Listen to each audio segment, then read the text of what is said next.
I apologize that the audio keeps going in and out. There is no setting that I found that's like, hey, you can play the audio in the background.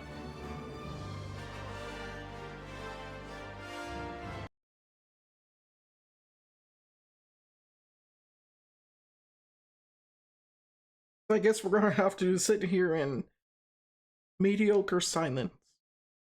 I can't do this properly.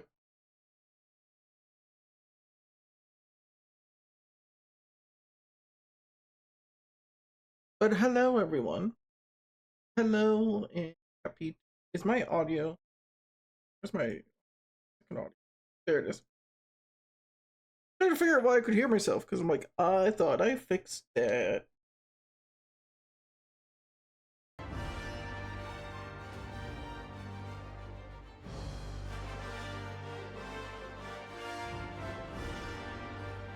feel like I want to turn this down a little bit.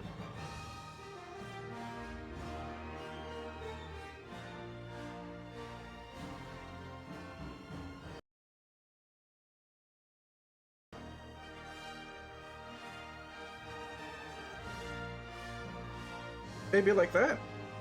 That might be good. But yes, no. So we are here checking out a new game. We are checking out Aether Iron. I don't know too much about this game. This kind of just showed up suddenly on like as I was scrolling through YouTube. I just saw like, hey, there's this new game. There's a new game trailer. You know, the algorithm setting it to you might be interested. And it was goddamn right. They know me. Like a damn fish. They just throw that lure out there. They just kind of wiggle it a little in the water. And they hook me. And here we are.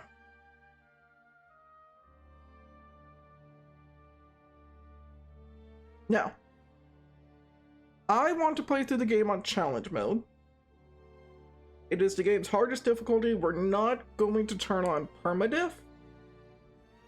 But depending on how much I end up enjoying the game overall, I might turn on permadeath for a later run.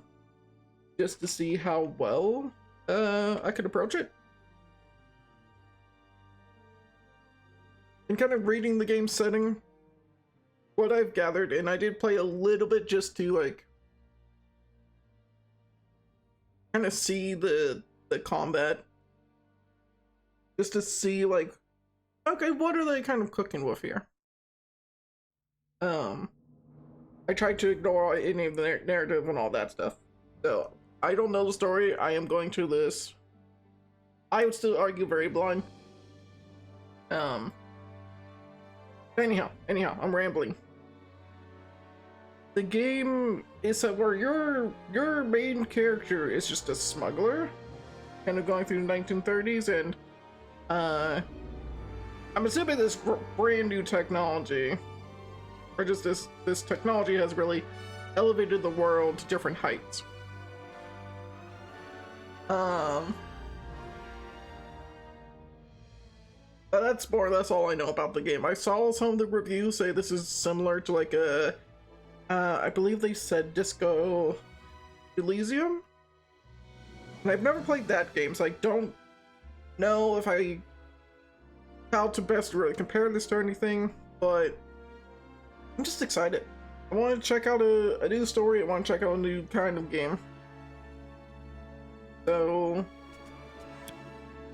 I guess without much more pausing here, it's best for us to just jump right in. I do need to fix something on my other screen though. I'm breaking my shit, and I'm sorry. But like, not my fault. Probably is. Probably is. Okay. Okay. I'm back. I'm sorry for that. Normally that's how I start my stream. So it slipped my mind. I'm an idiot. Let's actually jump in here. and see what's going on with Aether and Iron.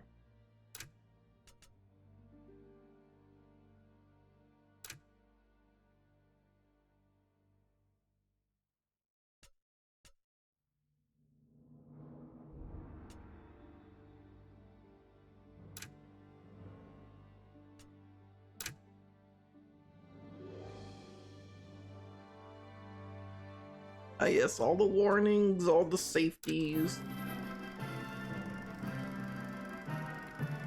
Every man, woman, and child remembers the day that Aether first captured their imagination, that gravity became nothing more than an inconvenience. Prepare yourselves, fair citizens of New York, to feel such wonder again. The Helicline Institute of Aetonics is announcing an early Aether Tech showcase ahead of the 1939 World's Fair. So come one and come all, and be inspired. Gaze upon new skyward frontiers and see that there is no alternative to a future amongst the heavens. Looks like it's time. There's no thriving in this city. Not when the shadow of the uppers keeps the rest of us fumbling in the dark. They get the sunlight and the cotton clouds, while the lowers is lost in the dark at midday. But with a job like today's, I can catch my breath. No guns, no complications, not like last time. I'd sooner throw myself into the well and let the gravity storms pull me apart than go through that again. And if this goes well, I'll never have to. I can still hear my Zio's last breaths echoing in the gunshots that rip the ground from beneath my feet. Now leaving the station. Please I could leave this smuggler business behind. I wouldn't have to worry about backroom deals, meddling tyrants, or pulling pennies from the smoke of a gun.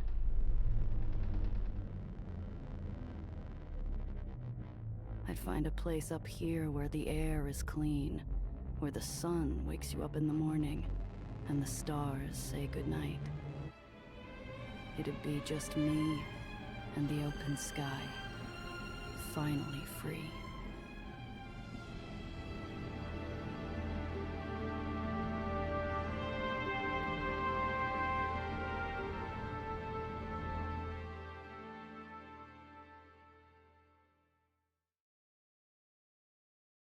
I will say I love like that just droning hum of the car and the I'm assuming the Aether engine is what it's gonna be called. Like I slip into one of the ritziest hideaways in the uppers, long after the rich and sauced have sauntered off to bed.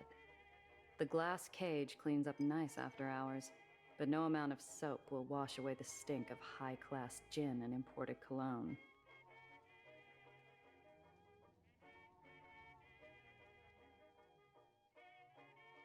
I gotta say that the am I struggling? The art style and just the presentation for the game, from what I saw in the trailer and what I'm saying now, is what really caught my curiosity the most. Because it's like, normally I don't go for these types of games, and I know Disco Elysium's kind of the same style, but that one hasn't quite grabbed me, and I don't know why that one doesn't, but this does. I'm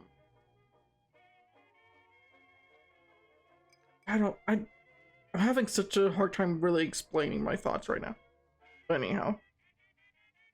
My shoe gives the glass floor a wary tap as I scan the room. I ignore the booze hound glued to the table and turn to the stern-faced bartender.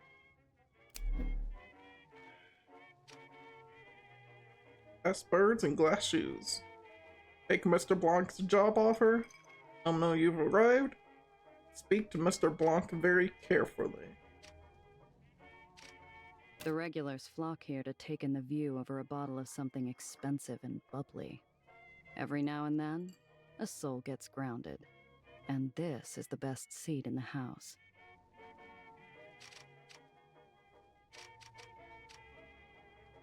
My eyes dart to the back door. If things go sideways, I'm a quick sprint from the exit. As good a mouthwash as any. Might come in handy later, too. Currency in my line of work isn't always green. The bartender gives me a look as I grab the long-necked top-shelf swill and take a drink.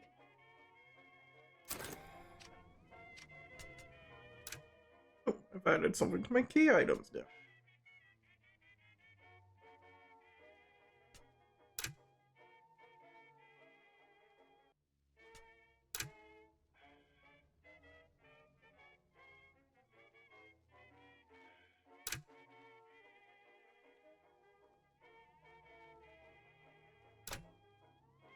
Okay.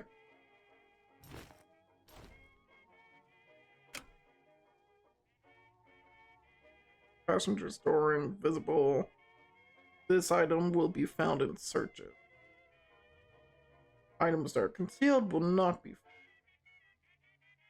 Okay. Otherwise, I can reorganize this however I want. I wonder how much this is going to play later. I got $60 and I got some top shelf liquor that I've stolen from this bar. In very obvious eyesight.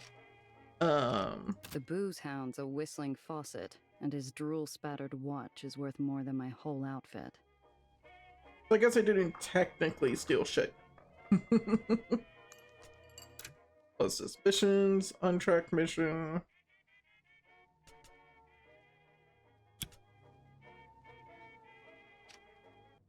How terrifying would this view be, though? Like, in some way, it would be like an amazing view, but it would also be like that terrifying view at first. Looking down, being so far up in the fucking sky and just looking down below you. The bartender's eyes follow my hands, making sure I don't get too familiar with the patron's belongings. I approach the counter. Morgan? I give a curt nod without response. Any other gift of familiarity would be wasted. Wilson out? A deep sullenness passes over the man.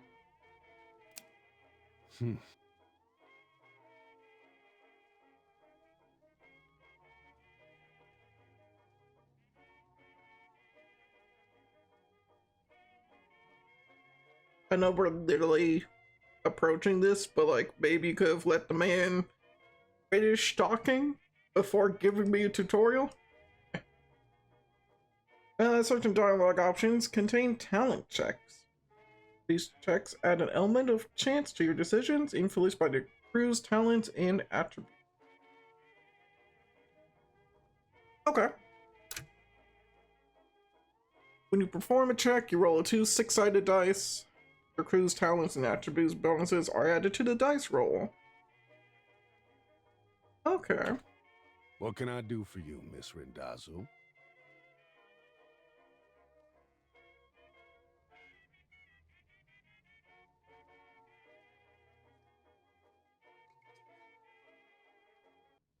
I'm likely to learn more about Wilson if I roll this.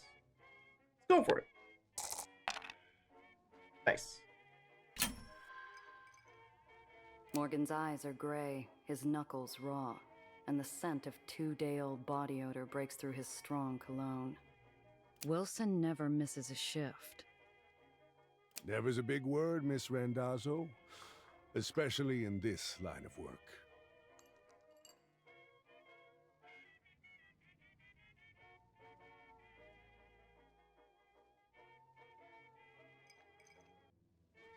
It's been a while. How's business, Morgan? Business carries on as usual, Miss Rendazzo. Mr. Blanc's morning is full, and in the evening, we host Holiday. I know that name from the radio. Shame I'll have to miss hearing her live. The glass cage might tolerate my presence during after hours, but its patience runs dry whenever respectable clientele's on the floor. I got a meeting with Mr. Blanc. Let him know I'm here. So soon? I'm surprised. And without your uncle.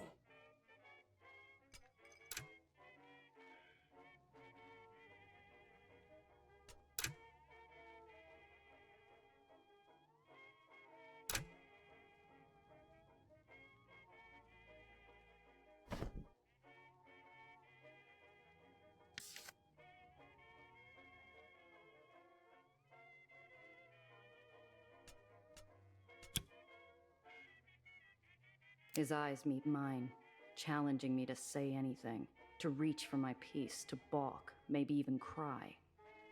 I slowly inhale. It's too early to let some high-nosed stiff get his kicks in, so I smile. I'm missing an Apollo Diamond picture to be here, Morgan. Help a girl out. The bartender frowns while he polishes a small tumbler. He's expecting me. I don't intend to make him wait. Do you? That did the trick. He reaches his hand under the counter, slowly. A part of me waits for a fiery roar of buckshot to tear through the mahogany. Instead, I hear a click and muted bell. He'll be with you shortly, Miss Rendazzo. I assume you can show yourself out afterwards.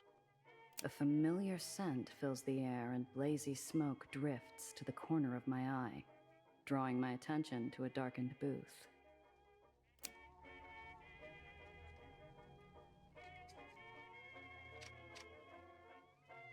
The table's already set. A narrow beam of light splits the booth. On my side, a glass of my favorite whiskey. On the other, an ember held in the hands of a man more shadow than flesh. Drink.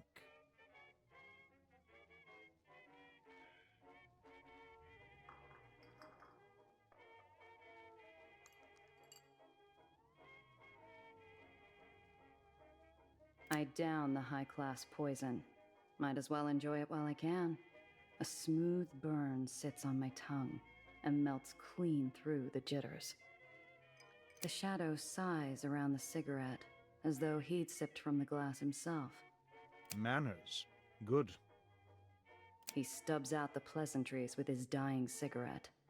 Onto a new smoke. Onto business. A young woman from the Heights requests transport to the Lowers. Nowhere in particular. The Heights? What's some girl from upstairs want in the slums? I don't care. She requested discretion.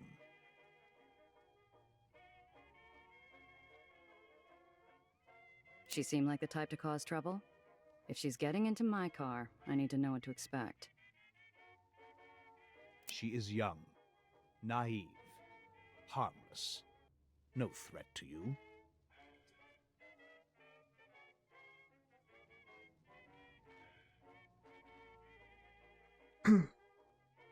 No, I'm kind of in the mindset that I should probably know more about this, huh? You're the one who knows things, and that's all you know? Oh, just barely. The girl's hiding. I found her buying passage from an unsavory sort, and I offered her an alternative. She's desperate, and she had money. That was nothing, but more than I could have hoped from a man who charges a premium on information. Sounds too easy. For you, Randazzo, too easy is all you get. For now. And if she brings in heat from the Heights? I trust you will adapt. Alright. What's Where's going on with Wilson? Wilson? Morgan looks worse for wear out there. The yellow flame flashes on caught breath. Mr. Wilson is no longer under my employ. Shame. He owes me money. Know where I can find him? The booth darkens to a silent gloom. Even the embers quiet their dull murmurings as Mr. Blanc leans forward again. You'd do best to forget Mr. Wilson. Him and those he associated with. Or you too will find yourself out of my employ. Why? Is it because you killed him? Or you just simply got rid of him? I'd struck a nerve, one that ran deep. Too deep for me to feel comfortable going any further. Mr. Blanc is a monster in his own right. I don't want to know what ghosts haunt his closet. I'll get it done in a few hours. And maybe next time we talk, the work will require more than my babysitting skills. Your reputation is mud, Randazzo. This is charity. Do the job. You'll be paid. half your usual. I'm sorry. Half. Half. I have to roll 6 for it.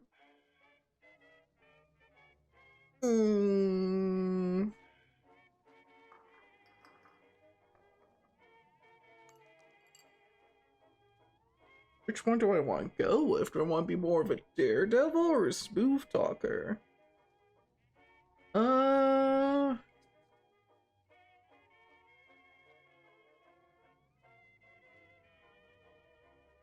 Probably smooth talker. Oh, that's not good.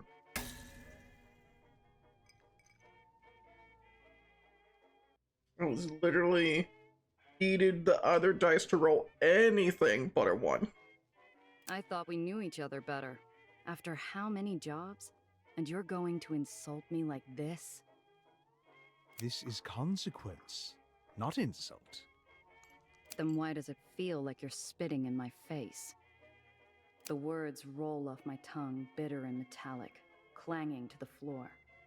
I know by the shape of the darkness I misspoke. Uh-oh. No one will come near you. I shouldn't come near you. Yet, I give you a second chance. A way to prove yourself. Do not speak. A harsh whistle of wind screeches through the floor, punctuating the man's heavy words. Tension ripples down my spine, and I become mute.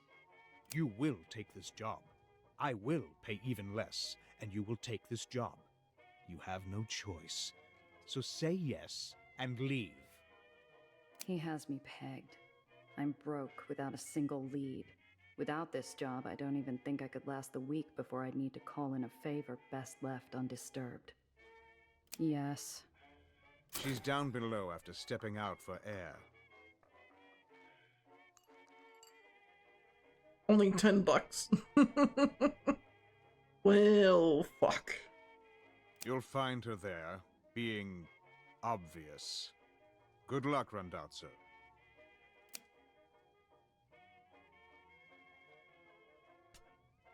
The mission log displays your available missions, including details on their current objectives.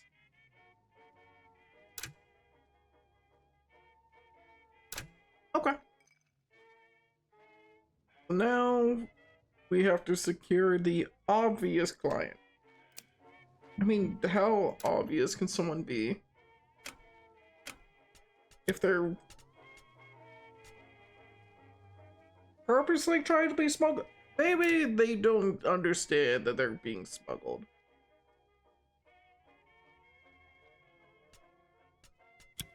How do I leave? Oh. A string of yellow cabs idle at the curb, their vultures squawking at a young woman standing on the sidewalk, barely 20. She's a bird of paradise, too colorful for the drab concrete jungle around her. Obvious was right. That's the one. Zio always liked cabbies, said they were useful. This is where he and I disagreed. Bet these platforms don't see many folks from the lowers. It's really something.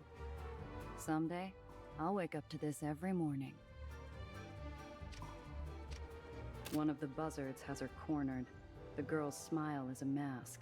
She's being polite, but she doesn't realize how ugly this could get.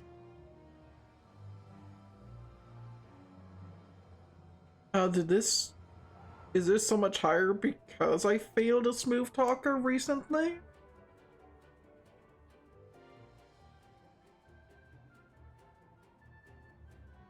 I could use the liquor, but I feel like I should just roll and scare them off. Hey, beat it. This fare's mine. There we go. I'm still just barely getting by. The cabbie gawps at me, stunned I dare intrude on his meal ticket. He sneers and turns back to the girl possessively. You pay her no mind, doll. Listen, do you like music? I step forward and dig the snout of my pistol into the unwashed folds of his exposed neck. At the cold touch of iron, he lets out a little rat squeak. Well, damn. Well, you know, back the fuck off. Now that's music. Oh boy, You're with me, Principessa. The girl locks eyes with me and instantly puts the pieces together. She's a fast one. thanks ever so much, but my friend's here? Have a nice day. She trots over to me. The buzzards grumble and fly off, on the prowl for their next piece of roadside meat, leaving one stubborn hanger-on to squawk. You better watch your back, girlie. We'll see you later. That sure was scary. I didn't realize... thank you, Miss... Smuggler? I give her a once-over, like a filament warming up inside a bulb. Her shaken nerves are slowly replaced with a beaming smile. My silence doesn't seem to deter her optimism. So, you're my driver. I'm Nellie. Well, Dr. Eleanor Reinhardt, technically, but please, Nellie's fine. Name's Gia. So, doctor, huh? That's right. My degree is in theoretical aethonics. I did my dissertation on Cherenkov radiation's impact on aether particulate flux. Columbia, then NYU for postgrad. Such a gorgeous campus. Have you been? Can't say I have. That was a lot. It's pretty close to the Helicline Institute of Aethonics. Oh, it's Olympus Park is continuing. what most people call it. Where I work. Or worked, anyway. She fidgets with her big, overstuffed briefcase. Something about it bothers me. This isn't your average rich socialite clutching her purse in a rough part of town. She's clinging to it like a life raft. I hope you don't mind me saying so, but you make quite a striking impression. The girl's eyes sparkle with curiosity. She's a bright little thing. Smart, switched on. And she's doing an admirable job of hiding how scared she really is. Her voice drops to a conspiratorial whisper. Are you really a smuggler? I'm probably going to fail that. Yeah, I'm just going to tell the Depends truth. who's asking. Well, I am silly. How does one become a smuggler anyways? Usually not by choice. Wowzers. Fucking wowzers. Okay.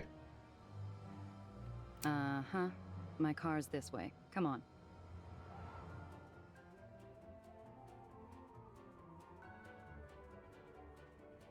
I get an itchy feeling, like we're being watched.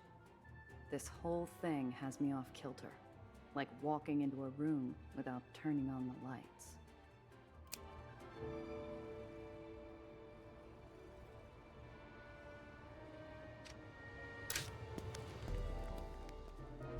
We step into my ride. I twist the ignition, and we set off. I catch the girl scanning the interior, her eyes taking everything in. So, where am I dropping you off? The lowers is pretty big. Oh, anywhere, really. I'm sure I'll find my way where I need to. That's not helpful. That's not helpful for either of us in this situation. There's only sincerity in that voice. Mr. Blanc wasn't kidding. This really is a babysitting job. Ooh, what's that button do? Yeah, don't press that. Ah, so it must be some type of modification. I bet it's a supercharger.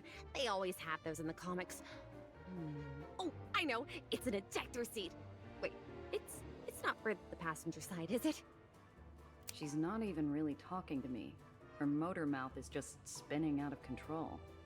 I've gotta learn what the hell's going on with this easy transport.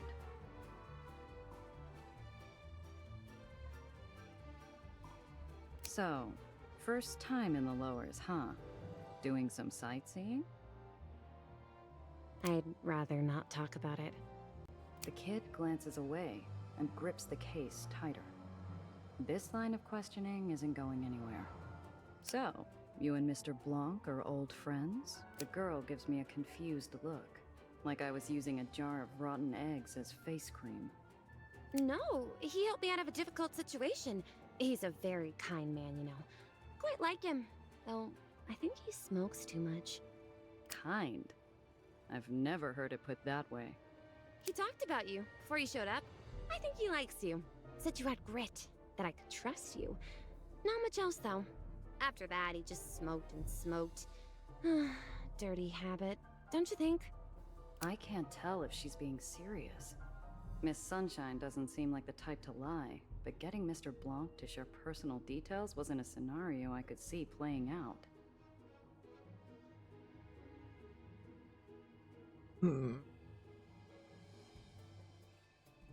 feel like I don't get much information asking about her work.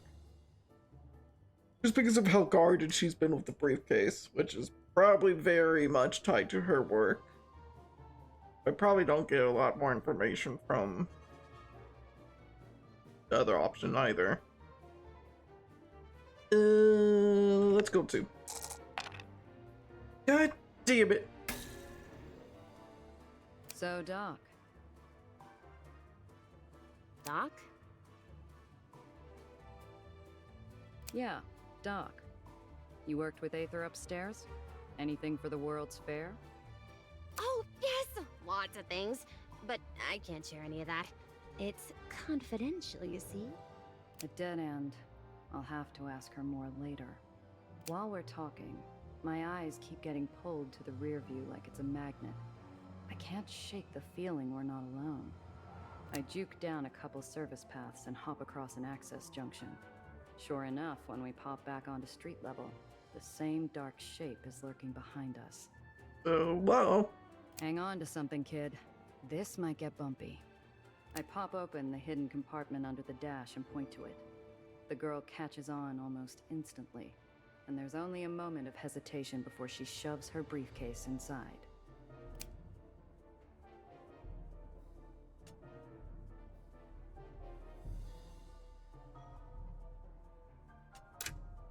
Okay. While traveling and then changing your route, you may encounter unexpected events. You can either continue or press in space, or you can choose a new destination.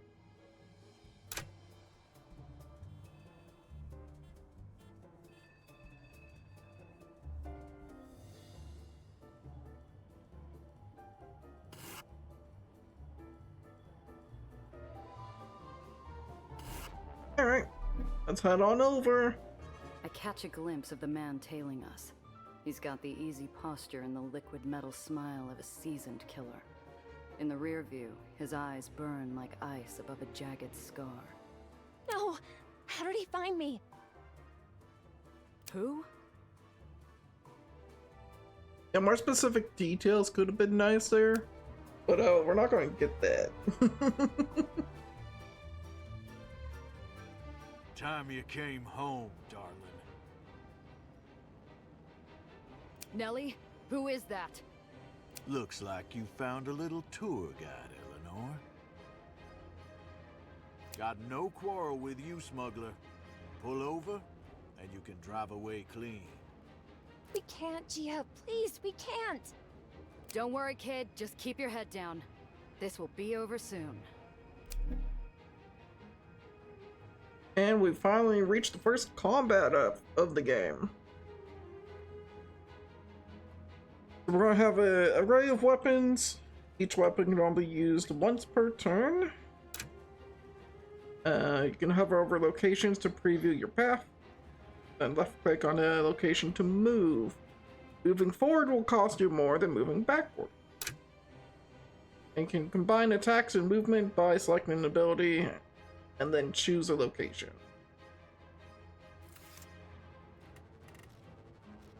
Alright, so we got a couple of bystanders. We got Mystery Car. Let's see. So I can ram a vehicle. Takes 2 action points and does some collision damage. hits both vehicles. We've got a shotgun. Just from the one side? Because I can see the Gatling gun on the back. That's kind of... Did we hit a button and it just popped up? Like, what the fuck? What's going on for you? You seem to have 2 shotguns. Because, like, I can barely see the shotgun out that side window there. I probably... What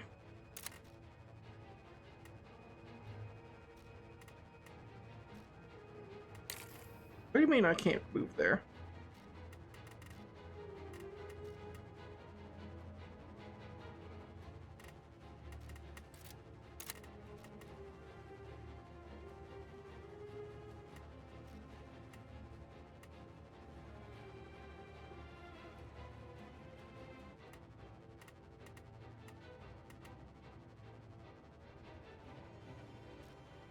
Oh, I see what's going on. So I can move a certain distance away and position the car so that I can shoot. I feel like if I'm going to do that, I should start with the shotgun.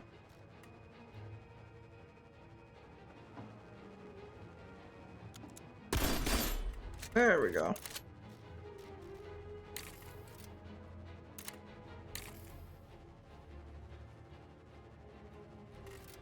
How many action points do you take? 6? Okay. So if I go here, you can only hit me with 1 shotgun from the right? Probably worthwhile. I'm assuming he has RAM as well, but since that hits us both, I think it's better to just mitigate his option.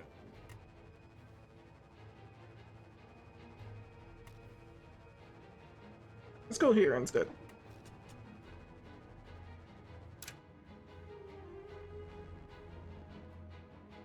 It doesn't have to go like this. You're the one that just kind of casually showed up.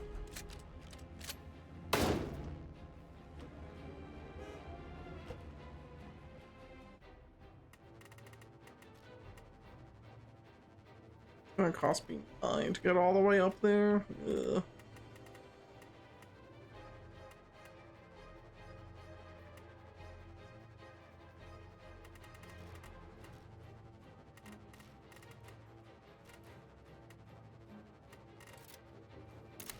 Can I get up here and shoot? 15? I can barely retreat. I'm just in the middle of these two again. I think it's just... Go back. How far? I don't want to stay.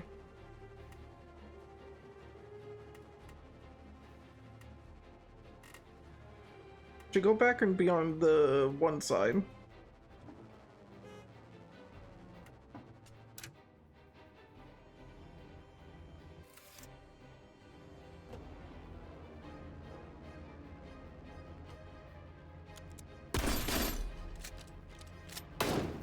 I just see he has 20. Okay.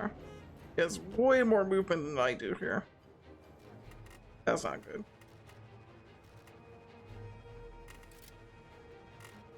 Yeah, I can't use it. God damn it.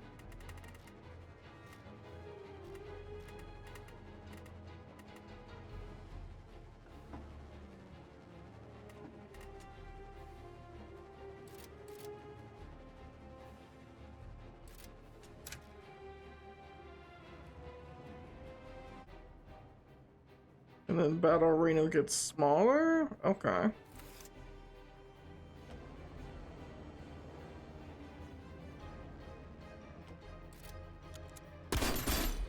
It costs them like nothing to get back here. I should have been way more aggressive. Hold on. Time you came home, darling. Nellie, who is... Looks like you got no We can't, Gia, please. Don't worry, kid.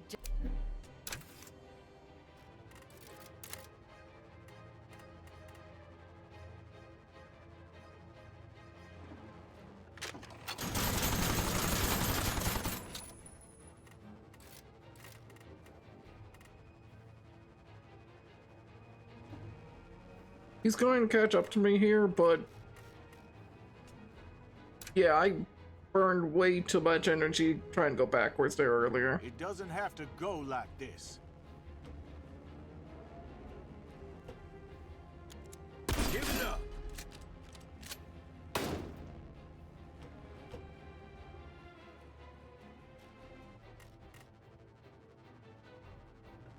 Problem is just like he's limiting my damage options by a lot.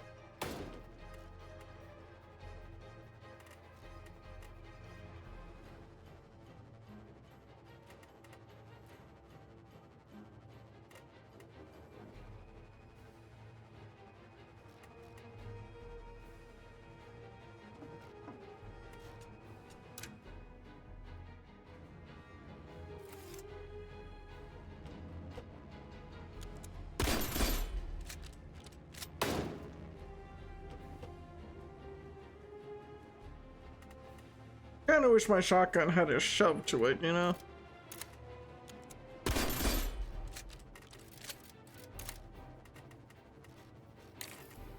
Can't use my second gun.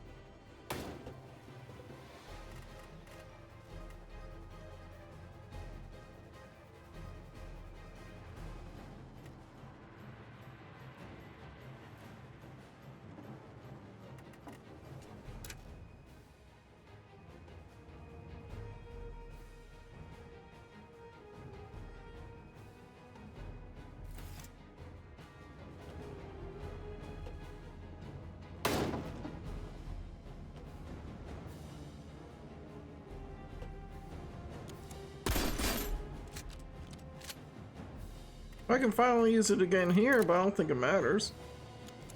Another notch on the dash.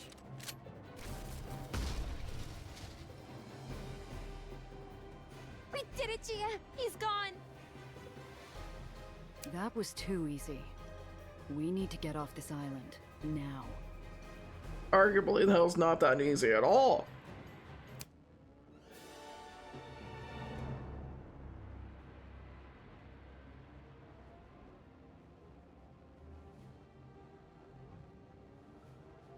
What did I get for that?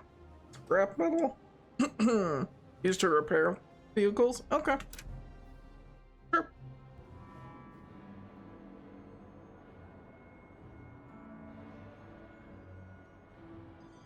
Let's continue going. Stop. All vehicles leaving Astoria Bay require an exit permit. I got my papers. Verified this morning by... All exit permits from before noon today are considered void.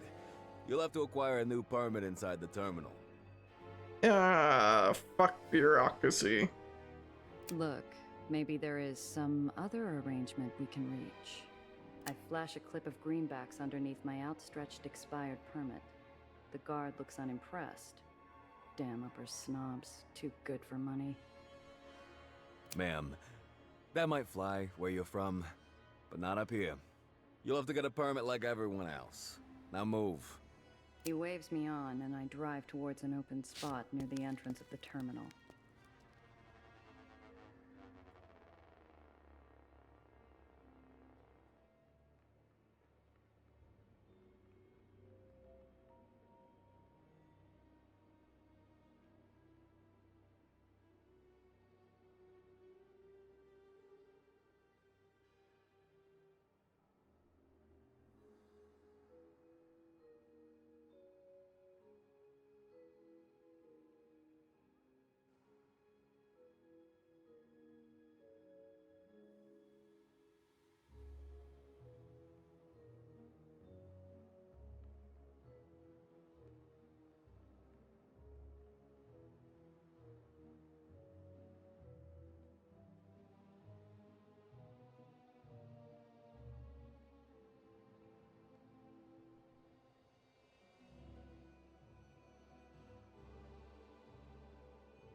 People mill about, laughing in the sun, but something's off.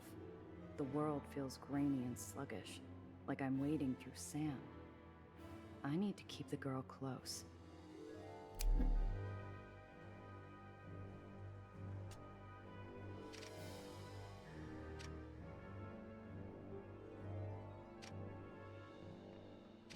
There's not a dark cloud in the sky or a black hat in the crowd, but my shoulders remain tense. We're killing time in a sea of hard limbs, well-used pocket watches, and dull chatter, waiting for a permit. Bureaucracy moves slow in the uppers without the right type of love to grease the wheels. Gia? Are you sure we can't take my briefcase? It's very important. Better off out of sight than getting swiped in a pickpocket's hunting ground. See that? I nod and put a spotlight on an act I've played myself. A gal trips into a gentleman. The gentleman goes to help her. And the bag he's briefly forgotten about glides away in the hands of her partner. Jeepers! Oh, that poor man. We should do nothing. Right now, we keep our heads down and avoid bringing attention to ourselves. Oh. Look, no one's prying my stash open, and I've got an eye on the car. Besides, we'll be back in the Chimera in no time. Right. We're... what's the phrase? Staying low. I'm just worried because... Oh, Gia, look! Cotton clouds! Oh, I haven't had uppers candy in years. The fucking shifts immediately. The amount of friends I've known that would do this exact same thing. The girl runs off, leaving me to idle in line.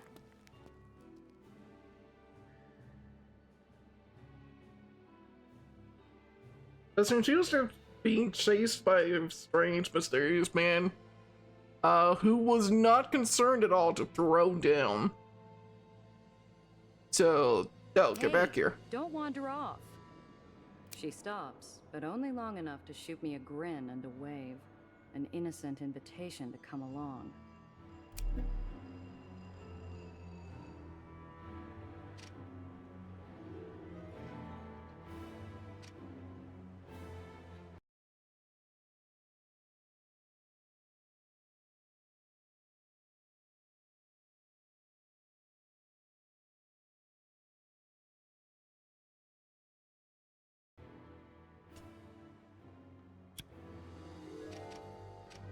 The speakers call out names with far more cheer than they deserved.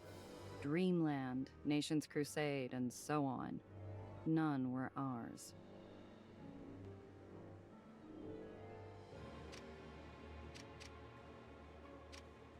The vendor sculpts pink and blue clouds for passengers in search of a sweet souvenir. Nellie looks ready to buy out the whole stand. The girl seems determined to stay obvious.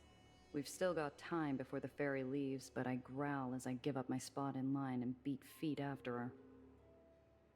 The girl's busy drilling the vendor about sugar to syrup ratios. I throw a look and she focuses on picking out a flavor. A stick of cotton later, I heard her back in line.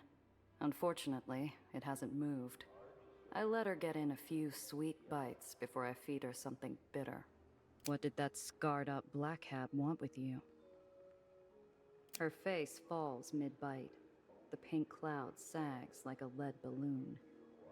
I've thought of at least 5 different ways to explain it, but it's complicated. Usually I'd ask someone for advice, but he's not here.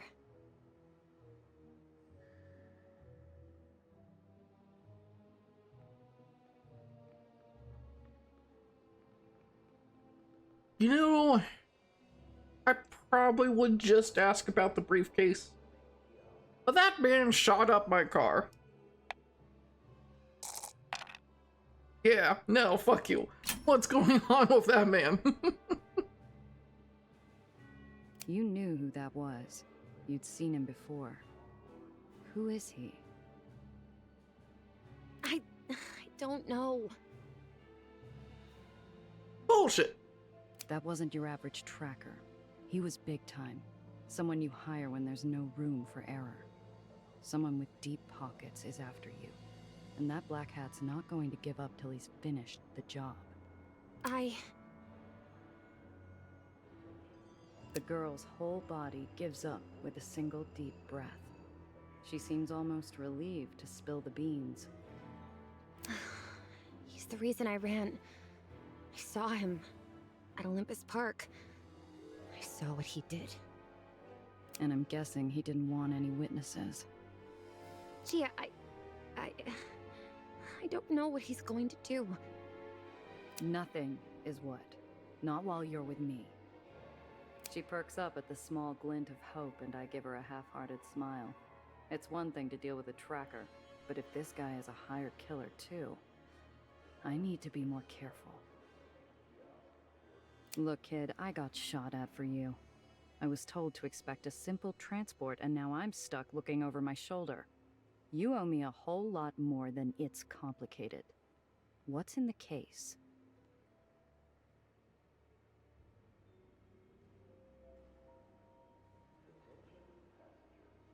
I'm sorry. You're right. And I'm sorry you got shot at. It's my research. It's very important, but I don't know why anyone else would want it. I give her a side eye. I need the whole picture, but all I'm getting is an unfinished canvas. It's the well. What about it? So a bodega sign falls off and disappears every now and then. Neighborhood's already coming to pieces anyhow. It's expanding. Getting bigger. Stronger. It's going to get bad, Gia. Really bad.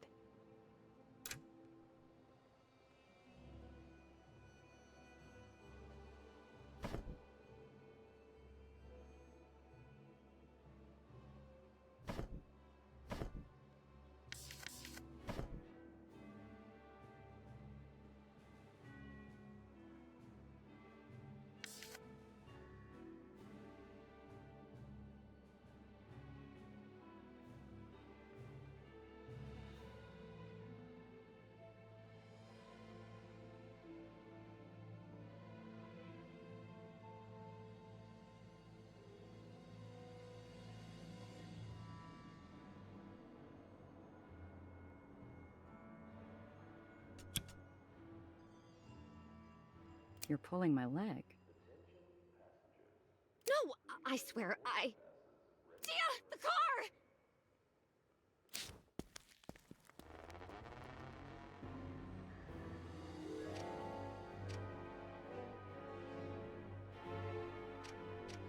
Minutes. I'd only taken my eyes off the car for a few damn minutes.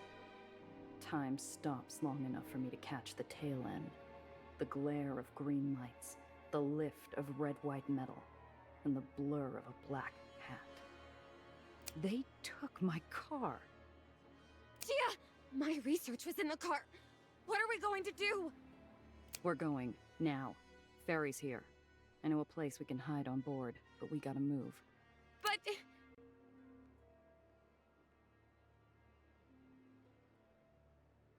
No buts, kid.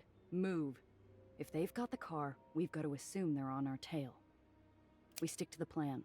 Get to the lowers and hole up somewhere safe. After that, we're gonna figure out how you're getting my car back.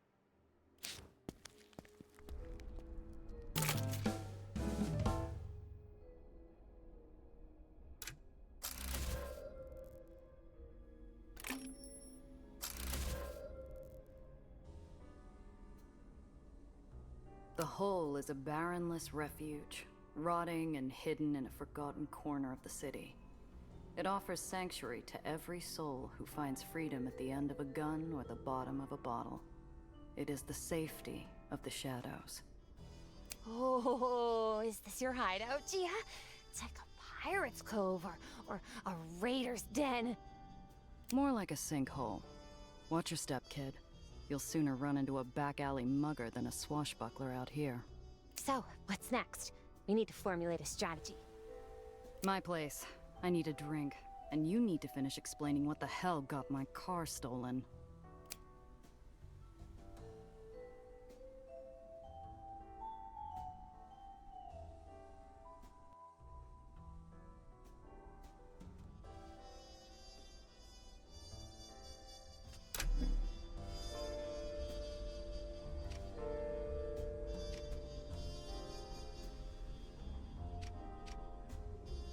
Miss.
You enjoy captaining a ferry? It's my job. Come on. Nobody nobody does what you do for as long as you have if they don't love it. Right? The old man's eyes are roomy with time and pain, and a loneliness like the open sky. Sure, miss.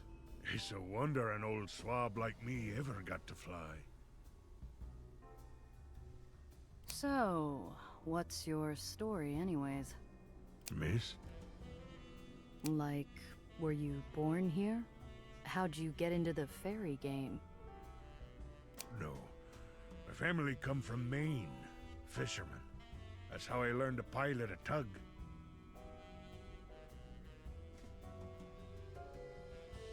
And what brought you to New York? Throg winces, like his gammy leg is giving him pain. Or like I dredged something up from some dark depths. Something he didn't want to remember.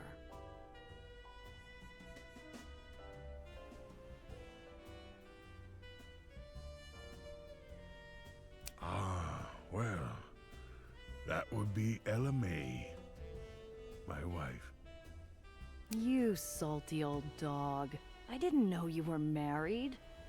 I'm just having fun with the old boatman, just trying to raise a smile on that dour leather mid of a face. But I can see I've wounded him, and I feel a twist of guilt. Long time ago, miss. A real long time. Bye now.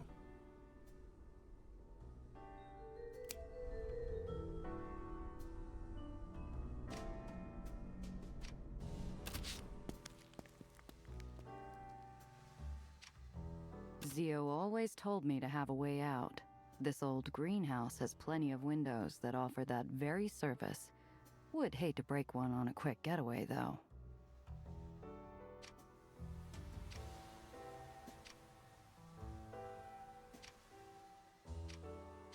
Finally, the first drop of real sunshine all day.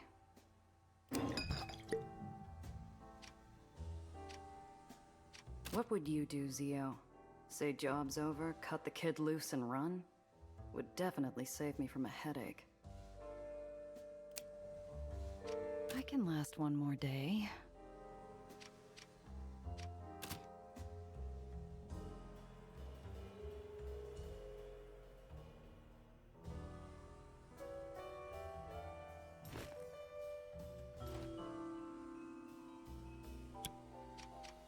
While the Joneses have their gilded wallpaper, all I have is a head full of some days. Unfortunately, dreams don't provide much of a view when your eyes are open. New York City's bigger than the world that holds it. A single filing cabinet couldn't contain it all, but I always found a way to keep it stocked with everything I need. I still have that new edition of BAM to read. Later. The way she holds herself is too bright for my apartment, too colorful. Everything feels smaller, the space between the shrinking walls taken up by her testimony. I've been tracking growth patterns around gravitational anomalies. The well's always been an unusual case. It goes through the occasional spike and ebb, but it's always stabilized, eventually. My colleagues and I were supposed to meet and discuss what to do about the well, but I was late. I would have been inside already if it hadn't been for Professor Gardner. He discovered something was wrong first. He tried to get me away, and because of me, She trembles, leaving the unspoken sound of a falling body to echo off the walls. There was an explosion. Everything burned so fast. I wanted to help, but Professor Gardner wasn't moving. That's when I saw him. The black hat. And then he saw me. I ran as fast as I could. Didn't have time to take anything else but the notes I had on me. That's a hell of a story. So a professional killer snuck into the Heights and blew up a building just to get his mitts on you and your research. And you have no idea why. I truly don't. Please, you have to believe me. Your colleagues. Tell me about them. They were brilliant scientists, Gia. All of them. and bright and hopeful. Together, we were going to discover a better world, find the answers to... She holds back the grief by roaming the room with her eyes, latching onto every detail and yet ignoring every bit of it. And they were kind. Alistair, Professor Gardner, especially. He always looked out for me, even when I first showed up. A 16-year-old with a half-packed suitcase and too many questions. He always tried to help. Right to the end. Your kind have been coming down here for years. They do some tests, make a big spectacle of themselves, and conclude that it's mostly harmless. Nothing more than clouds or a bad storm. That's the thing! It should be nothing more than a cloud or a storm. For crying out loud, it's not Jupiter's red spot. Something is causing it to persist and expand. It was just a pause. A moment where I hold back a lifetime of cynicism and disappointment. But she hears it like I'm filling the room with air raid sirens. You live in a flying city, Gia. A city kept alive with technology so foreign 80 years ago that we'd be like gods to our grandparents. It's solvable. You're in the lowers, as requested and paid for. What were you planning once you got here? First, I thought I'd have to find a place to live, of course. I have some money.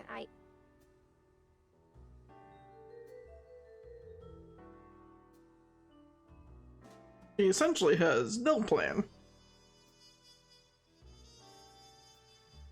The girl goes paler than the moon in a crystal bath. A moment of clarity and a possible lifetime of hopelessness. It was in my case. All of it. She looks up at me, eyes suddenly welling into baby blue pools that flood the dwindling room. I don't have anyone I can ask for a loan. Everyone's... They're dead. All of them. He killed them. And now he's followed me here. He won't stop, will he? He's going to find me again. And I won't be able to fix the well, and...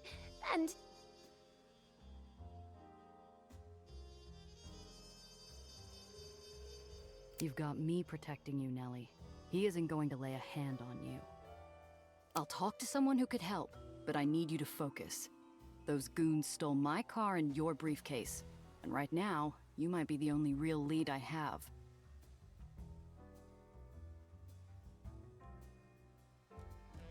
What can I do? I told you everything I know. Not everything. I don't get it. You're from Olympus Park. You got money. And you just leave without talking to anyone? I needed to disappear quickly. Apparently, I'm not all that good at it. I didn't have time to pack. I took the first ferry I could find, and it left me in Astoria Bay. Fortunately, when I told a very nice officer I needed to get to the lowers, he referred me to Mr. Blanc. Knowing Mr. Blanc, that referral didn't happen by chance. He's got eyes in every dark corner of the city. If a bird from the heights flew down on an air of mystery, he'd want to know why. He called you by your name. We're looking at someone who's done his research, or someone who's got something personal on you. Got any enemies up there? No! You sure? You didn't piss off some other brainiac with a better showing at the science fair? No. You running from family? Some bigwig who made a pass at you? Jilted husband? I'm not. I've never been... married? I don't have the time. Or the interest. But even if I did, I haven't had any gentleman callers. Or really met any gentleman. Aside from Professor Gardner, of course, but he doesn't count. Not in that way. This Professor Gardner's come up a few times. Who is he? Oh! Professor Gardner, Alistair Gardner, was one of the first people recruited to the Helicline Institute. He was one of their spokesmen, too. He even oversaw my application. The other adjudicators were reluctant. Everyone else was so much more senior, and older, too. but Alistair fought for me. He called my skills and my desire for a better world a brilliant ambition. He helped look after me during my stay at Olympus Park. It helps that he supervised the lab that I worked in.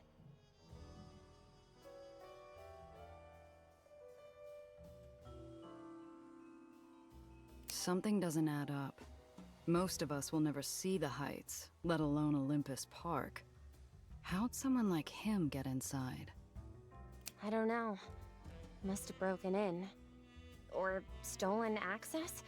Disguised himself, maybe? But you can't just stroll through. I had to go through an extensive vetting process to even be allowed to visit. So he's found you twice. Once in the Heights, and then again after hiding with Mr. Blanc. He'll probably track you down here, too. You think? She starts to retreat back into her shell. Damn it. I was just getting somewhere. If I'm going to get anything useful out of this, I gotta give her something to latch onto. Hey, look at me. This chump isn't getting away with this. I'm going to take care of him. Going to get my car and your briefcase back. Really? It's a matter of personal and professional pride. I don't like when people mess with what's mine. Just stay here and don't touch anything. I'll be back soon. Wait! I'm going with you.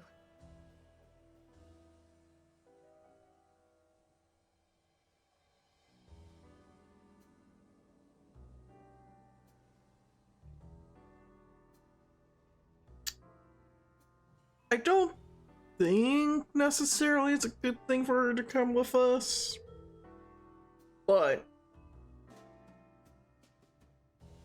it would mean we have an easier time actually like protecting her as per our job.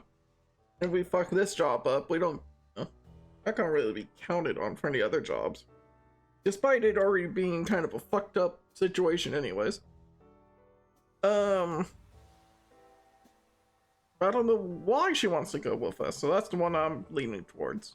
And why should I do that? You're a doe in headlights most of the time. Yeah. Well, for a lot of reasons, actually. For starters, I'm excellent company.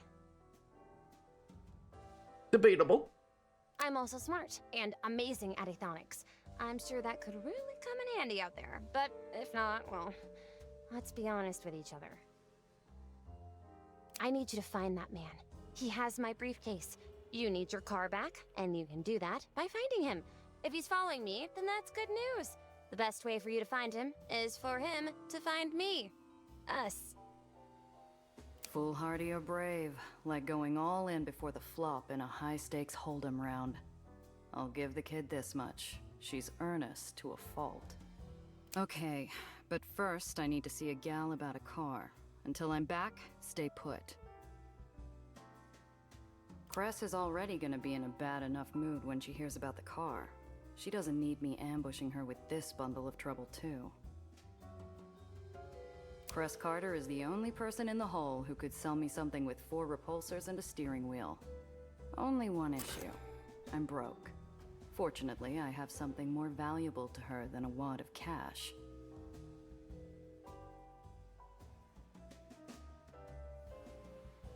If there's anything that can soften bad news and a steep ask from Cress, it's a fresh record with a smooth baritone. I second guess leaving the girl idle in my room. She's the curious kind that could find trouble with her eyes closed and feet tied.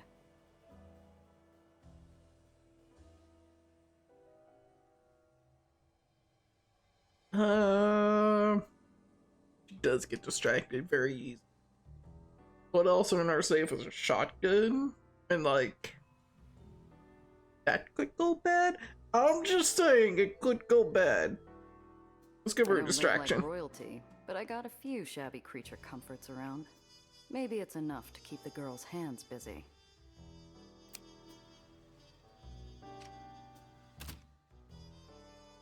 I second guess leaving the girl idle in my room. She's the curious kind that could find trouble with her eyes closed and feet tied. I don't live like royalty, but I got a... Oh, okay. Try one of these. Cloud Captain never fails to cheer me up. Oh, thanks, Gia.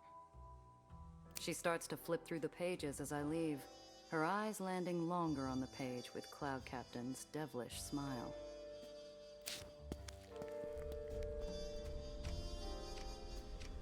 Okay. I am going to be right back. I just need a chance to stretch my legs.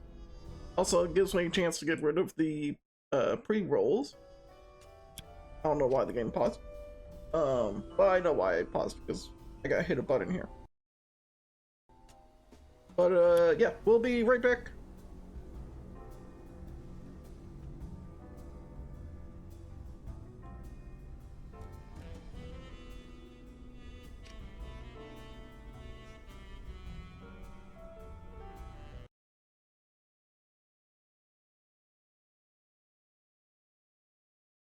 Having some extra conversation while stepped away.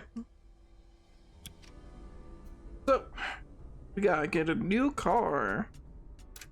The Codex has a whole bunch of things for us to go over, but not particularly worried about that right now.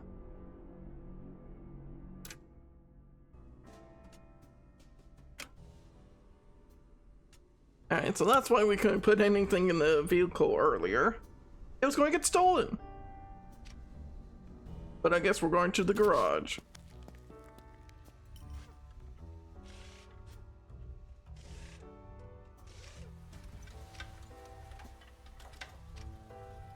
Oh, hi, cat. Alright, well, fuck you.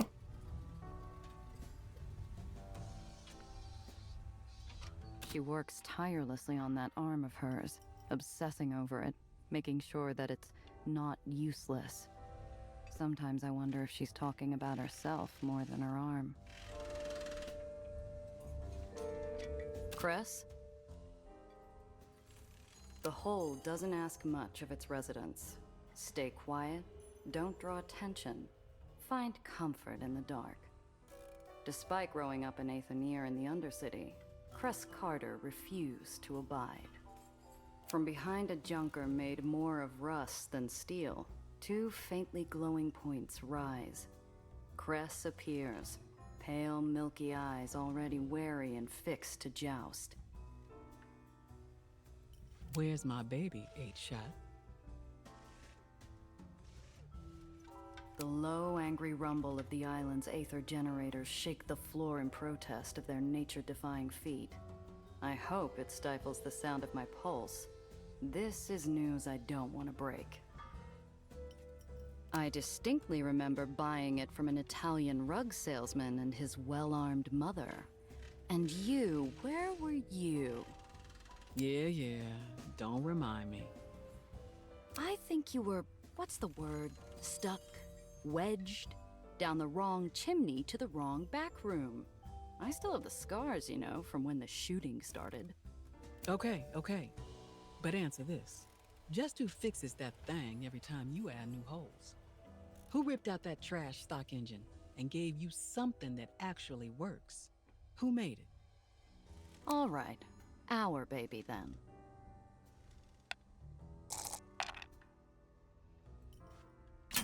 I actually got the 7. Fuck yeah! Yeah, about that. Is that a combustion engine you're working on? It's practically an antique. Mr. Thompson's been holding on to this thing since he first moved here. Left her to me when he passed. She's not much now, but a few more tons of elbow grease, and she'll sing. She stretches her prosthetic arm and tilts her head, analyzing the jagged edges of this car-shaped hunk of rust like puzzle pieces she can rearrange and solve. She's distracted, mind somewhere free and happy, when I bring her back down. Cress, I got some bad news. The car's gone. I let my guard down. You lost it? You here then to beg for your life? I need help getting it back. An iceberg lugged 3,000 miles from the North Pole and thrown in the corner wouldn't have made this room any colder. Cress, Look, I don't come empty-handed. Here, found this on one of my jobs. You think you can bribe me with a Coleman Hawkins? Damn. Okay, I'm listening. Hey, when you got the right bribe, that's all that matters, you know? She's still out there. My guess is White Street. The thief was after something in a hidden compartment, and they won't get it open without help. White Street will take apart anything if they get to keep the parts. I'm listening for an apology, Gia. That wasn't just your car. It was hours, days of my blood, sweat, and tears to make it work. You think I don't feel bad enough as is? I'm sorry, Cress. It's this job I'm on. This client, some hotshot's after her. Same punk who took the car. Apology accepted, if you get our baby back. Now, this job. I thought you were taking things easy still. Honestly, surprised you found work at all. It's only been a year since your uncle died. How you holding up? Work's dried up. Even the easy jobs that no one wants. What I can get is barely enough to get by. Have you considered calling in that favor Needles owes you? He's working in White Street now. Pretty sure he could get you a job if you need it. Here, he's been busy lately. Needles? I'm not talking to that prick, not in 100 years. Not sure who would shoot first if we saw each other again. No, Cress, not him. Wait, are you keeping tabs on him? You're not the only smuggler that's good at what they do. He's also one of the few who still runs in White Street. Aether over there don't have many options, especially with that tyrant and his constant wars.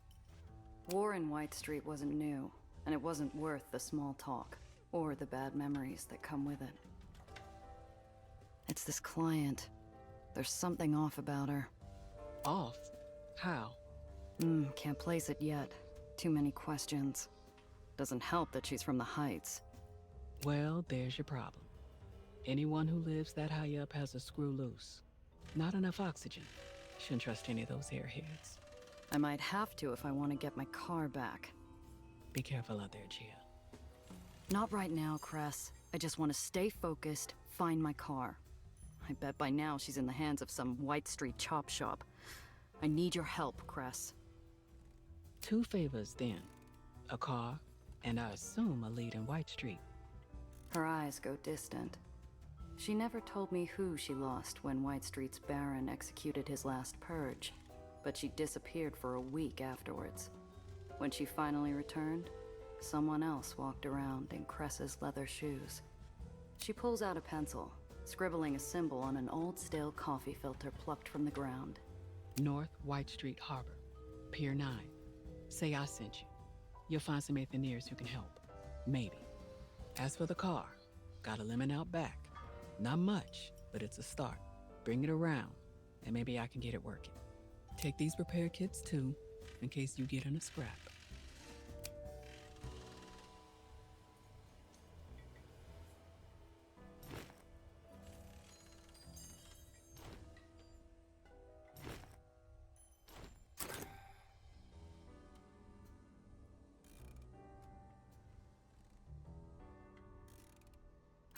Thanks, Cress. Yeah. Also, Gia, don't be an ass. I'll hear about it.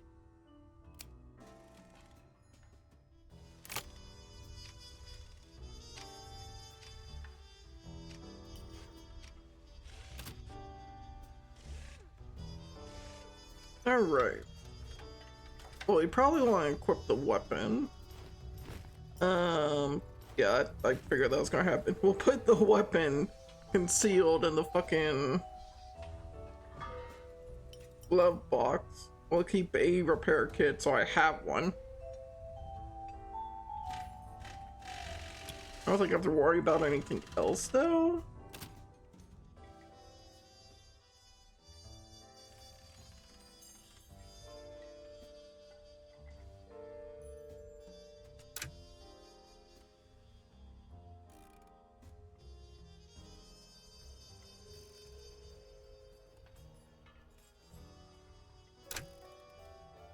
Okay. I only have this beat up car.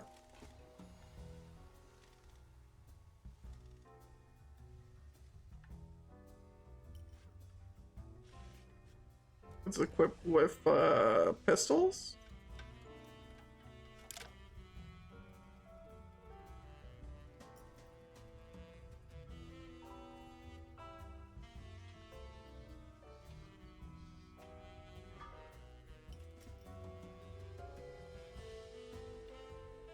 Oh wait, so that shotgun.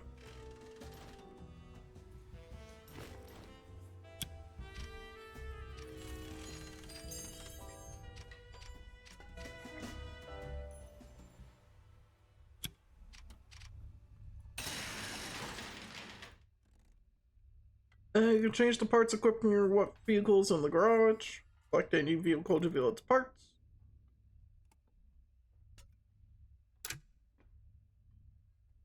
And then you can change their colors. Okay. This is where I go if I want to equip the actual shotgun.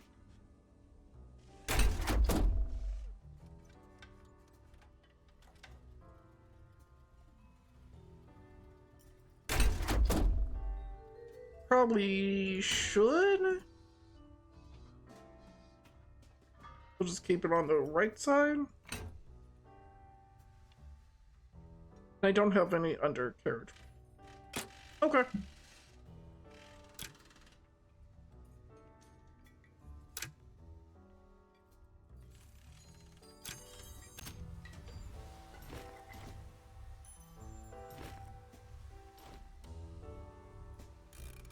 Purchase 10 vehicle parts to upgrade your ride was a new achievement I just got.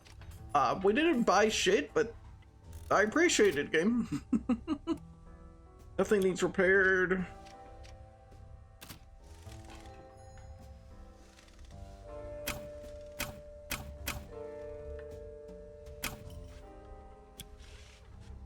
Nothing's in storage for me to worry about.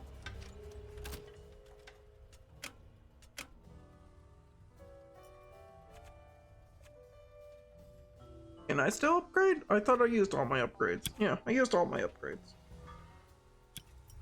Okay. Doesn't look like I could do anything else. I find the kid where I left her.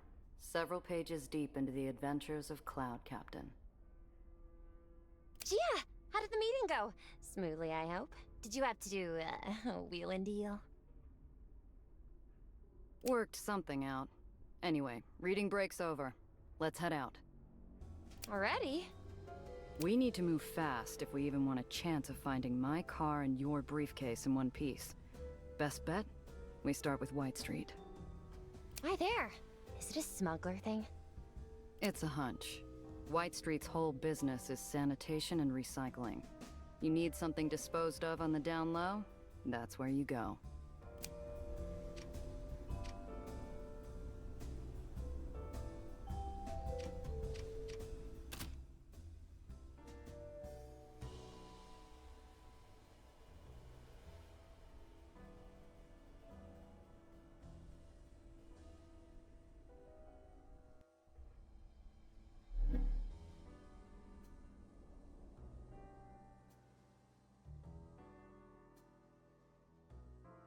Well, it's quite a ways to White Street then. I don't believe in vengeful spirits. If they existed, White Street would have been torn from the sky in retribution for its decades of war. Instead, it stays floating to spite the dead, a withered shell of its former glory. Nellie, I want you to watch me and stay close. Why? Is something wrong? Where would I find the time, kid? Or the heart to fill your head with graves of ash, islands on fire in the night, the thunder of war in the skies? That was years ago.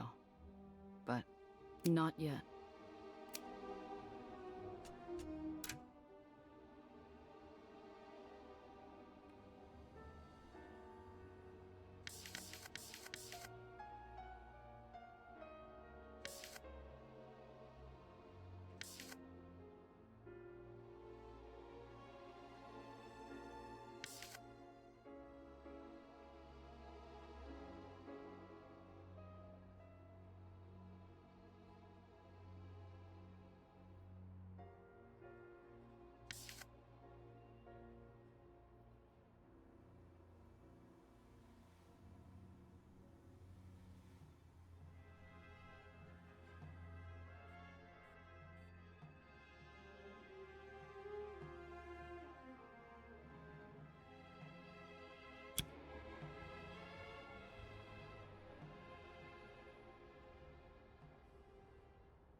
roads are closed until the demonstration is over. Exit your vehicle and line up for the parade. Oh, Gia, a parade! Let's go. If you do not comply, you will be arrested. Fine. I needed to stretch my legs anyhow. Like a dove on an updraft, the girl flutters off as soon as her heels hit the street, following the music and fanfare to the nearby parade. Hey, I said stay close! Wowzers. I haven't been to one of these since I was young. Father took me to several, but those weren't as, serious. Where are the floats? The clowns? They're just soldiers. Are all parades in the lowers like this? Just like this? No. Each Baron has their own flavor of showboating to distract from how bleak life is down here. White Street's just eager to march and flash their guns around. Something big must be going on. Do you know what's happening? I'm not sure what this is. White Street has been bleeding territory, money, and men for over a decade in its wars with the surrounding barons. This should be a funeral march, not a celebration. See if we can find anything. Nice. Almost a crit. Through a hail of ticker tape, I swerve past a waving arm to get a better look at the line of soldiers. Spotless uniforms, polished guns, a show of strength that White Street hasn't been able to afford in years. When did they fill their war chest? Hey, pal, what's the occasion? The General's unveiling his new machine. Soldiers say it's going to save the lowers. Save the lowers? Going to take more than some new weapon to do that. Shh! You want to get us thrown in the tomb? Smile and wave. Not every citizen down here is really game for the new war machines. He applies more plaster to his smile. I glance around. He's not the only face in the crowd straining to keep the corners of their mouth upright. The cries of support echo emptily. The banners flow without enthusiasm. Like stone pushed through a sieve, the crowd forces out cheers for a devil clad in white. Is that the Baron of White Street? He must be really popular. That's Eli Tillingast. Calls himself the General. They cheer because if they don't... Burn the tyrants! Well, I guess there's no better way to explain it than to have it happen, huh?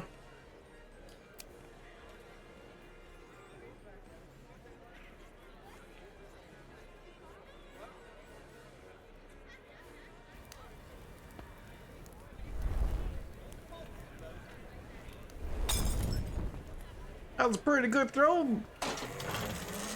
Oh. God damn. Holy fucking shit.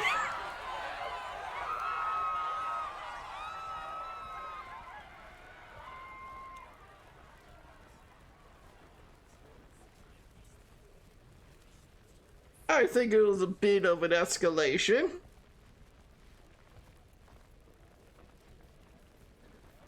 One hot blast of light was all it took to disappear a crowd, stunning onlookers like a twisted magic trick. Instead of applause, cries of panic and a stampede of feet clap the pavement, while a putrid smell fills the air. My gut twists as it fights every reckless impulse to run. Yeah, we probably need to get out of here. Nice. A few onlookers run from the scene. My feet are 2 steps after them before my senses yank me by the shoulders. Eli Tillingast doesn't tolerate desertion from anyone. The crowd seconds from dissolving into a frenzied swarm. If I don't grab the kid and move, we're going to get trampled flat. However, we're saved by an unlikely savior. Oh? Hold! The Baron of White Street stands, gloved hand extended.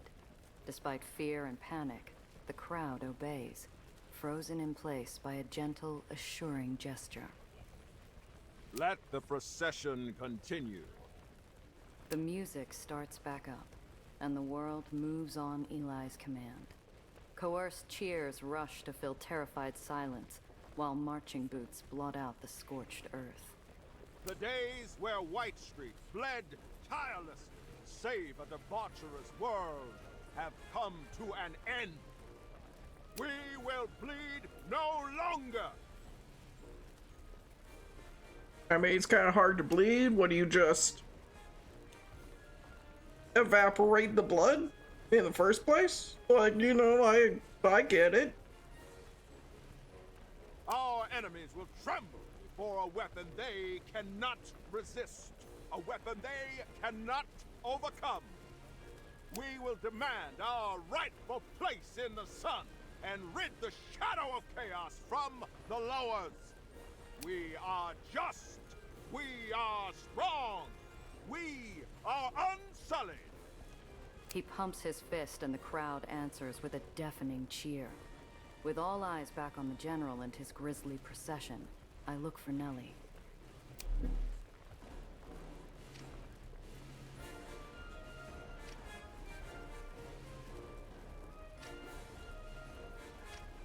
The war banners of White Street once flew over much of the lowers. I dread the day it happens again.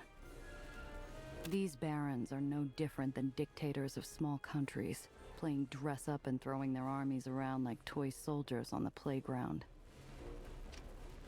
Destruction like that. With weapons like these, they could reclaim everything they've lost, dragging the whole damn city back into war. God help us. It's only a second, but I spot a glint of metal in the curve of a black brim that resembles a scarred-up bastard. I go for my gun, but he disappears like campfire smoke in the night. Did he spot us? Or am I jumping at ghosts? I scan the whole street. Nothing. Not a hint of the black hat or my car. I was gonna say that was definitely him in the I decide crowd. not to mention it to the kid. After what happened, I'm jumpy enough for the both of us. Yeah, going now. Despite the carnage, the crowd's feet remain glued in place. They cheer harder, more desperate, refusing to tempt fate and its devastating new weapon. Yeah, I don't blame anyone in that crowd right now.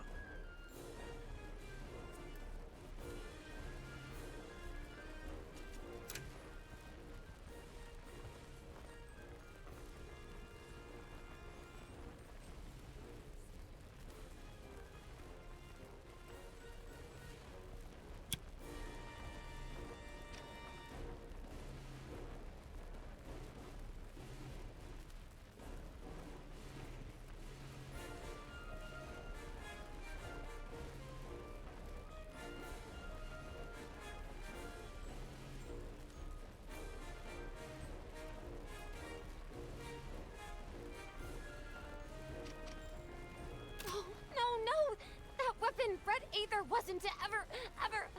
Oh, Gia, those people. Those poor people. You recognize it? What the hell was that thing, Nellie? It was never supposed to get out. Never. How did it get out? How? She buries herself in her hands, breathing hard, wishing with every strained muscle that this nightmare would end. A part of me wants to join her. I can't stay here, Gia. We have to go. We can't. Not without attracting serious attention. You saw what happened. If we get caught sneaking out, we'll get shot. Gia, please. The kid's bloodless face moves me to glance down the procession line. The tail end's in sight, but the miserable sound from the girl has me second-guessing how long her nerves will hold.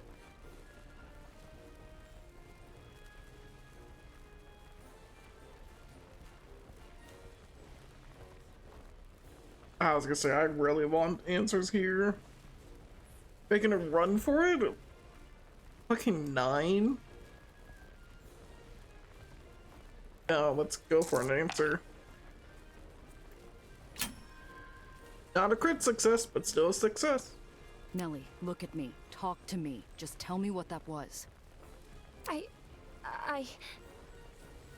weapon used red Aether, Gia. A highly volatile, highly experimental version of Aether. It's very powerful, but also very unstable.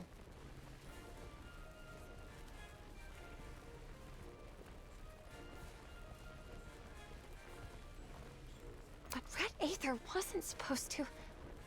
With nothing more than an empty expression, the kid clams up tighter than a 10-inch steel vise.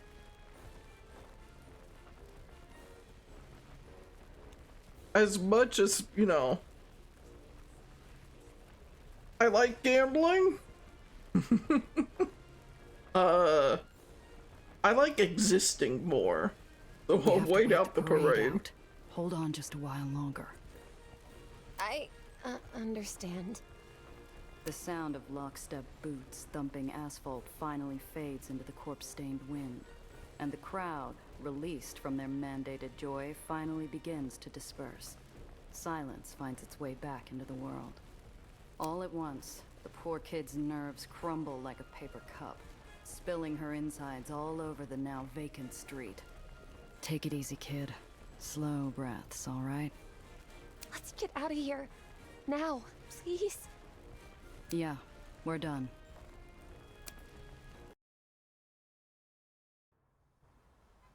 Enough distance passes that ash and screams and a bright, hot light start fading into a bad memory. Nellie breaks the silence.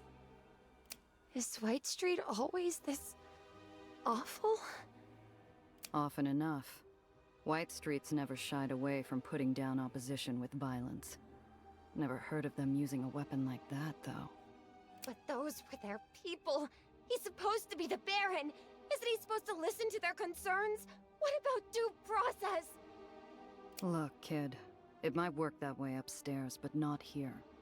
The only word that matters down here is the Barons, and in White Street, the chain of command's everything. If Eli says we're going to war, you either fall in line, or you're an enemy.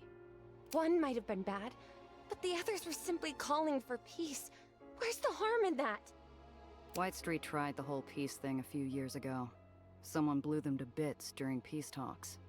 That's not something they'll ever forget.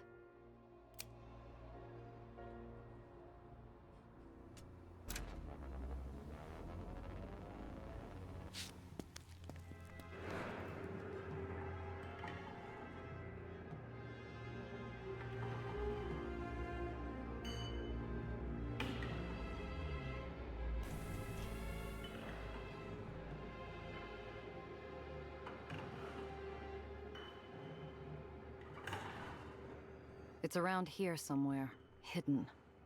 What was that symbol? Are we really going into the Undercity? Will the Aether Rats let us, or are the stories true? You don't think they'll throw us off the island, do you? Which stories we talking about?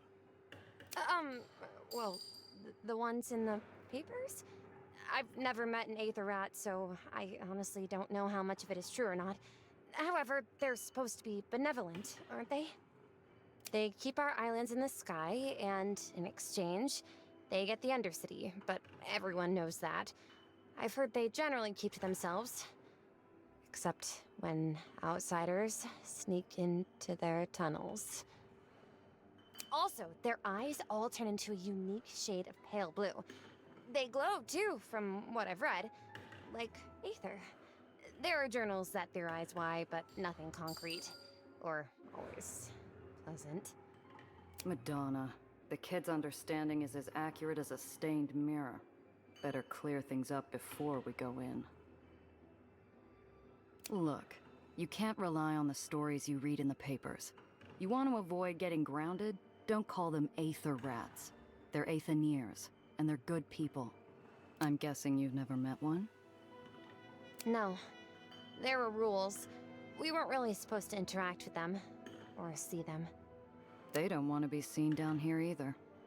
Too many people can't stand the idea that an island floats or sinks on the whim of an Aethanier. Figure a good rat is a scared rat. They've done it before, haven't they? I've read of islands crashing because of Aether repulsor failure that could only be possible by sabotage. And blow themselves up out of spite? No island falls without a baron behind it and a list of dead Aetherians trying to stop it. The world down here isn't one you'll find in your books. Keep that in mind. Now, where's that door?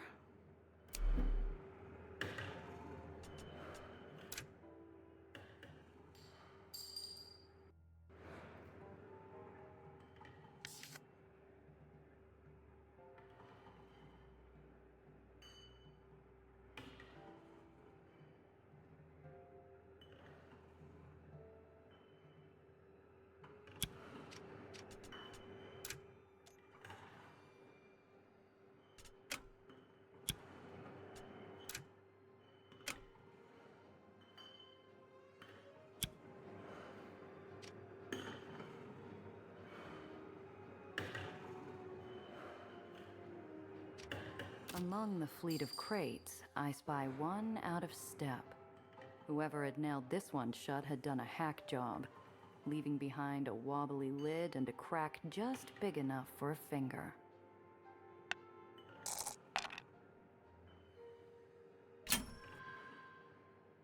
I stick my finger through the hole, angling past jagged slivers and crooked nails until I find a solid grip. I pull, fighting the groaning, shuddering lid. It gives up with a pop.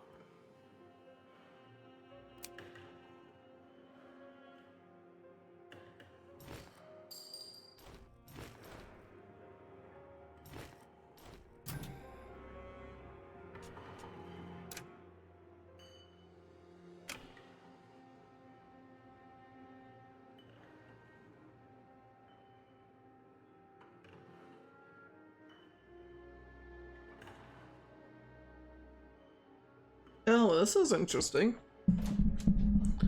So we can get stray items that help with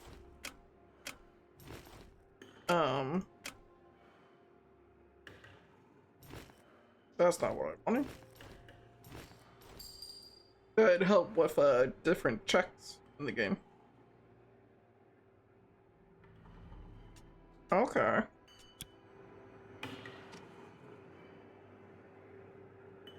Anything else I need to grab?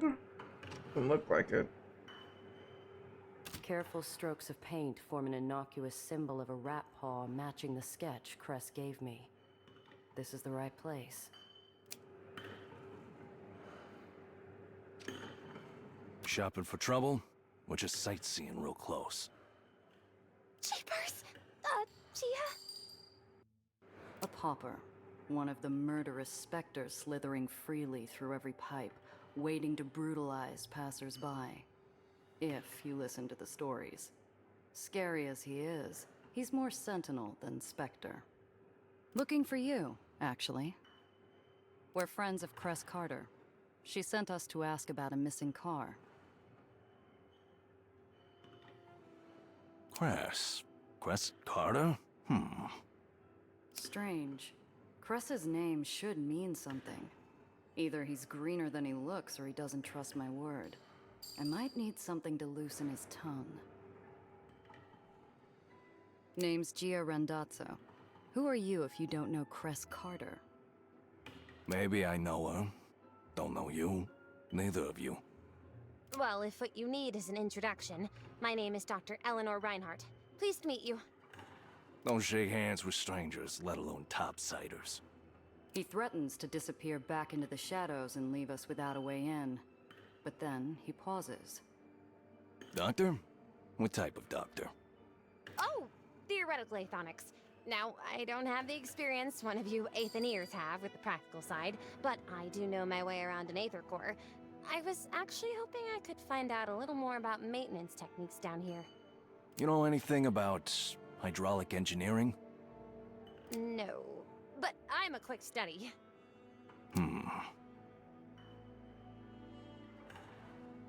We're not looking for trouble. Like I said, just need info. Could be a couple of terriers and maybe some topsiders looking for some fun. Just look at her. And if either of us were terriers, you and I both know this conversation would have gone very differently. You're right, she doesn't. Too shiny. Looking to see how the other half live, eh, sweetheart? I beg your pardon. I'm not a terrier, whatever those are, and I am not some tourist. A terrier, sweetheart. Are the ugly bastards who keep us Aetherians in line. That's how I got these. Every slip-up and slowdown adds to the contract, and I mark each one so they don't get from me a second more. There's so many. I'll be paying off my time till the day I die, and hopefully not a moment longer. I'm looking for a car. 35 Chimera. Pretty fancy. And what would a car like that be doing in a place like this? Some goon in a black hat stole it. Figured he'd try to dump it once he got what he wanted. Pity.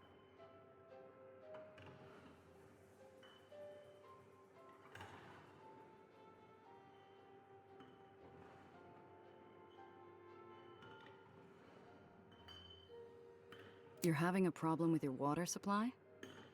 War's changed priorities for the Undercity. Water's being rerouted, and there's not enough of the good stuff to go around. Is it a filtration issue? Something pressure-related? Or does it have to do with the temperature regulation? Don't know. Sounds like you might know a thing or two, though. The pauper sinks deep into thought. We might as well be having a conversation with a statue.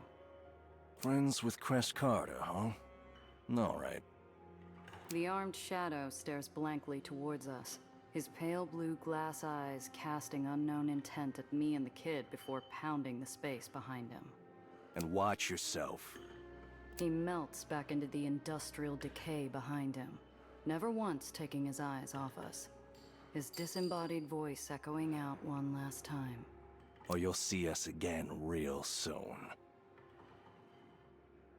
Every darkened cranny becomes a potential peephole while we stand there. Like walking to confession blindfolded in a packed cathedral. I can feel hundreds of unseen eyes watching, waiting for a single misstep. He gave me the heebie-jeebies. Do you think he... She's interrupted by a gush of stale air riding the echoes of countless thumping Aether machines.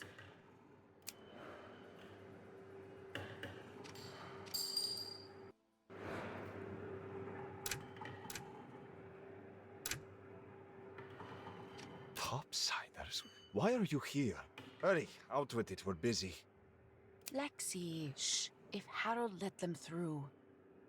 Harold's been wrong before. Hello, I'm Maria.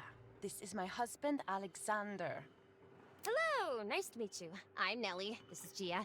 We're not here to bother you while you work on... Oh, is that part of an Aether substructure power converter?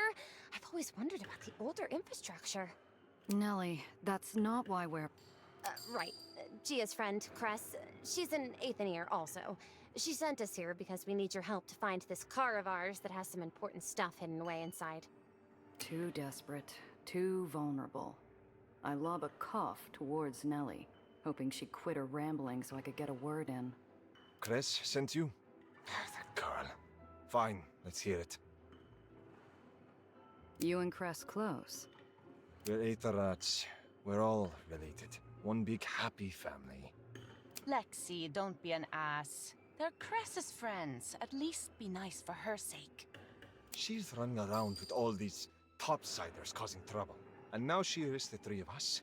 She should know better. It's a subtle movement. Alexander sends an involuntary glance towards Maria's abdomen before matching my eyes. I couldn't be sure if he was angrier that I caught him, or that he slipped something so personal. These tunnels... They're so big. Where did they go? Everywhere? Can you get to any part of the island from here? Have you ever gotten lost?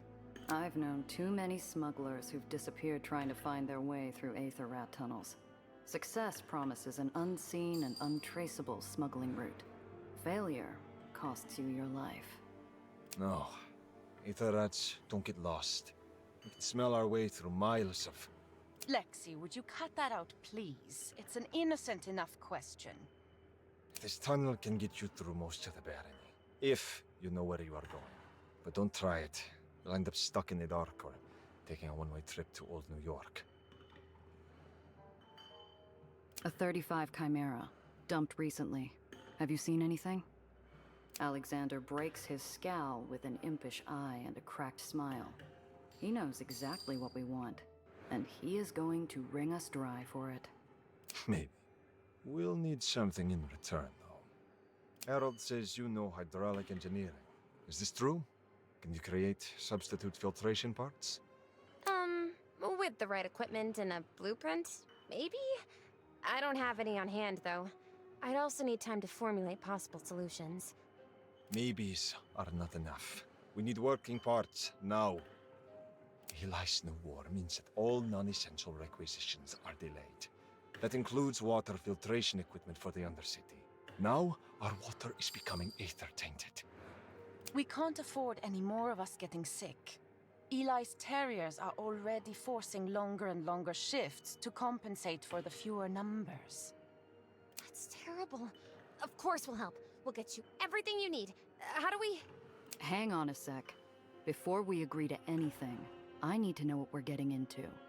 How much is this info going to cost me? Water filtration parts, new ones. 1 or 2 crates should do the trick. The more the better. Aether should have priority. But Eli's leaving you without water? Should be, but the Barony's quartermaster says the war means less for us and more for the army. He's a good man at heart. We have leeway with him, more than with the other officers, but... Natsuko's a soldier, not a man. He's choked us from the supplies we need for years. Now, with the war, he has every excuse to squeeze tighter. How'd any part of White Street lose out on clean water? I thought that's all Eli cared about, aside from his wars. Our water is kept separate from the rest of the Barony's supply. That way, terriers can reward us with clean water if we run low. With our own supply of fresh water becoming smaller, we have to use water tainted by Aether use. Or find ways to make the terriers give us extra. Why would Eli risk the lives of his Aethaniers? You keep his islands afloat. If you all start falling sick, his islands are going to start dropping too. We've asked his terriers the same question. All we get back is, get back to work.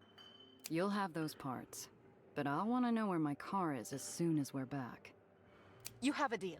Thank you. Don't trust the quartermaster. And watch yourself around the scrapyard. It's a dangerous place. Gia.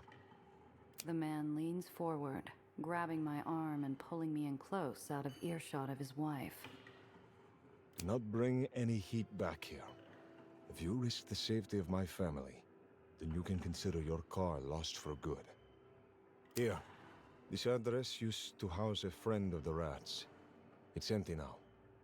Use it to lie low if you can't help yourself from getting into trouble. Alex releases his stone grip and a slip of paper into my hand.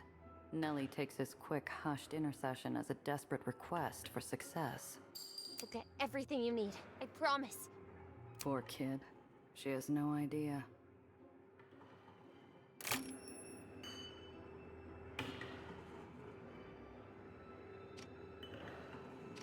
The Aethanier couple are hard at work, while Alexander silences a hissing valve with a brisk twist of the wrist. Maria wrangles a weave of cables between metal clips and a dialed box. What do you want? What else do I need to know about this quartermaster character? The coward? You can't trust him. He'd just as fast sell you out or cut your pay. And watch out for his dogs. Scrappers from the burrows. They're nasty bastards. He pays to do his dirty work. Scrappers up here?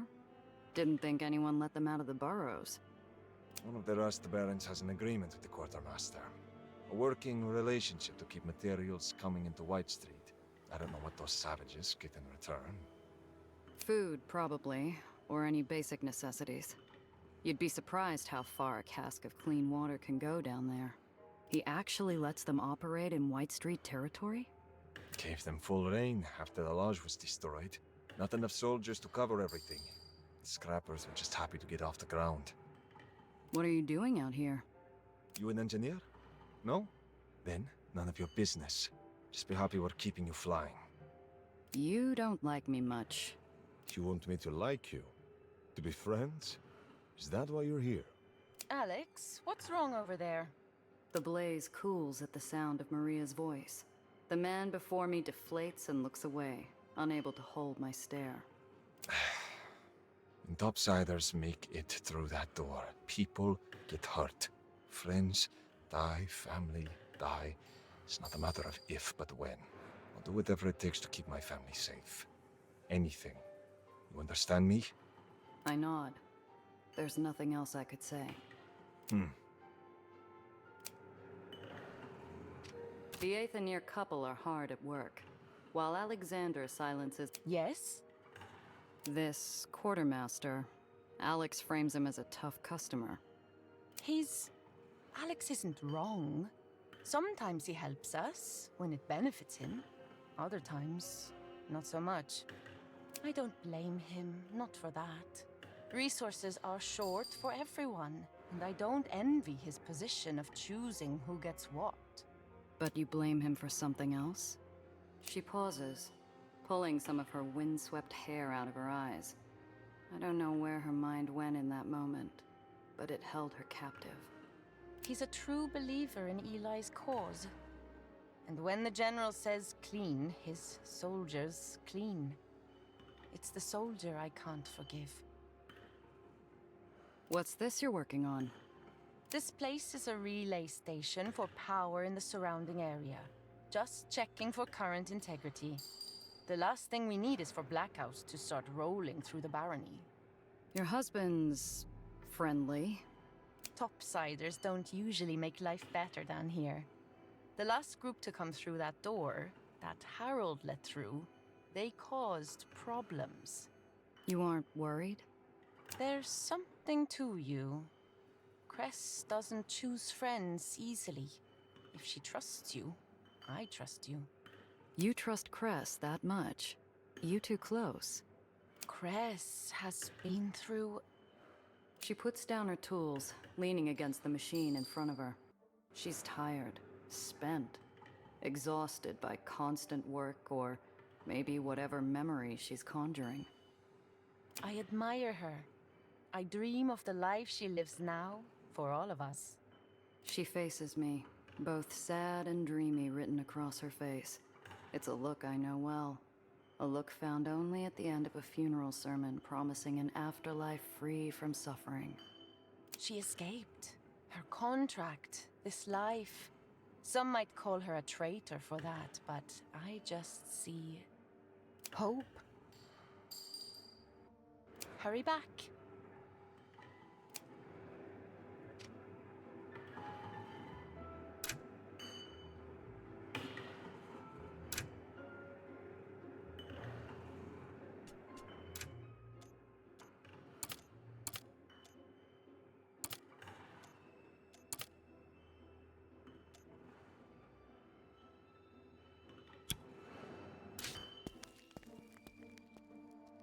Well, I guess we gotta find this water filtration.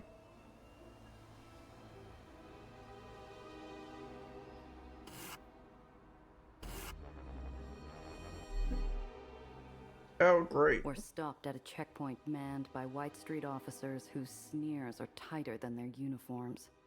I get the feeling these are no shift-clocking schlubs. All whitecaps stink like rotten pork, but these ones seem to be wrapped in fancier dumplings. Who are they?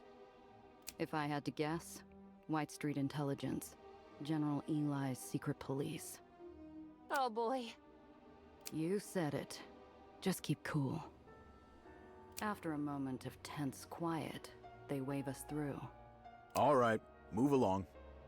Apparently, we're not the particular field mice these hawks are hunting for, and I'm not about to give them a second chance to swoop. As we burn Aether and leave them behind, I let out a breath I didn't realize I'd been holding. Whew. I hope that won't be a problem on the way back. Let's see if I could change my routes, but my routes are pretty hard locked in.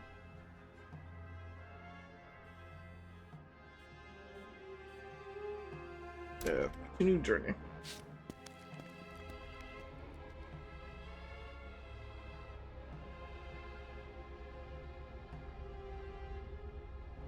If the lifeblood of White Street is industrial refuse, then the scrapyard is its beating heart.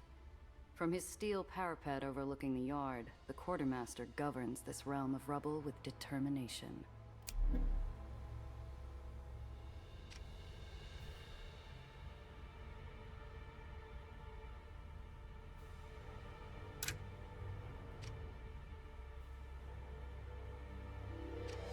The massive cargo elevator locals call the Beanstalk is one of the last remnants of pre-Aether tech, relying on grit, machinery, and braided steel to plunder the refuse of the old world. The main lot is in constant noisy motion, a cacophony of combustion engines and sparking steel. When you look past the grime, it's a place of ferocious efficiency and discipline.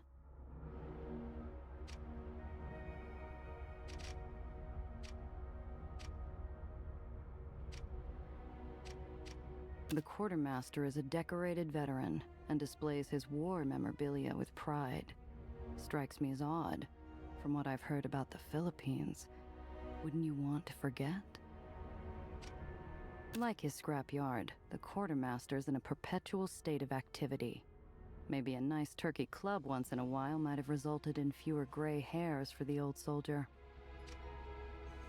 Not while he's here. I spot a crate of water filter parts inside the quartermaster's office. Can't lift him while he's standing there, though. The quartermaster would have a friendly, likable face if it wasn't lined with the stress and fatigue of a lifetime of devotion to Eli. It's clear as we approach he's neglecting 7 other things by talking to us. Sergeant Major Lutzko? I'm Gia Rendazzo, and this is Nellie. Pleasure, girls. Sorry about the state of things around here. I don't often host such fine company. What brings you to the scrapyard? It's a pleasure to meet you as well. You see, we're looking for... Just a few minutes of your time, then we'll get out of your hair. Sir, how do you get along with the Aethoniers in White Street? They keep to their own, mostly. That's fine by me. Why? Well, they're not getting the supplies they need to survive, you see. And you're what? Their lawyers or something?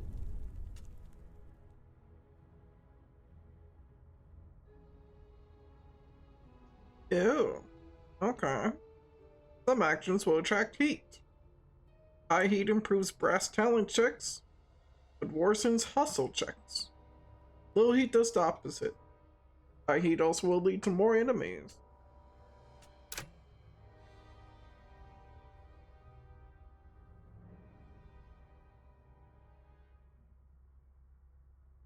His eyelid twitches. He's getting impatient already. So I take it you served with General Tillinghast, is that right? Where were you posted? Yeah, the Philippines.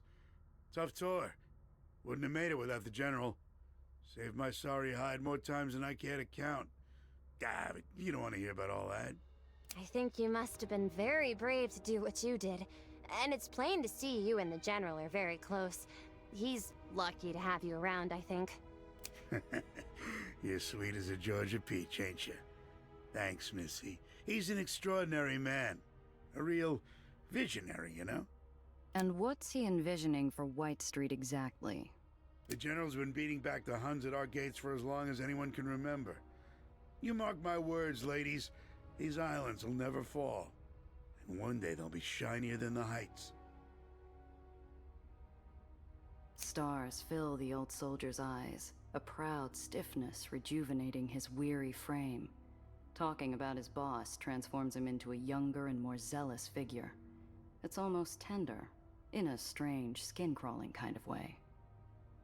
You deal with a lot of lawyer types? There are Aethonier lawyers? Do they go to law school? Can they go to law school?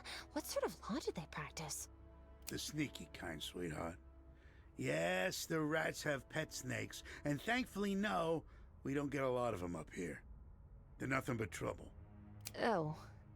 Burrowed into their libraries of theirs, poring over contracts, looking for loopholes, taking advantage of the system, making a lot of red tape and wasted time for people like me.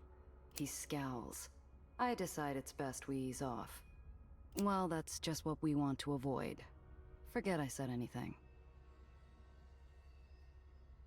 Look, you Whitecaps are all about honor, right? You understand what an oath is. We made a promise to help these people, and we intend to keep it. Damn. Just needed one more little nudge to get a 6. Where you two been hiding, huh? White Street could use a couple more women like you. Ah, hell.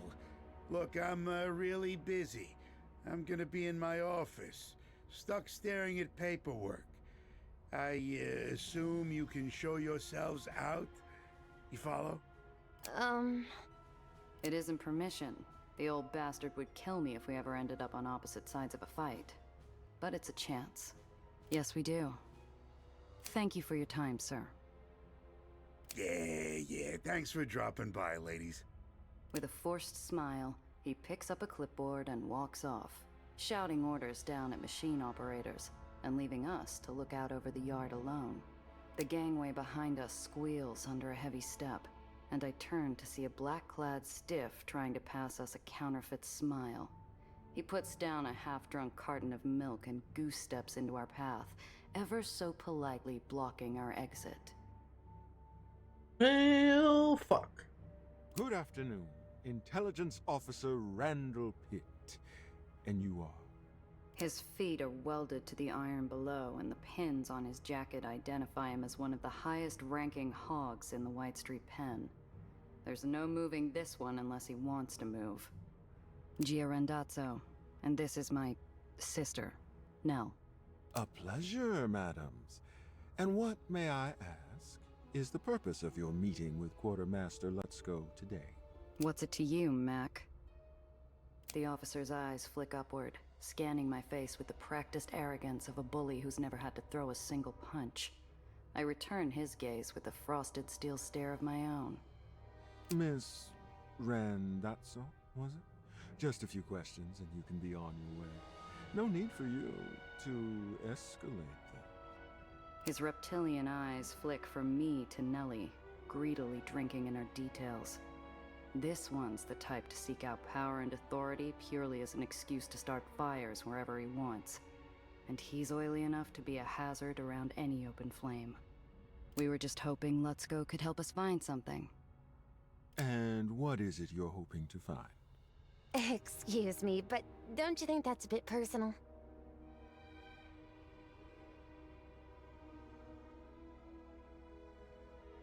It was a waste of time. We changed our minds anyhow. Ah, of course. That's too bad. Anyway, listen to me prattle on. I get flustered when faced with such ravishing beauty, you see. For sisters, you don't look that much alike. Do people tell you that often? Oh, he's loving this. Savoring every second like we're a pair of potato knish, fresh out of the oven. Which means, of course, he's about to bite. I trust a pair of such good little New York girls would promptly report it if they were made aware of any illicit activity on the part of Sergeant Major Lutzko. Correct? What do you mean, illicit? Oh, you know, illegal, wrong, things that would demand a transfer of leadership here into more capable hands. Anything he shouldn't be doing. How would I know what he should or shouldn't be doing? His smile flashes in and out of existence so quick, you could argue it never happened. In an instant, his officious familiarity vanishes. How charming. Now, you and your sister can testify to what you know, or we can take this up with General Tillinghast. Your choice. Doesn't take a genius to figure Lutzko's into something dirtier than his own soot-stained uniform. I share a look with Nellie, whose sparkling eyes are relying on me to navigate us out of these shark-infested waters. What's he in trouble for, anyway?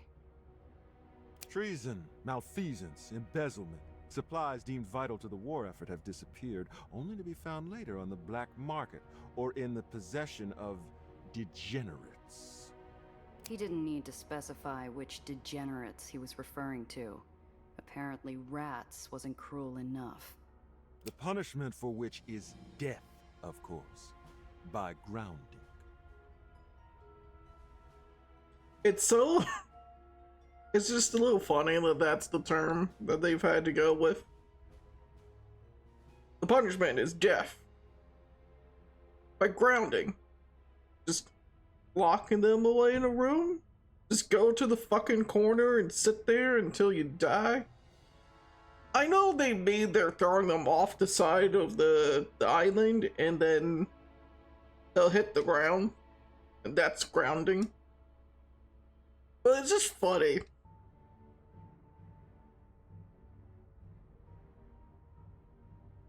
Grounding? Is that... Yeah, kid.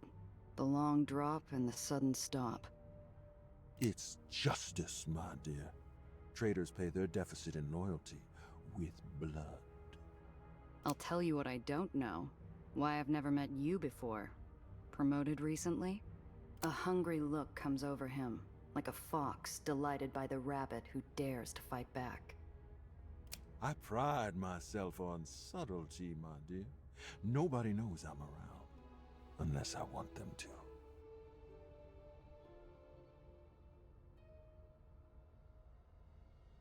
How nice for us. He's inching closer, and his military-issue aftershave doesn't do much to mask the fetid milk stink of his breath. I maintain the distance between us. Not rude, but not too subtle either. He squints, unsmiling. Let's get back to the topic at hand, shall we? Look, pal, we just met the guy. Do whatever you want, it's got nothing to do with us. Now we got business to take care of, so if you don't mind... A sneer paints itself slowly across the officer's mug. If he had an angle, he'd use it. But he doesn't. Very well. It was a distinct pleasure. Till we meet again. Oh, thank you, officer. Goodbye. He peels himself out of our path as slowly and painfully as an overglued bandage on a fresh wound. With a final colorless smile, he turns towards the quartermaster's office. Inside, Let's Go spots him, and the old man's Adam's apple bounces like a kid on a trampoline.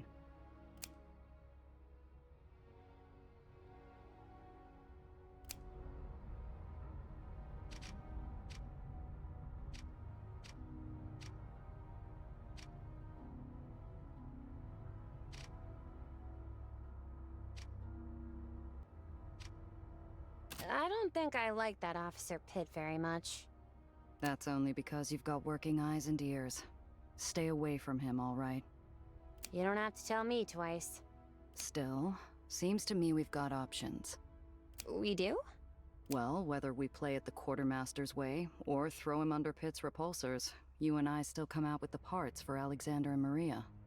I see. But what'll happen to the scrapyard if the quartermaster's arrested by White Street Intelligence? You never know. Let's Go seems all right, but he's not exactly running a tight ship here. With someone like Pitt in charge, the Aetherians might get more reliable supplies. But then the restrictions imposed on them may get even worse. Boy, there aren't any easy answers in the lowers, are there? You catch on fast for an academic. Gia, the water filtration pieces we need, where do they originate from? Well... White Street reuses whatever they can. Old coffee makers, radiator grills. If you can find it down in the burrows, then you pile it onto the beanstalk and it gets carted up here. Oh, of course. Well, then it's simple, isn't it? We just go there and grab some supplies while they're in transit. I must be giving her a real scorcher of a look, because she blushes pinker than a spring tulip. You're suggesting we raid a cargo shipment. You're suggesting we steal something? Well, it's a solution, isn't it? I'm trying to get into the lower spirit. The embarrassment and excitement fighting for real estate on her face have me this close to throwing an arm around her shoulders and tussling her hair. Let's go, Principessa.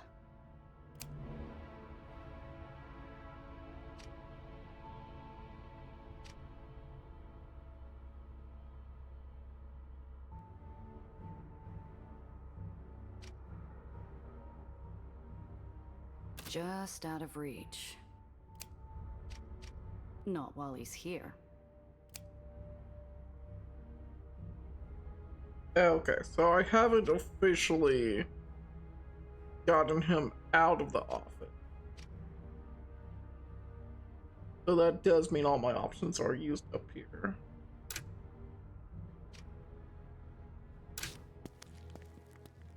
Okay, fair enough.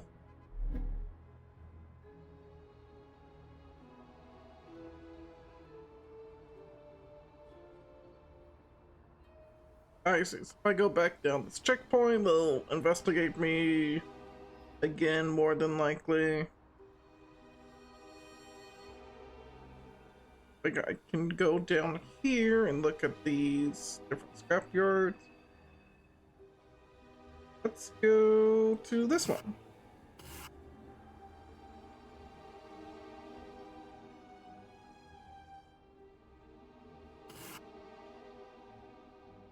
Intel threats high.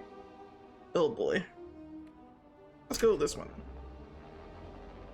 This is the closest to the burrows I've been in years. If I look off the edge, I might even be able to see where I was born. I keep my distance. Gia, what's that? She points out the passenger window at the dark shape of a scrapper clunker, its burnished surface glinting as it swoops down to intercept us. Its markings, from grease-splashed like war paint across the hood to the scars and gouges of previous fights, suggest a high rank. That is who we're here to find. As the car pulls up alongside us, an even and untroubled voice squawks out at us. Hello there. Looking for something, little bird? He didn't open the dialogue by opening fire, so I take that as an encouraging sign. Nellie's looking at me expectantly. I better choose my words carefully as we pull over. You familiar with White Street's quartermaster? Let's go. Sure. He's the only man who puts food on my table. The scrapper leans out his window and proffers a folded piece of paper. I can see the quartermaster's stamp even before I grab it. It's a personal letter, promising pay for extra security for Lutzko's goods as they travel the beanstalk. That's quite the arrangement you've got yourself. Wish my family'd been that lucky. You from the Burrows? Siltside, long time ago. Had to find a different way out. Siltside? Couldn't be. Nobody comes out of there in one piece. Who says I'm in one piece? The rolling rumble of his laugh matches the cadence of his engine. Mind if I keep this? Could come in handy. Sure, I've got more at home. The man loves his correspondence. How are things groundside these days? It's been a while. Same as always. The bitterness in his voice betrays no lie. The burrows are still the same as I left them. Hot in the daytime, freezing at night. Harsh winds carrying skin-slicing dust. Short on clean water, fresh food, and hope. Some things never change. I still hang my boots out the window at night. You really are a Burrows kid. The scrapper and I share a sharp-toothed grin, and I savor the puzzled look on Nellie's face.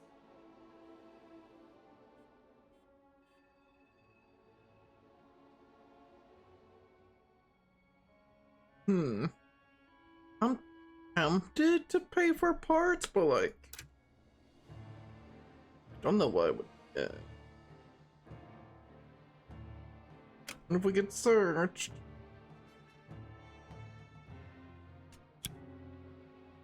Parts are not the same thing as the filters, right?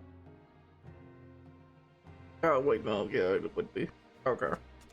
Then yeah, we'll do that. I'm not here to steal from anybody. I'll pay for what I claim. I'm looking for water filter parts. Got any on you? Matter of fact, I do have something that might work in a pinch.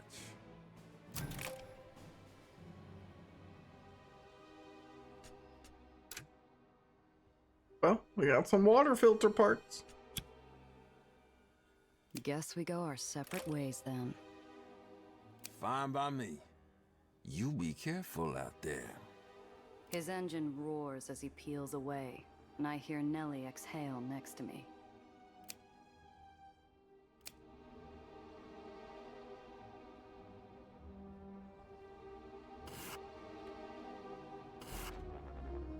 The busted chunk of an island's underside rusts in the sun, laying precariously on a crushed tenement building. Broken detritus and snapped cabling hangs down close to the street. Oh, this is perfect! See that? If that old Aether repulsor's not damaged, the parts could easily be repurposed for water filtration. Let's see how easy Once that actually reparked, is. She runs off and gets to work, untangling pieces of equipment, reaching up on her tippy toes to pull down bundles of wire. Why do I She keep turns back to me. being one off? Well, start over there with the equalizer piping. I can't fathom what she wants me to do, so I start tugging on pieces of scrap and hope for the best. My clumsy efforts shake loose a metal assembly, and it nearly cracks open my coconut. If you don't know what you're doing, stay out of the way. I'll do it myself. I wait by the car till Nellie comes over with an armful of useful parts. She gives me a glare, and I can't help but feeling like I'm back in primary school. At least it's only my pride that took a beating this time. There's no mistaking Could have been a much worse failure. Scrapper rig on the prowl, all sizzling oil and sparking ozone. Many scrappers are perfectly decent people just trying to survive. I can tell without looking that ain't the case with this one. Oh boy. Couple of floaters all alone, eh? Easy pickings. What, is this gonna be a fight now? Hey! Yeah. We staked our claim on this scrap.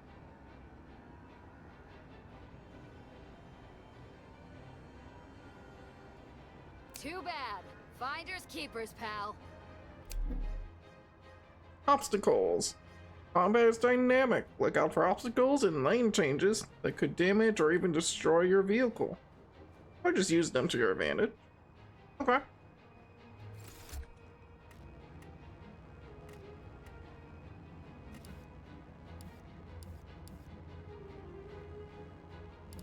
We got a couple of bystanders. We got a couple of bottom feeders.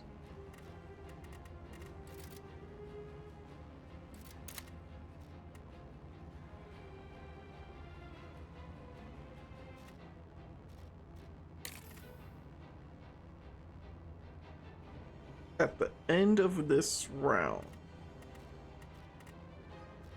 so I can knock this guy into the hazard. He'll take 1 damage. Oh, but I can only move 9, huh? That's probably not exactly worth it.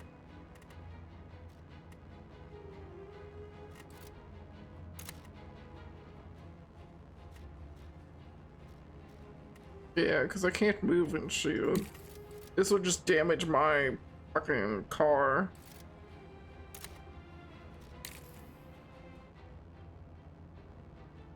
Can I get an idea what his move is? Not really.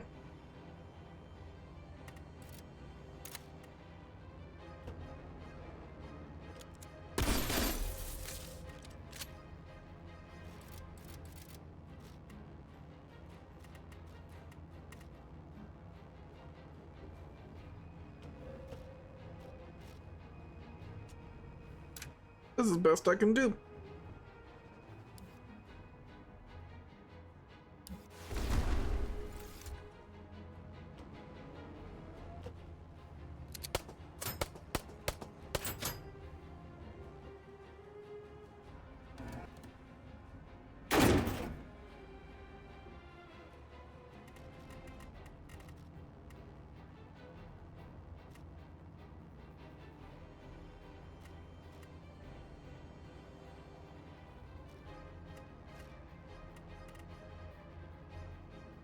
And then if I'm here, it'll just be destroyed. Okay.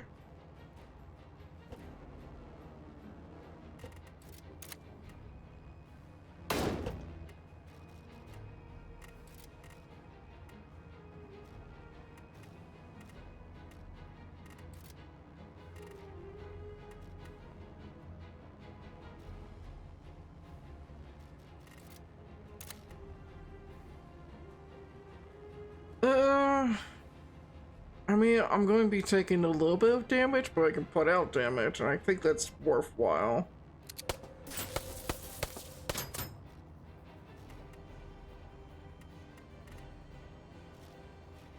I mean, if I go all the way back here, they just both get to move back and hit me.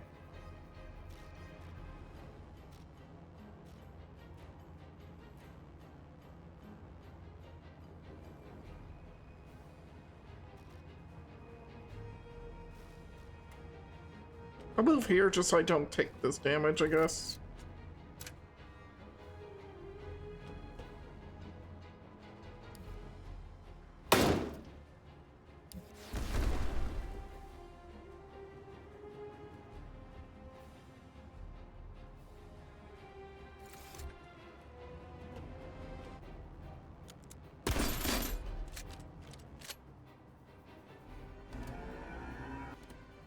It's really hard to tell what their setup is, you know? Man, what's happening in this lane?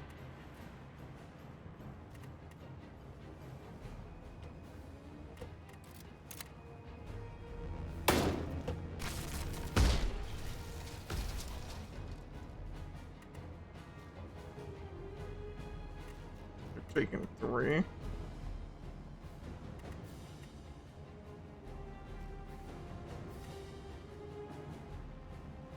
Take 1. Can't hit them anyways. Might as well just move up. I hope I move enough to not get hit.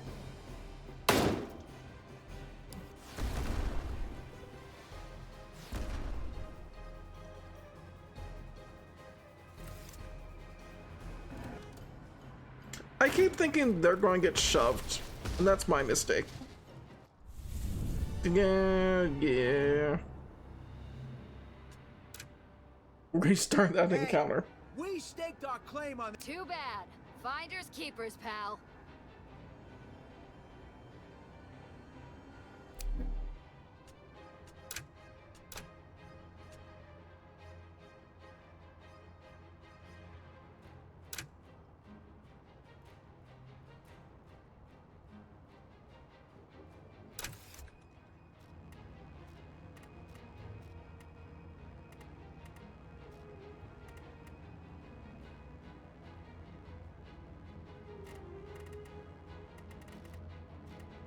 Okay, so moving down this lane, it's all 0.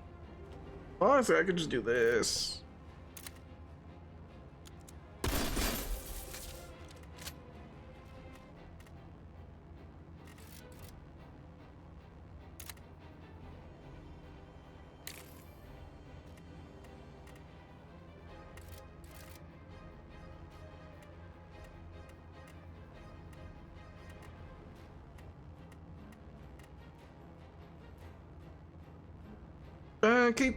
This spot keeps me on the pistol side of this car.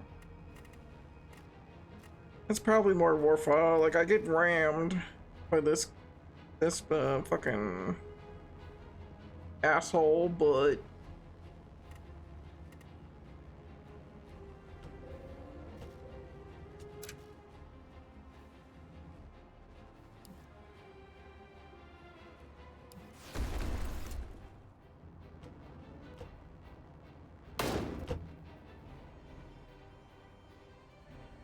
or I guess they both ram me.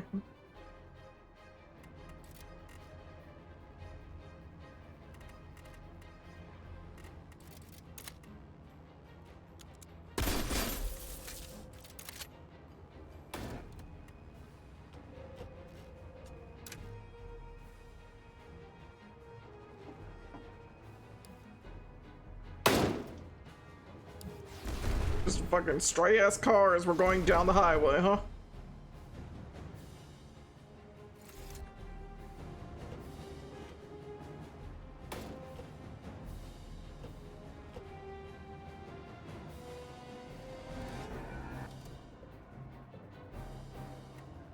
I was gonna say, you're not probably very keen on taking your yourself out there, bud.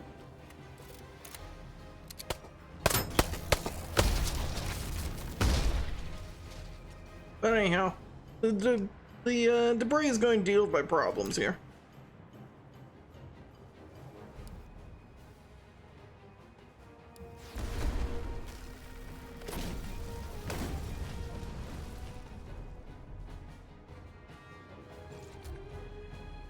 You all right? Yes, I'm okay. Thank you. You grew up with those people? A different time, kid. A different life.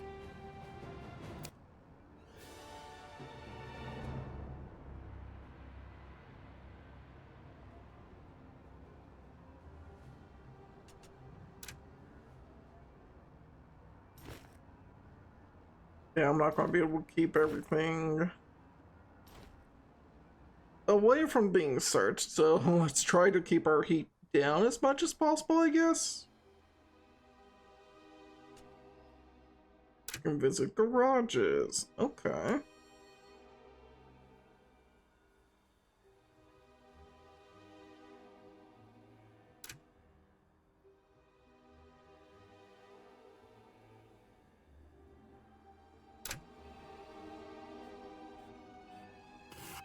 Let's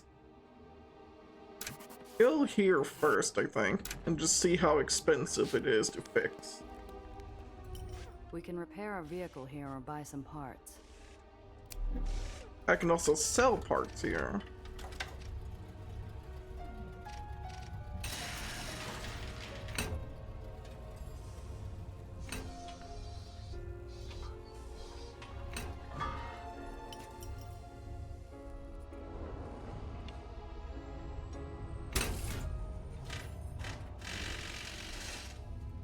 And I can upgrade my car with that storage compartment.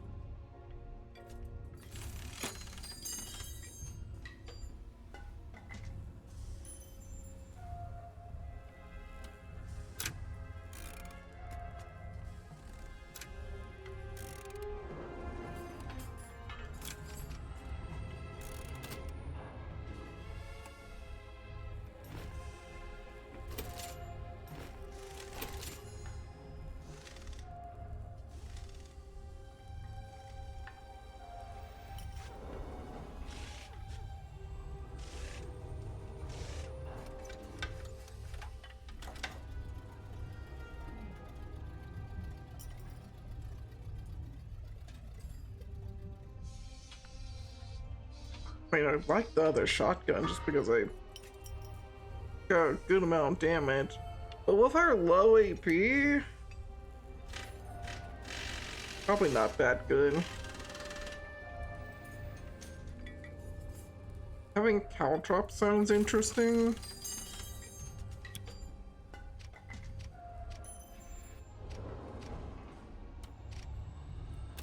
There's the repair bench. $4? Quite a bit of scrap though. Still, probably worth it. I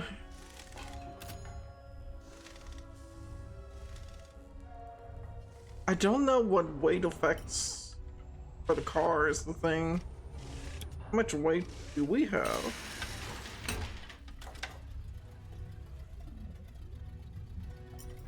Heavier parts offer more power but take up more weight. It will make it undrivable. Okay. We're at 5. Add 2. I mean, it just gives us options, right? That's kind of what we need right now, is just more options.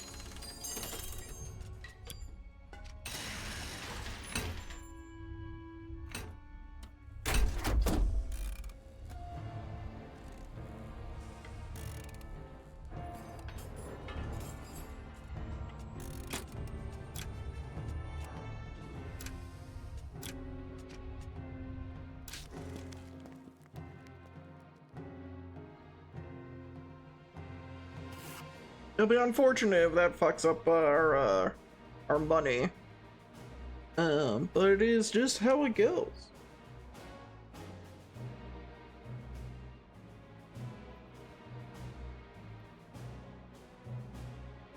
Anyhow, I'll need another quick break here, so I have to throw you all into the hell that is another ad.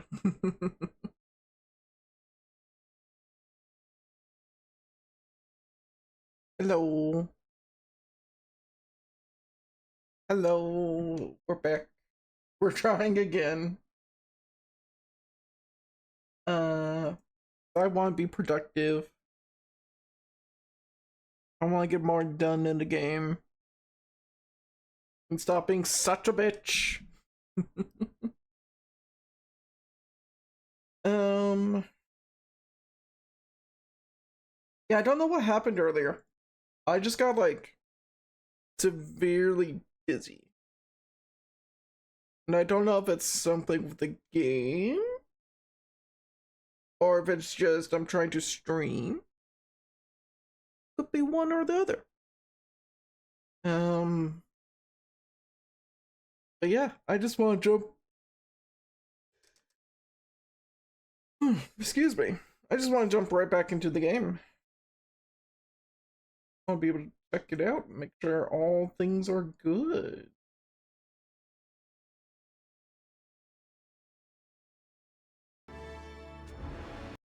Okay. I want to make sure my audio was actually picking up though. Because if it wasn't, that could have been a problem. Could have been quite the problem.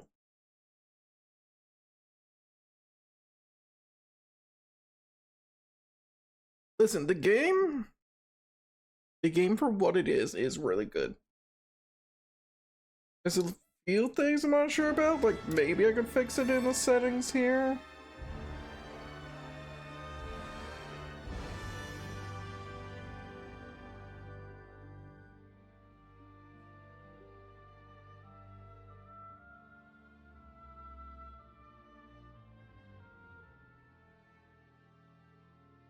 Like, maybe I'm having some weird motion sickness, but I don't think I am.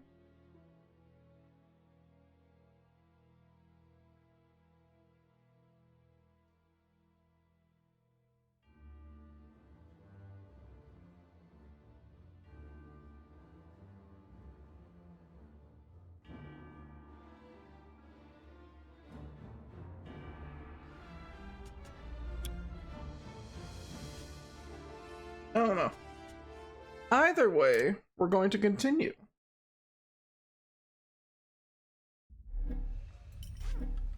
Because we left off repairing our vehicle at this shop here. We bought some new weapons.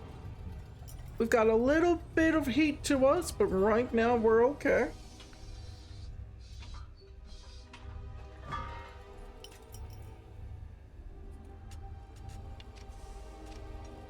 And we're going to continue salvaging. We bribed this salvage king over here.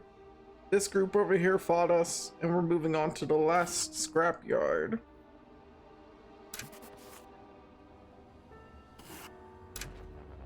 For a moment, I think I'm seeing things. Looks like a scrap pile is moving all by itself.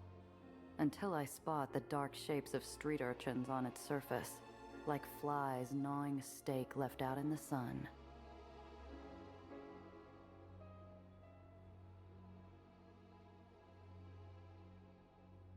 I feel like I have my genres wrong when I try to explain this, but this is like very, I guess, just noir, right? Because usually you hear detective noir and it's like,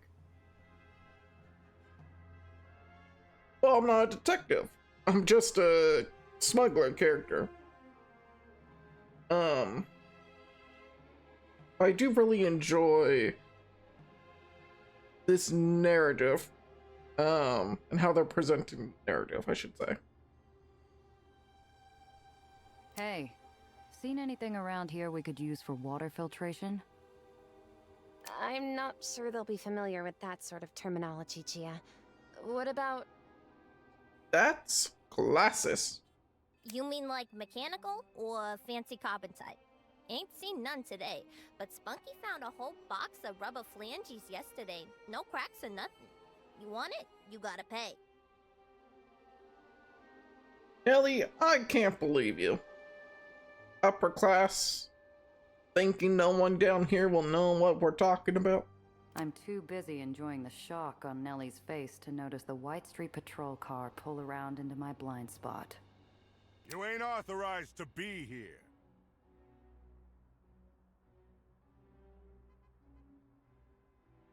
Ow.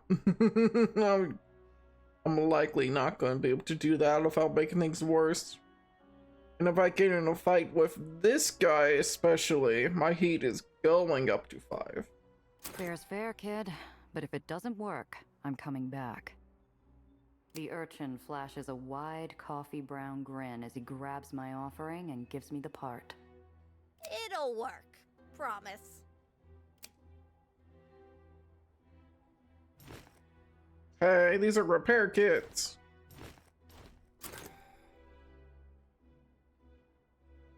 Not what the Aetherians are looking for, but it'll come in handy. All right, enough. All of yous clear out.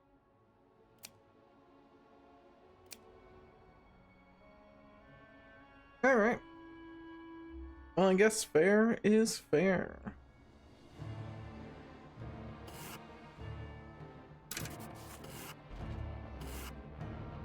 Get up there.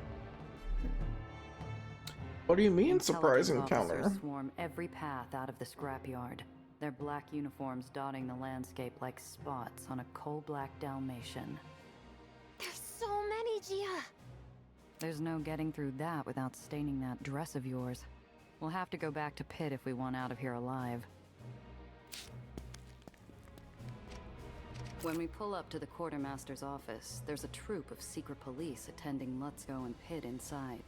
Neither one looks pleased to be sharing the same air with the other. I suppose this is what they call the moment of truth? You suppose right. How do you want to play it? She looks surprised, as though she didn't expect me to source an opinion. You want to learn how things work in the lowers, Doctor? There's the tough choice and the tougher choice. So choose. Well, as I said, I'm not exactly well-versed in White Street military politics, and I've only gathered minimal data on the relevant parties so far. There are other considerations, too, like...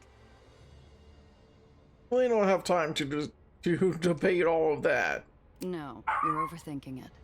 What does your gut tell you? It tells me we should help the quartermaster.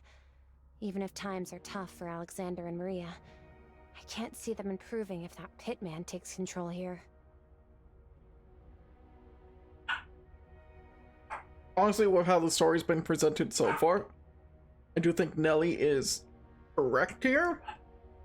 Like, it already sucks for those two, but if these intelligence folks take full control of this area, they are not going to make it any easier.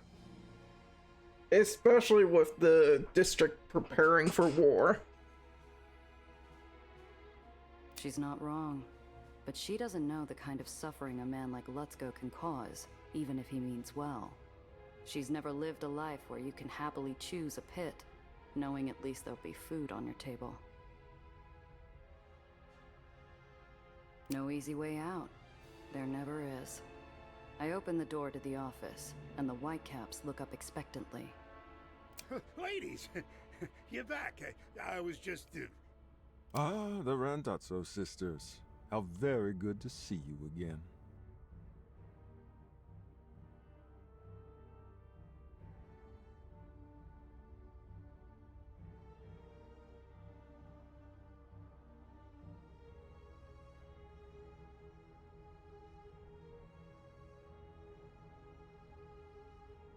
They give so many options. But you can see like Brainiac would be the easiest one to win, because you have literal proof of the corruption, and if you started specking into Brainiac, you would get that role right there pretty easily. But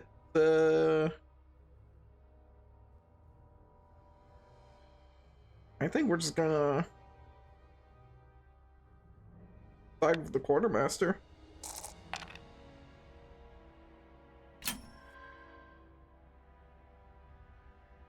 Sorry, fellas, but we couldn't dig up anything useful.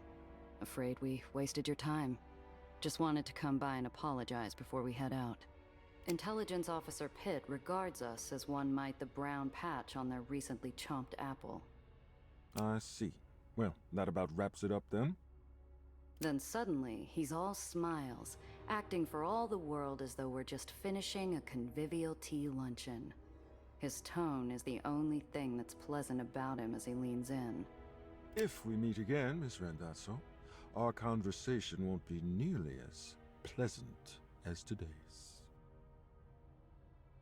Oh, I don't expect that to be a pleasant encounter at all. He gestures to his goon squad and they tromp out.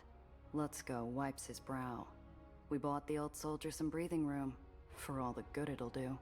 But we're also on Pitt's blacklist. We'll have to watch our backs in this barony from now on. Choices and consequences, huh?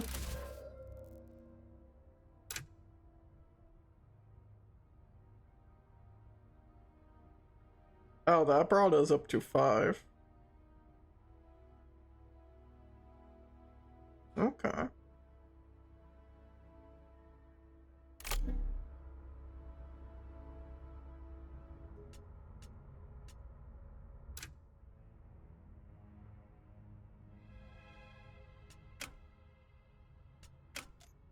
What am I trying to look for? Looking for missions. Now it wants us to bring this back. I did level up though. But the spec I'm going down is harder now because of what I chose. Huh? Fair enough.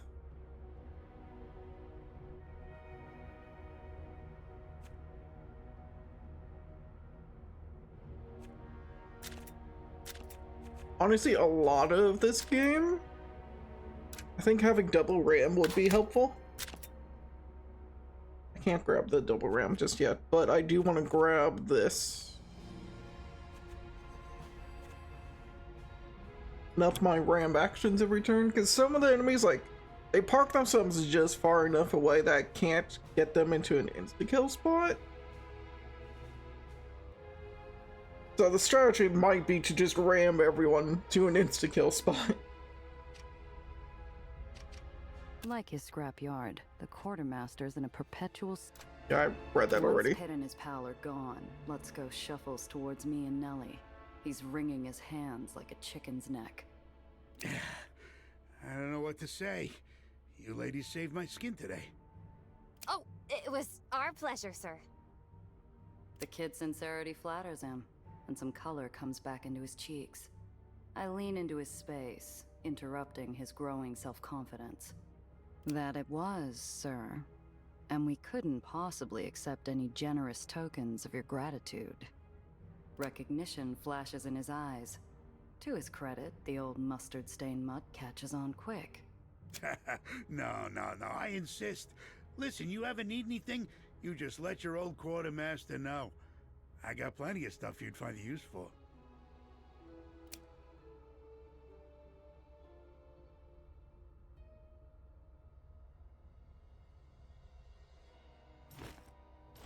Well, like I said, busy day. Thanks again, ladies. White Street's scrapyard monarch scurries away with all the decorum of a chastised court jester. In a moment, it's just me and Nellie, and the wide expanse of White Street.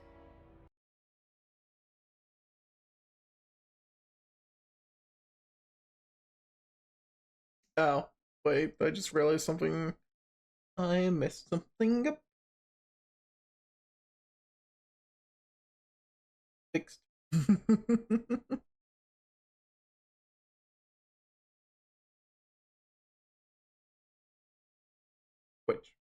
Twitch, come on. Twitch. Thank you.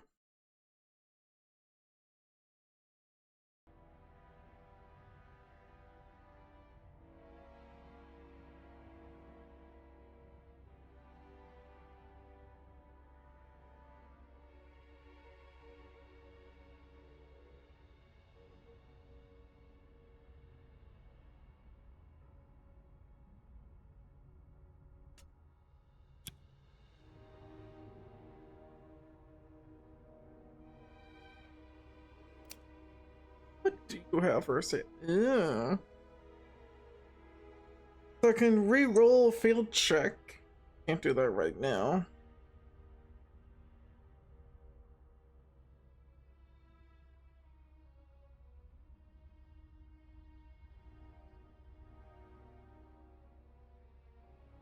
So he sells some contraband, sludge thrower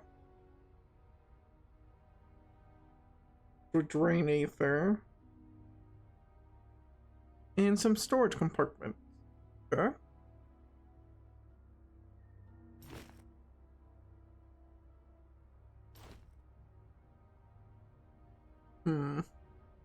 At 26.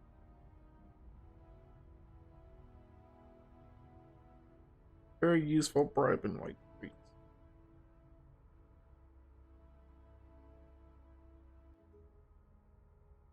Take care out there. Yeah, I'm gonna wish I had those cigars though, huh? Can I buy those cigars off you?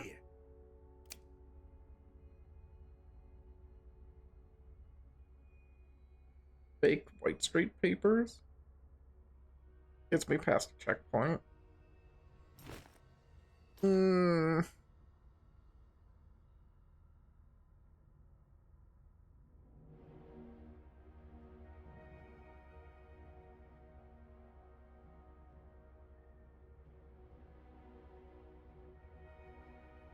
$26. And I would have exactly enough if I sold my repair kits, but I don't think that's a good one. I don't think that's gonna be worth it. I feel like I need those repair kits, you know? I can't rob him because he's still there. Okay. I'm running with too much heat, and with a fever like this, I can't risk spreading it to Alex and Maria. We need to pull over, lie low, and let the Whitecaps move on. There's a place nearby. Ooh, a safe house? That's so exciting! We're like spies, undercover agents. I'm not tired, so I can take first watch if you need a nap. Though I don't have a gun. Do you have an extra? Why are there so many little spelling mistakes in this game? Or like, every now and then a word's missing. It's not so much of an issue, but it has been more and more noticeable as we're going through this kind of early stages. Kid, if we need guns at a safe house, it's not doing its job, and we're in a world of hurt.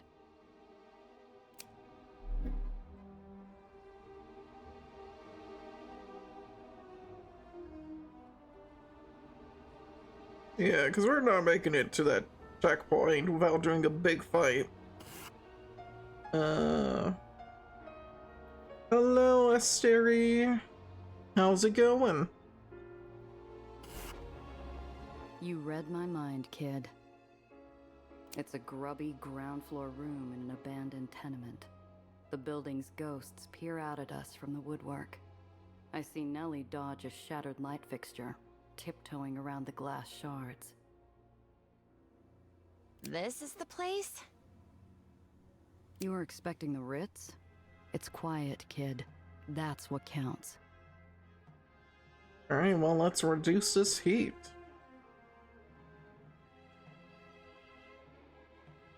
Going okay, a little sleepy. Yeah, nothing wrong with being a little sleepy. It is a day to be sleepy. But I have been good. We've been playing this game. We played it for like about 3 hours earlier until I had to stop. For one reason or another, I just got badly dizzy. So, I've gone in past that point and I want to jump back into the game. But I don't know what caused it in the first place, so if it happens again, it's something with the game, I think. And I don't... Like, I don't know if it's like motion sickness with the combat. Because this game is all car combat for a strategy game. or if there's like something else going on that's throwing me off, or if it's just nerves. You know, I've been on a kind of semi-break from streaming. And I'm trying to get into a flow of things, or at least I'm trying to find my flow of things, you know? So, that's just where we're at.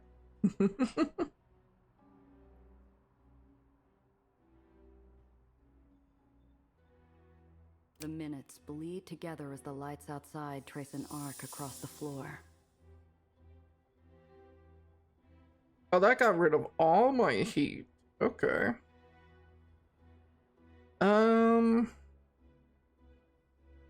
I kind of want to try to roll for this, but like, I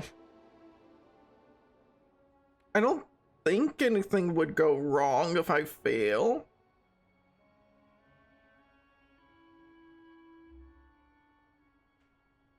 You know what?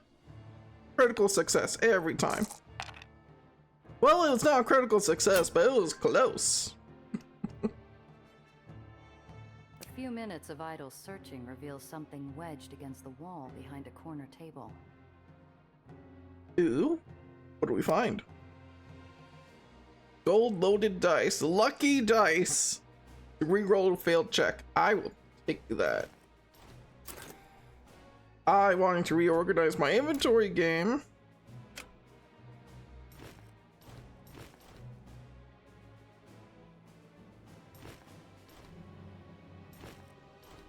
Put that over there. Is it safe now? Can we leave? Yeah. Drink it in, kid. We won't be seeing this place again.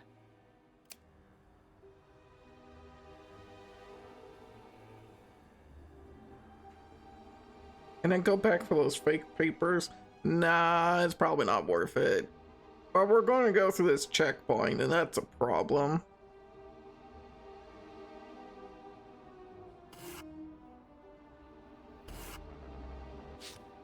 Let's see.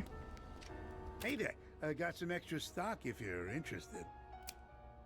Yeah, I want to buy some stuff off of you. So you'll buy that for 5. Puts me up 31. It still have to get rid of 2 of these.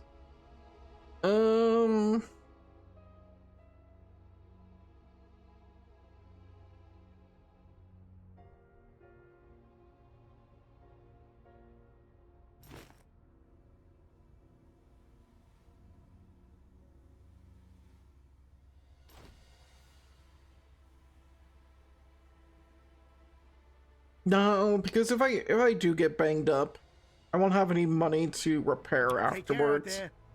It's just not worth it, no matter how I spin it. I have to deal with this checkpoint, and hopefully it's not so bad. The checkpoint's still abuzz with angry White Street wasps, their stingers twitching in search of some flesh.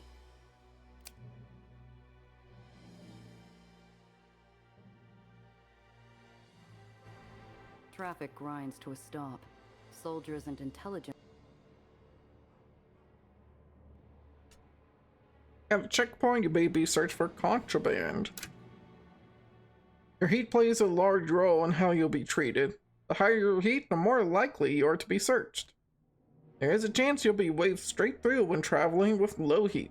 Officers are casing each car for contraband. After a terse chit-chat with a few guards, liberally aided by Nellie's sweet smile, they wave us through. Open the gate. This one is free to pass. Oh, thank goodness.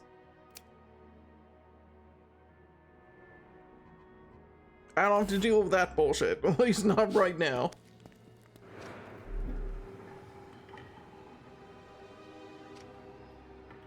Somehow, the place looks even rougher than it did only a few hours ago. There's a pall in the air as thick as the smog. Alexander and Maria catch sight of us and head over, dropping the goggles from their stained faces and treating us to some weak but earnest smiles.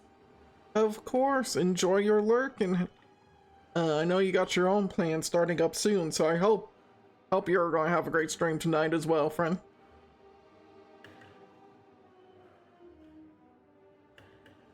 You're back. Do you have what we asked for?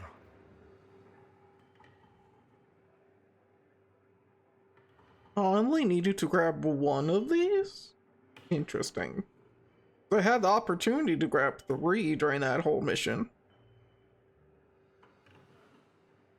I'm happy to say we were able to retrieve some excellent parts for you. Here you are. The kid magnanimously hands over the scrap, with all the pomp of a mayor handing out the key to the city. I can do you one better. Ah, so this is where I can hand over the extra parts. I hand over the extra parts we managed to scrounge up. Maria accepts them graciously, and Alexander puts a hand on my shoulder. His dirty cheeks are already lined where he's been crying. I can't tell you what this means. Things have been hard. Our nephew, His words freeze in his throat, and Maria puts a consoling arm around him. Thank you, Gia. And our deal? We're true to our word. Poppers spotted a car matching your description by Hero's Arch, past the commercial district at the island's edge. Should still be there. I should tell you, though. It's all right. Thank you. Next to me, the kid is wilted like a balloon with all the air let out. Her pretty little life in the Heights hasn't prepared her for this. She's had a double shot of reality, with no chaser. Here, we want you to have this. It's not much, but you really stuck out your necks for us, and we look after our own.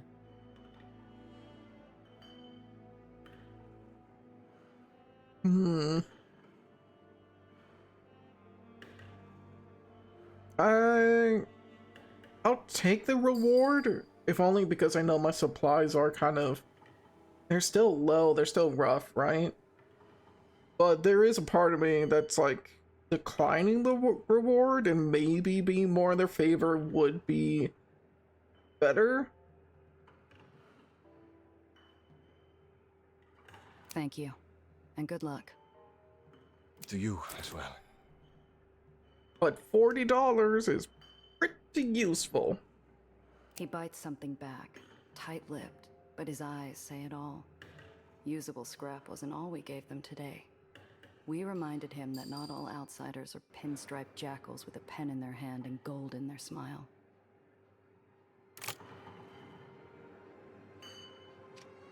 Yeah.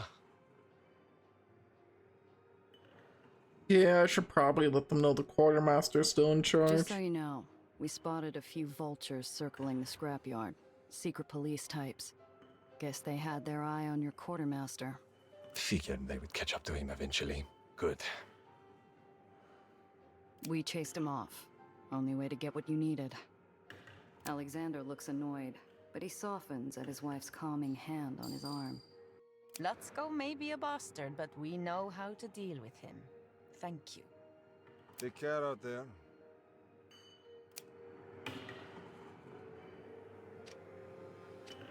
Yeah, better to make deals with the devil you know, huh?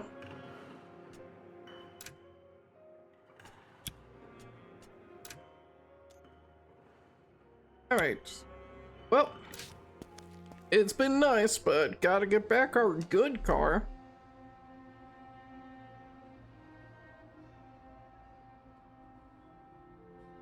That doesn't look like a pompous fucking someone's trying to compensate spot at all.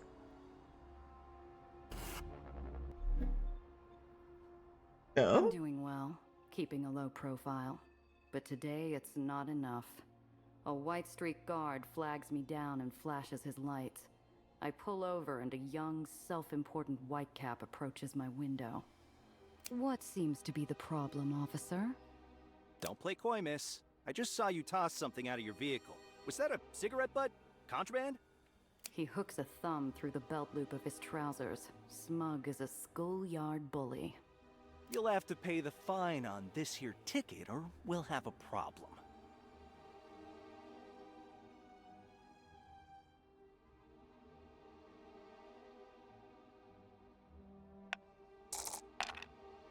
I'll just barely.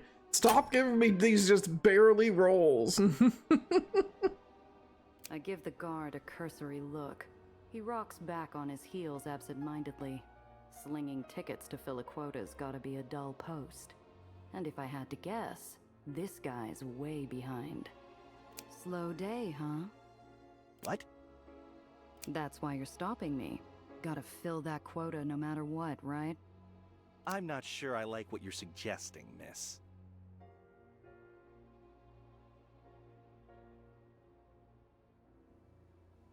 I was gonna say, I'm probably gonna go for Smooth Talker with our heat already being so anonymous. Like, yeah.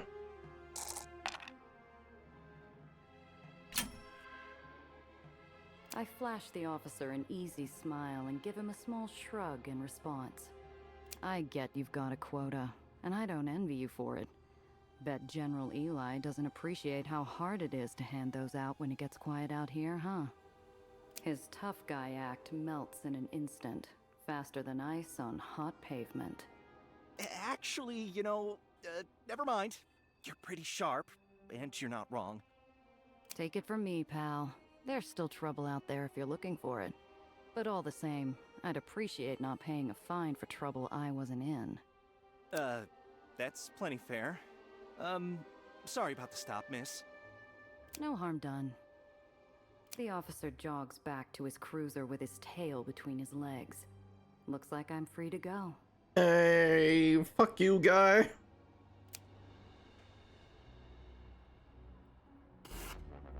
Can't believe you'd pull us over for that. We're trying to kick that habit too, like fuck My whole off. livelihood sits there abandoned, abused, and torched beyond recognition. Kept company only by effigies to the long dead.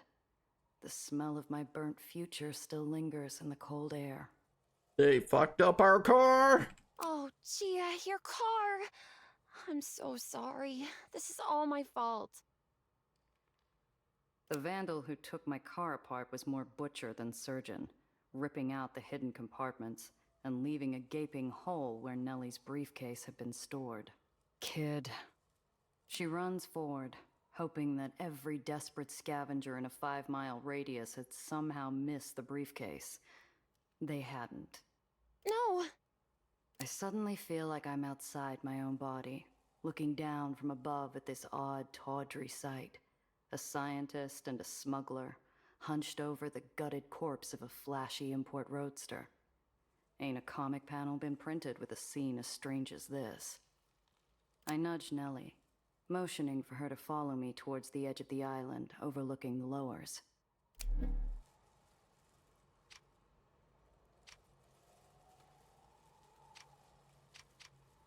Among the forgotten and What's in these decayed, crates? I almost dismiss the rotting crate as another corpse, until a glint of light calls me. Colored glass peeks through the gaps, and not the kind you usually find in White Street. Hey, nice. Very nice. I lift the crate. Waterlogged wood and molding straw fills my lungs. While fighting for air, I feel the bottom of the box open beneath my fingers and make a catcher's save. Safe.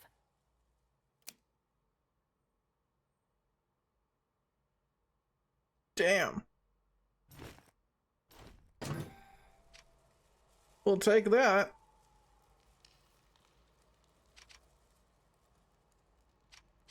Crumbled remains of White Street's last purge. In the red flash burn when I shut my eyes, and the ozone stings in my nostrils, I feel history repeating itself. That's not at all the line that you were supposed to read there. You almost got us out of this hellhole, baby. Looks like I'm hitching the rest of the way. I can't bring our baby back, but maybe I can do the next best thing.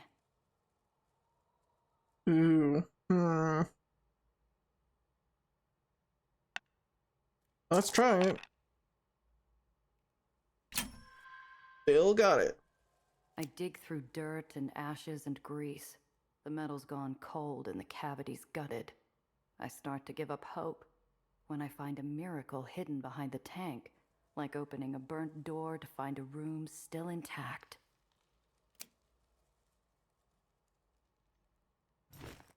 Found a repulsor part, huh?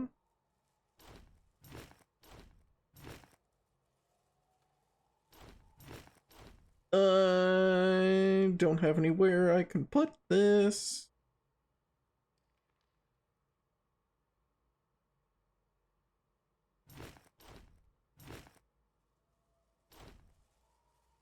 Because it's a 3.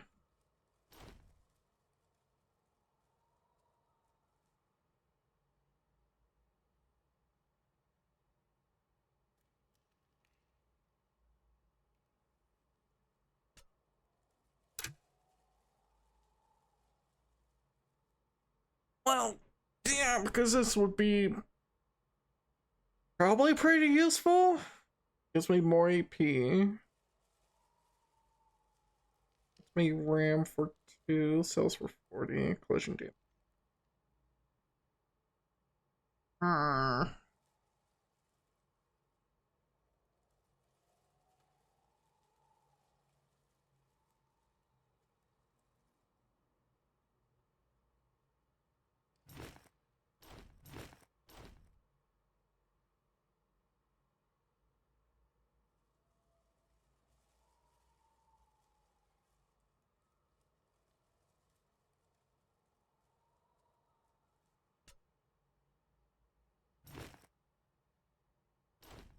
That way I could do that. Yeah.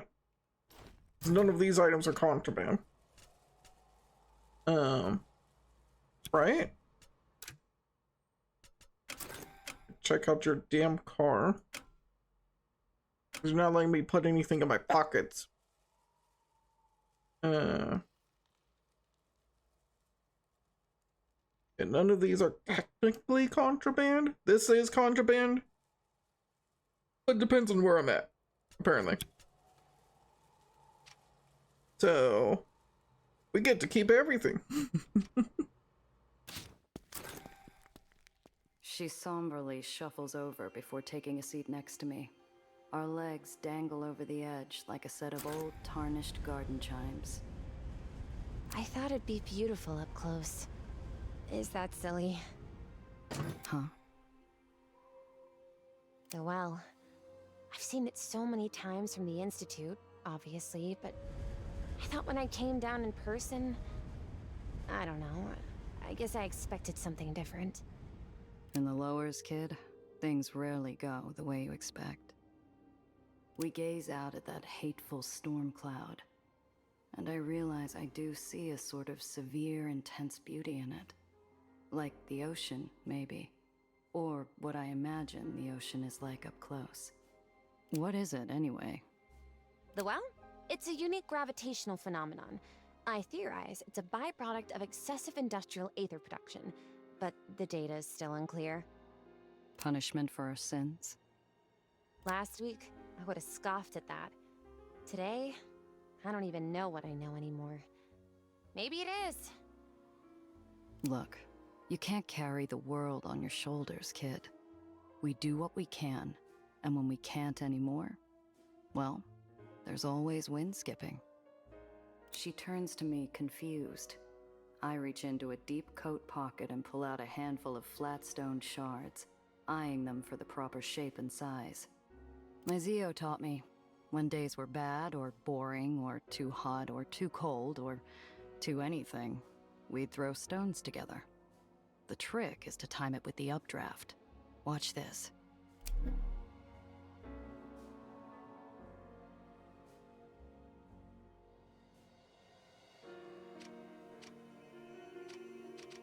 A soft fragrance fights past the breeze, and I realize the girl's wearing perfume. Vanilla and rose. Height smells, as foreign down here as good dentistry or hope. I feel a weird surge of pity for the poor, pampered kid, and a tiny acid kick of jealousy. Some say that Dreamland is too big to fail, that Nation's Crusade is a new unstoppable force. But with White Street on the warpath... Last time I did this, Needles and I were fighting again. Couldn't hurl a rock at his smug face, so the empty sky had to do. Neither of them deserved it.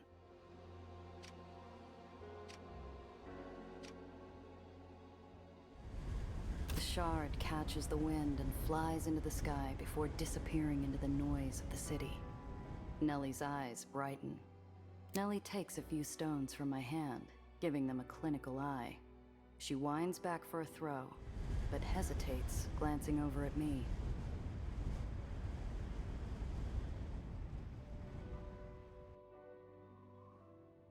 I mime a proper throw, flicking my wrist so she can copy me. She follows my lead, practicing a few times before tossing it into the draft. It ain't much of a throw, but I have to hand it to the kid. She times it perfectly, and that stone flies better than any bird. Well, what do you know? I do feel a bit better. See? Nice throw, kid. Thanks! Not that difficult, once you factor in mass times force. Accounting for the wind, of course. All right, easy there. You ain't pitching for the Metromaniacs just yet. We sit in silence a little longer before the wind begs me to say something. What's so special about that briefcase of yours? Oh, I've been tracking the growth patterns of the well for some time. Recently, the etheric charge in the storm band spiked, building in both intensity and atmospheric disturbance. I shift my weight into her shoulder, rolling my head and then my eyes. Come on, kid. You going to bore me to death after a day like today? Something recently made the well stronger. Much stronger. If I can stop that, I might be able to stop the well from consuming the lowers altogether. You're serious, aren't you? You really think you can fix it? Yes, but without my notes, I'll have to start again, collect some more data. I remember most of the model, but recreating some of the theorems will take time. Well, that settles it. We're not done yet, kid. Those notes of yours, pretty sure they were taken. And I'm not going to soil my reputation by losing a client's property. We just need to fix up our clunker to find them. Oh, you mean it, Gia? That's wonderful news. Thank you, but we need something better than clunker. She's going to help us save the lowers. She needs a real name. She does look like a block of cheese. Or a sponge. Honeycomb, maybe? I can see her gears spinning up again, and I decide to let her run. We could both use the distraction.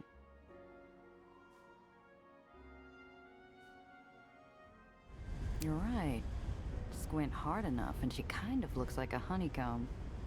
But that's no name for a car. How about Honeybee? I love it! You think we could find any yellow paint? Something bright? Or would that draw too much attention? The bad kind, I mean.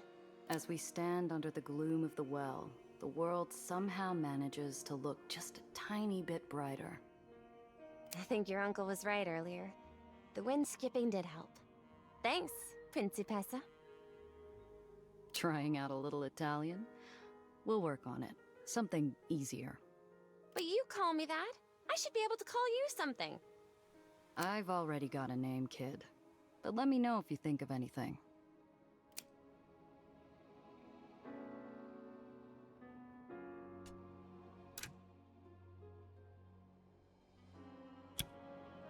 Let's head home, kid.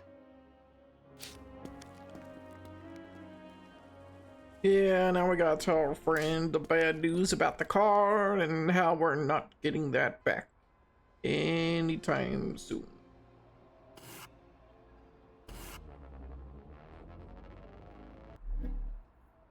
Yeah? I'm getting used to Honeybee's Right there. quirks, namely compensating for her disastrous alignment, when I hear a sharp intake of breath from Nellie. My eyes dart to the rear view and I see him again. That tall, rangy shadow, riding hard towards us like a bandit in the night. Seriously, him again? The shadow pulls up next to us, and I'd swear on Zio's headstone I feel the temperature drop. His gaze is flint and his smile is poison. I squeeze the wheel to steady myself. I've been awful rude. Never introduced myself. Name's Tobias Dufresne. Didn't ask, Slim. You got about 3 seconds before I ram you into a building. Leave us alone! Be glad to oblige, Missy. but I'm being paid handsomely to bring you back home, and I aim to earn my pay. Come along now. Like hell. You there! Disperse immediately!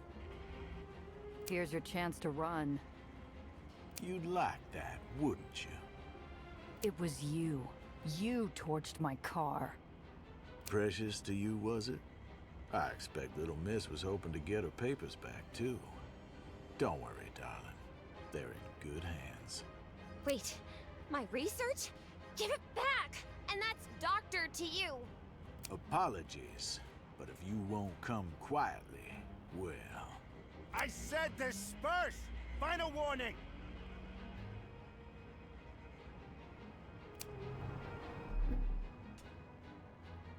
Moving between roads. Road gaps can be jumped to reach the other side, but moving between roads uses a lot of action points. Okay.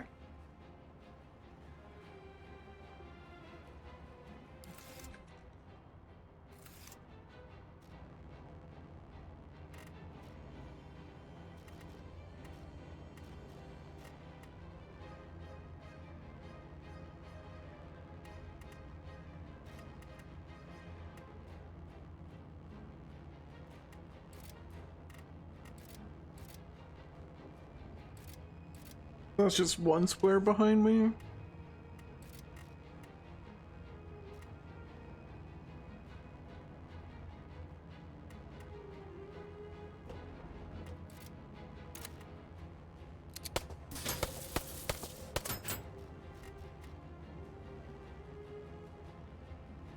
And let's retreat, I think. He's gonna be able to catch me. But, like, I can't avoid his shotguns otherwise.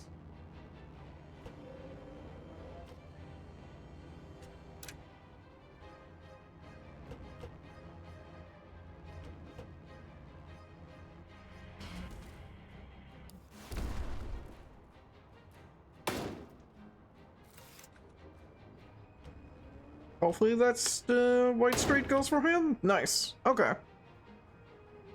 I technically have an enemy, but the enemy also helps me.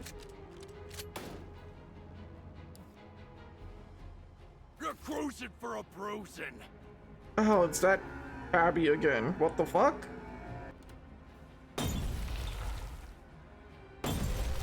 Okay.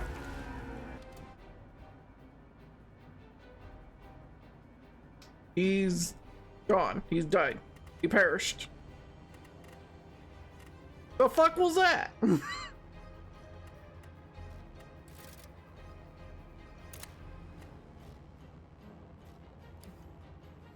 Takes 2 collision.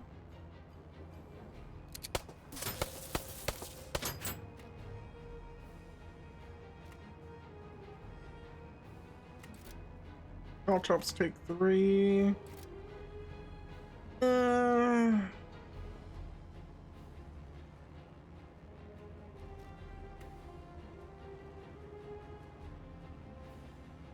I'll have...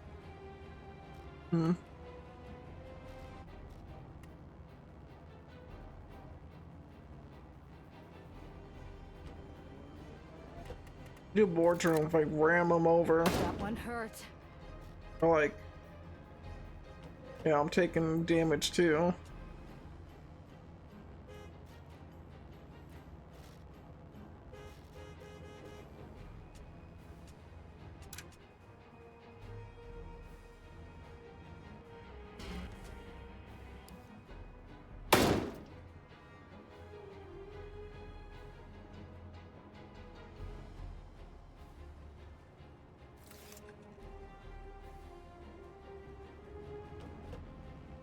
He's gotta hop over. Now I'm eliminated. Trackers, not my automobile.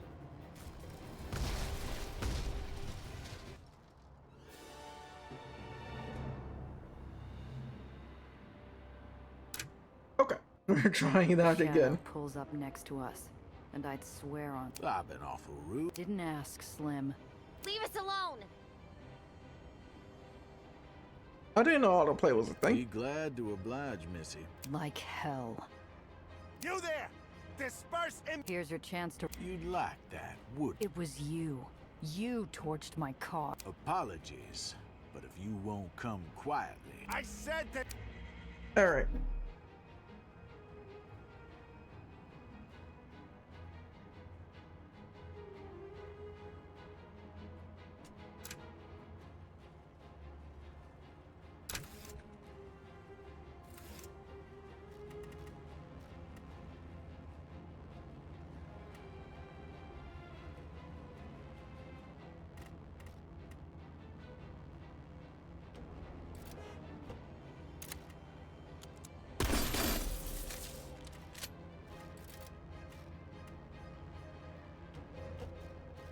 If I park here, he can't hit me with his shotguns. Which matters a lot.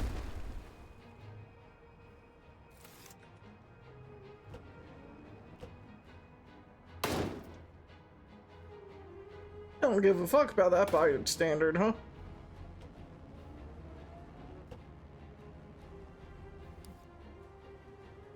You're cruising for a bruising.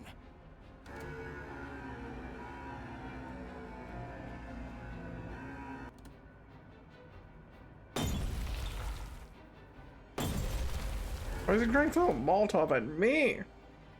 What did I do?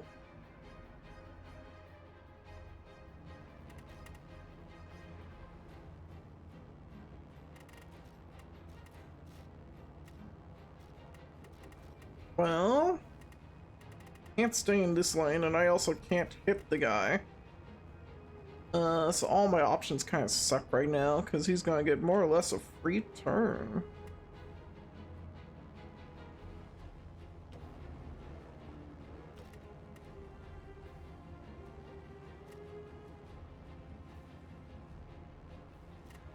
I need the extra damage from this white straight guy.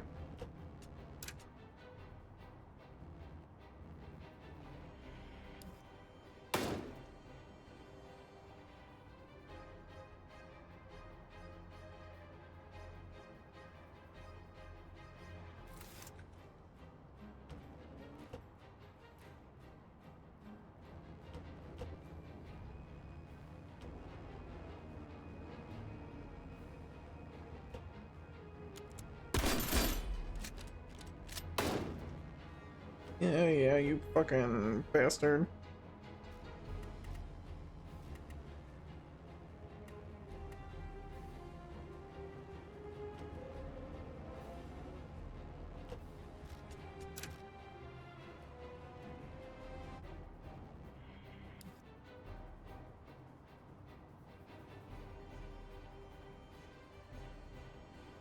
The lanes merge back together.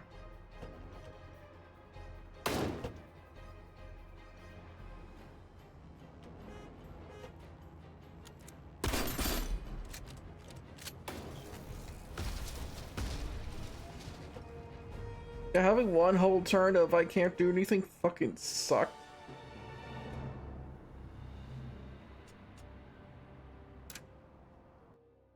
The ship like hell.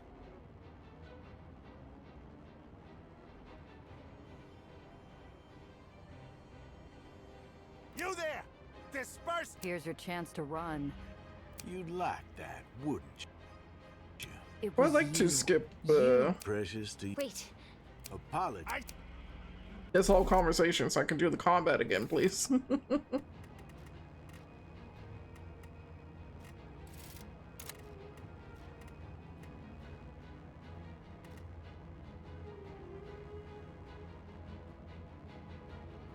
I can use the culture drops.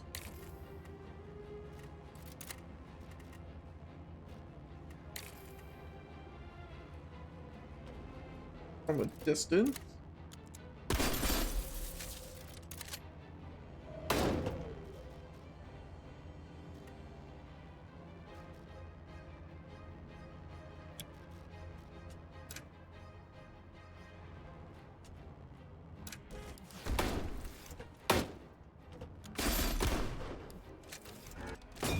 You show up, you light my car on fire and leave. Not looking good. Being set on fire does not help me any.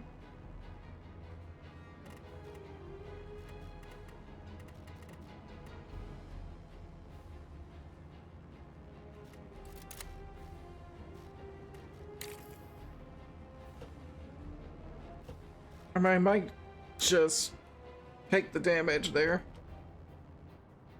All the bystanders are going to move.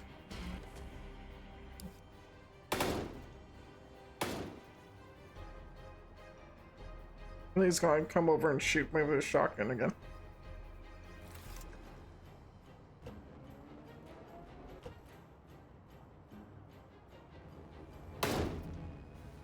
Oh?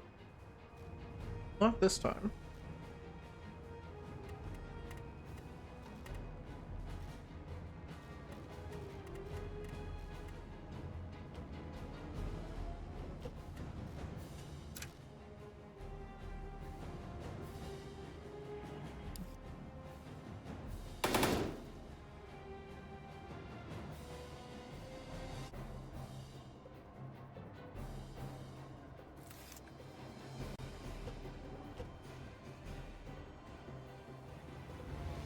Got no chance!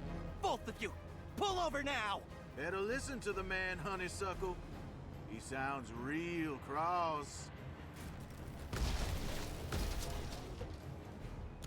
I was gonna say, he just eliminates us both, right? My automobile. And a bystander. Like, fucking... Fuck this fight. I could maybe try to survive for the 3 The turn. shadow pulls up next to us, and I've been awful rude. didn't ask, Slim. Leave us alone! Be glad to... Like hell. You there! Here's your chance to... You'd like. It was you. Precious to you. Wait. Apology. I said that...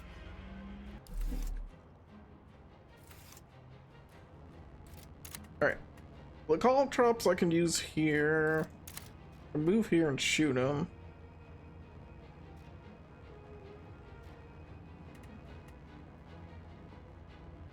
He'll take 2 from the debris. That might be worth it with the RNG here.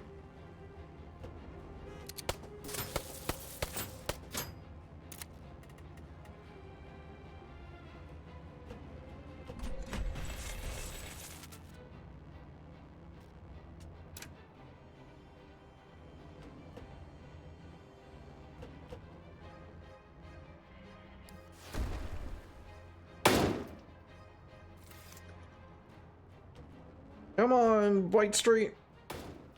Oh, that doesn't help me at all. In fact, that makes my problems a lot worse.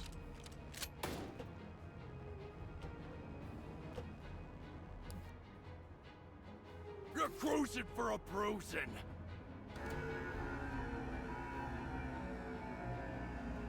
Hi, Cabby.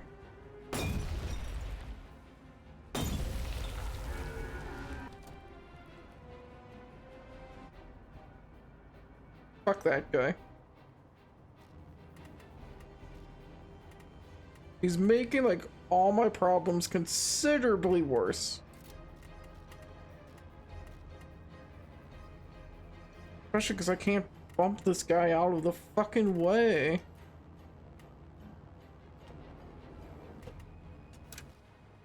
I have to try to hide amongst the bystanders, I think.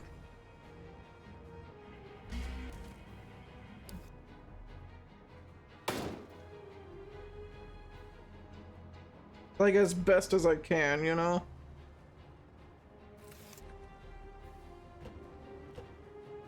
Not gonna bump me, are you? Okay.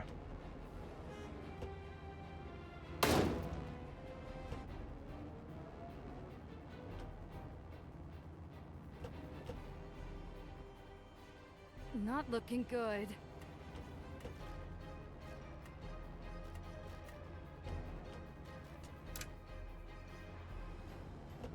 Yeah, I don't think I can win.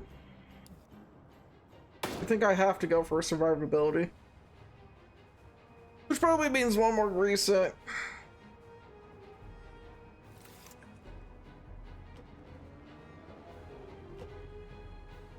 Unless he goes for White Street here. Nope, he goes for me.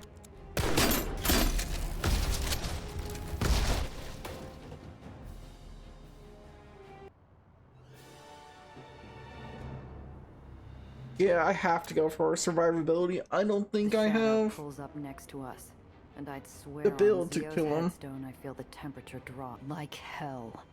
Apologies, but if you won't come... I said disperse! Final warning!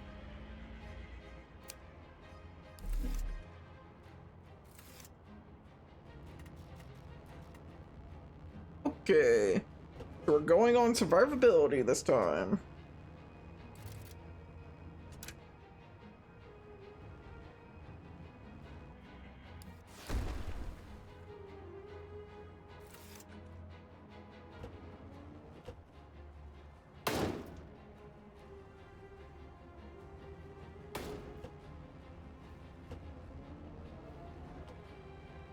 He does have double RAM on his car. Okay. For a bruising.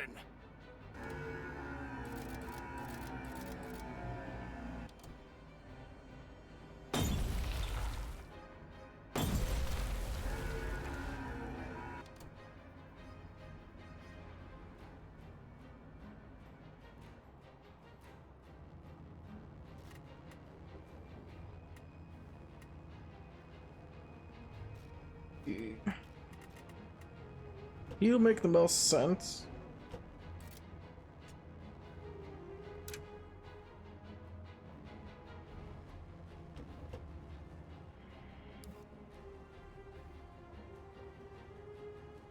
Even though we're going to split here.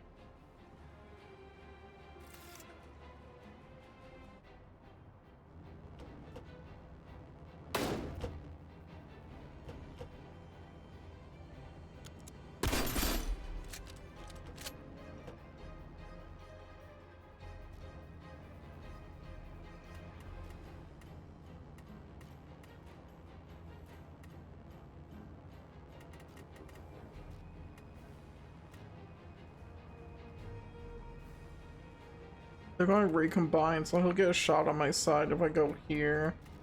If he gets a shot on my side, like no matter what in this position, right? I'm just dead again. Because he's not going for the White Street.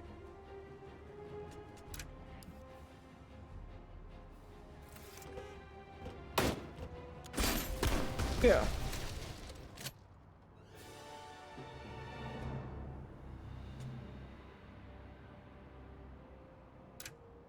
But if I tried to straight up brawl him, next to us. I've been awful rude. Didn't ask. Leave us alone! Be glad to oblige. Like hell. Apologize. I said disperse!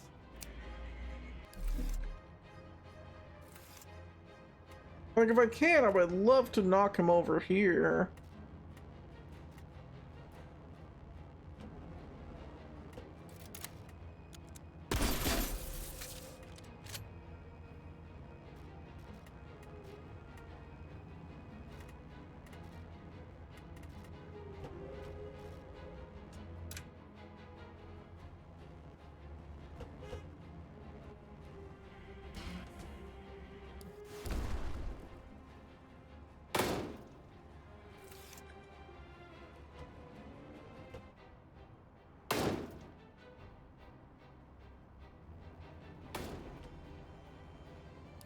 Alright, he used one ram. He didn't do anything else. For a bruising.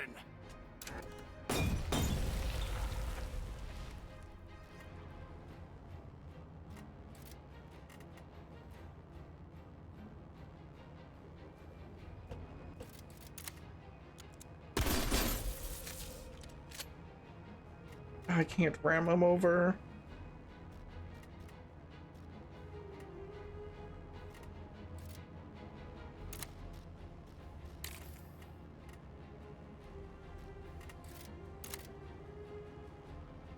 I'd rather...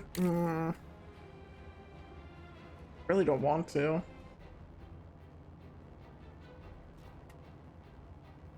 Because he'll ram me. I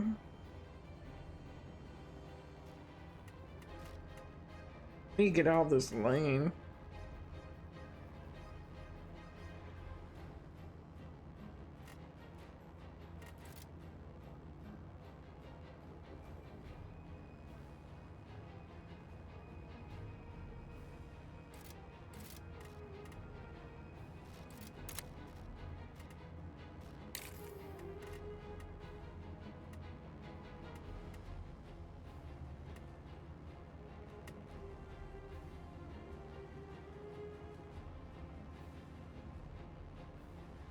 This move sucks, but there's nothing else I can really do here.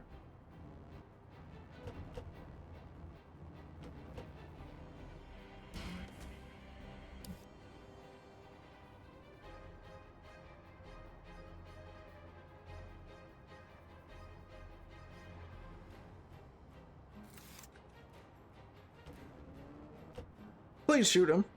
Or ram him. I would prefer if you shot him with your pistols. You've got no chance! Both of you, pull over now! Better listen to the man, honeysuckle. He sounds real cross. Yeah, well, you just killed him. I hope they know that's not my fault. He's going to take 2.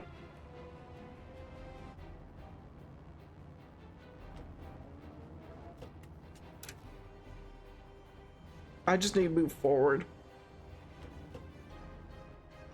I need to move forward, so if I have to move backwards at all, it's less damage. But he's taking a lot more damage this time around. We might have a chance here. But he has dual shotguns. Just a flesh wound. Oh, he's not using both shotguns this time. Are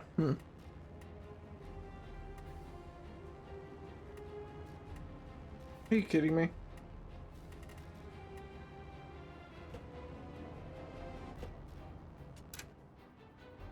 Because he catches me if I move downwards.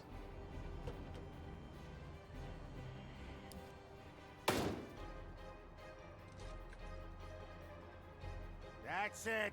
You're under arrest by order of General Tillinghast! Damn it, soldier boy, get out of my way. Now's our chance.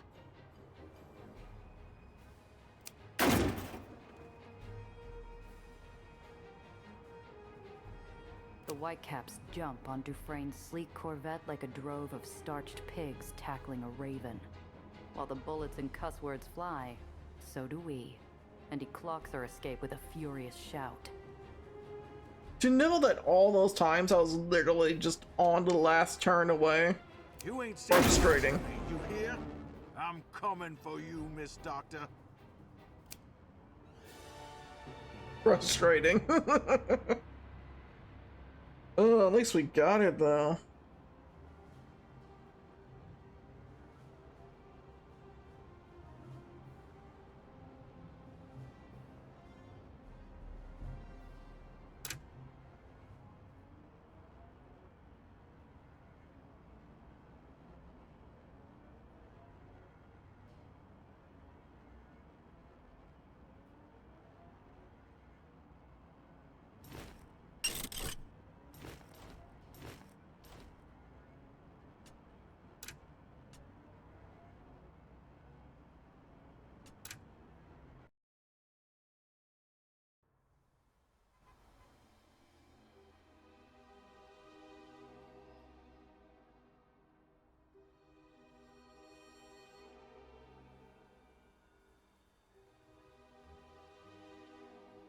No, this is a helpful page, but we've only had one character on our crew.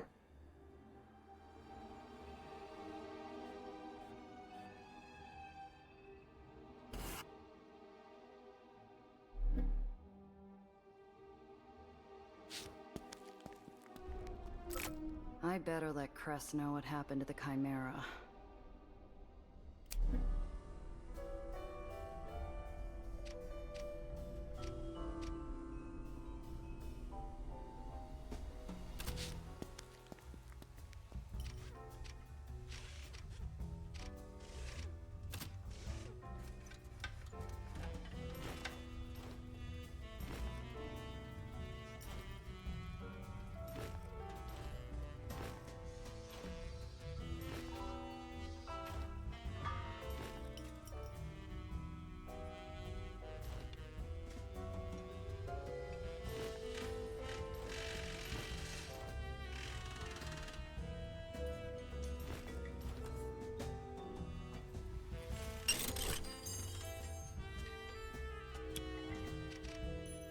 Cress greets us, shoulders square, arms crossed, a woman bracing for impact. She must have figured something was wrong when I didn't pull up with our baby. You find her?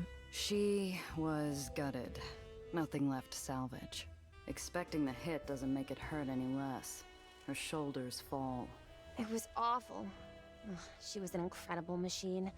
I've been in Heights cars with brace staplers that weren't as well optimized. Is this that ray of sunshine that's been following you around? Yes, hello! I'm Nellie. It's a pleasure to finally meet you. I've heard so much about you. All good things, of course. Oh, so Gia's been lying. But Gia didn't say you were a mechanic. I thought Lowers Islands didn't allow their Aethaniers to work on the surface. Was that how it works in the hull? The kid stepping into a minefield. Cress talks as much about her personal life as she talks Bavarian politics. Hey, Nellie. Throttle back on the personal questions, huh? When was I... Oh, I'm so sorry. Today is my first time meeting an Aethanier. I hope I wasn't too forward. You were, but at least you didn't say rat. The kid looks on like she's ready to start taking notes. The hole's not like other islands. No free homes, no rats under contract. You need a generator looked at, you pay me like anyone else. Don't worry, I won't be a bother. I'm certain I can find my way around a generator. Oh, but I hope it won't be any trouble to ask about the output capacity. I can pay you a consultation fee once I have the funds. Unless you accept coffee? Stick around a month. I'll think about it. And I take cash. Cress is playing it softer than I expected with the kid. The first day I walked in here, I was lucky to get away with my jaw intact. So, the Chimera's gone. Looks like you're stuck with that bucket of bolts. Honeybee is not a bucket of bolts. She's a queen. All she needs is a fresh coat of paint. You named her. You gonna get attached to every lost cause you come across now? She'll pack a hell of a sting once we're done with her. Don't you worry. Yeah. Anyway, all that hunk of yours really needs is a tune-up, a fresh set of repulsors, and restitching of the upholstery. At a minimum. And she's not the only one who needs to get back in real fighting shape, Cress. My rep's in the gutter, and I need cash. Okay. What exactly are you looking for?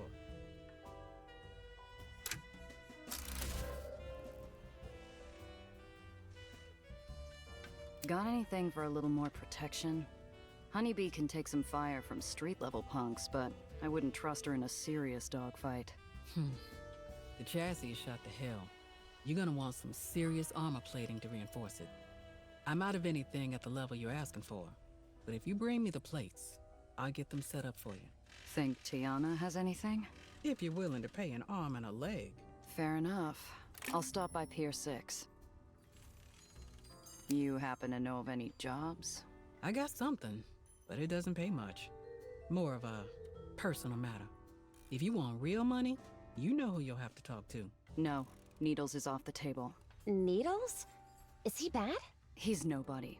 Just another smuggler I used to work with. We had a falling out on our last job. Just another smuggler who owes you big? He recently set up shop in the Raymond district. Not struggling for work either. You need a lead on jobs. He's who you need to talk to. Least he can do. I haven't seen Needles since Zio died. Haven't wanted to. Too many bad memories. But Cress is right. I need the money. And a job's a job. Even if it's from him. You said you had a job? Something personal? Yeah, but first, tell your client to go bother someone else. Oh, no problem. Don't worry about me. I've been wanting to look at these Aether lifters you got stacked up over there. It'll be like I'm not even here. I heard about what you did for the Aether Rats in White Street. Thanks.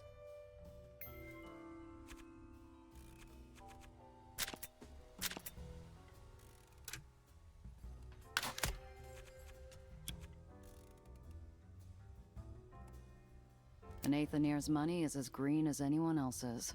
So, you wouldn't say no to another job for them? Depends. You said yourself the pay's nothing to write home about. We got some scratch saved up. A sponsor's covering the rest. Sponsor? They're good for it. I'll vouch. What's the job? Nothing else? You good? Okay, good. I need a getaway driver. We're breaking rats out of the tomb. If Cress is trying to make a joke, it's a poor effort. No one escapes that upside-down prison. Not alive, anyway. At best, you get to enjoy 10 seconds of freedom before you give the Earth a goodbye kiss.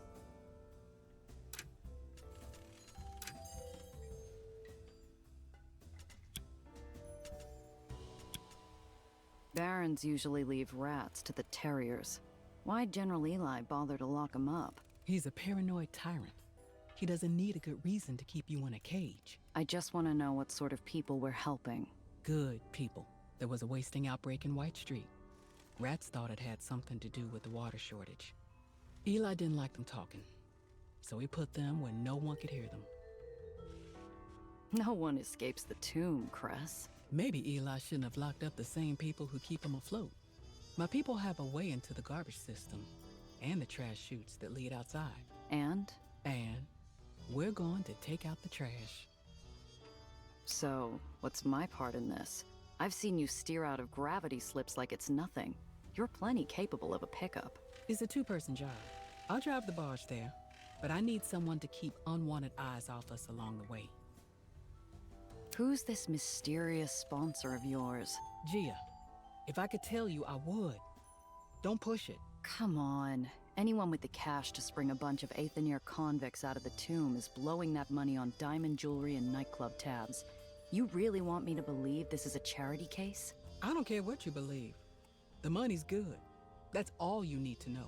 I knew from her blue-hot glare I'd pushed her as far as she would go. Doesn't matter.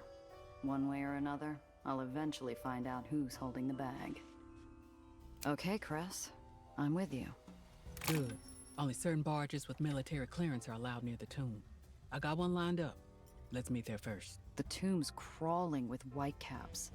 They're not just going to let us drive up and make off with a bunch of convicts. That's where you come in. I need someone who can get physical when the time calls for it. Or keep me from being seen. Like old times. We haven't done a job together since the carnival. Yeah, well, I've been busy. And let's make sure this job goes better. It took me weeks to get the smell of wet lime out of that car. What are you talking about, a wet lion? What?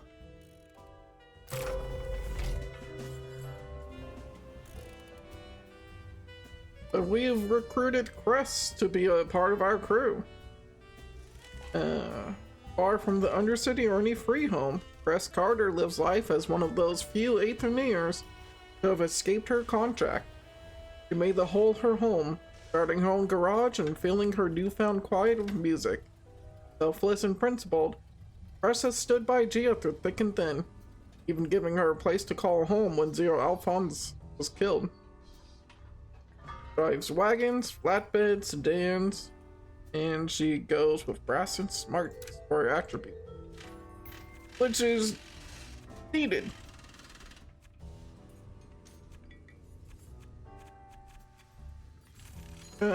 Because I need someone who can heal.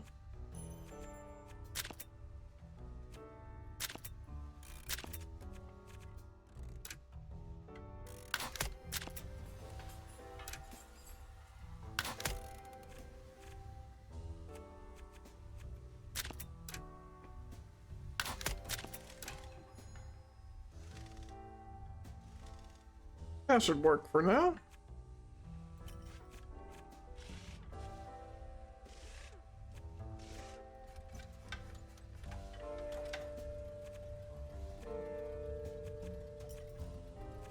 We'll push her further towards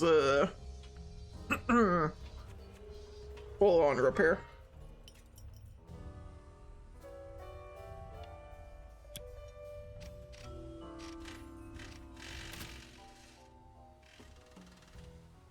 What's in her car?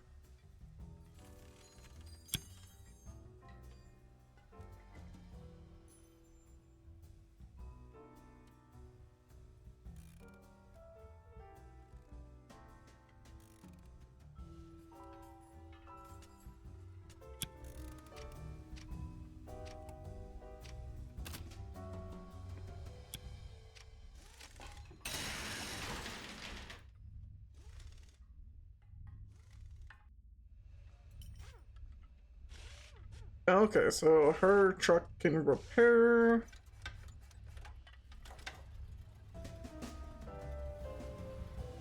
So you're more just a support, huh?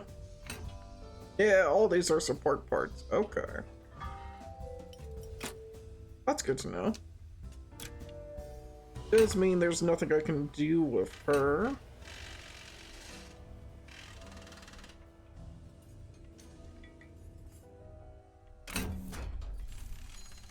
We can equip a better repulsor. So at least to have more energy.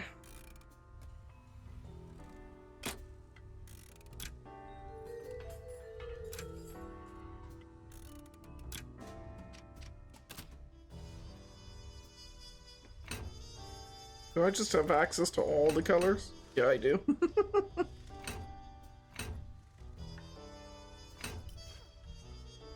I just want to make it really stand out.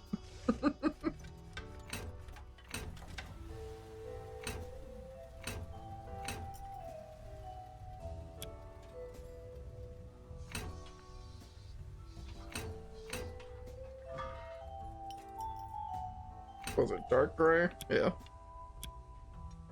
We'll leave it like that for now.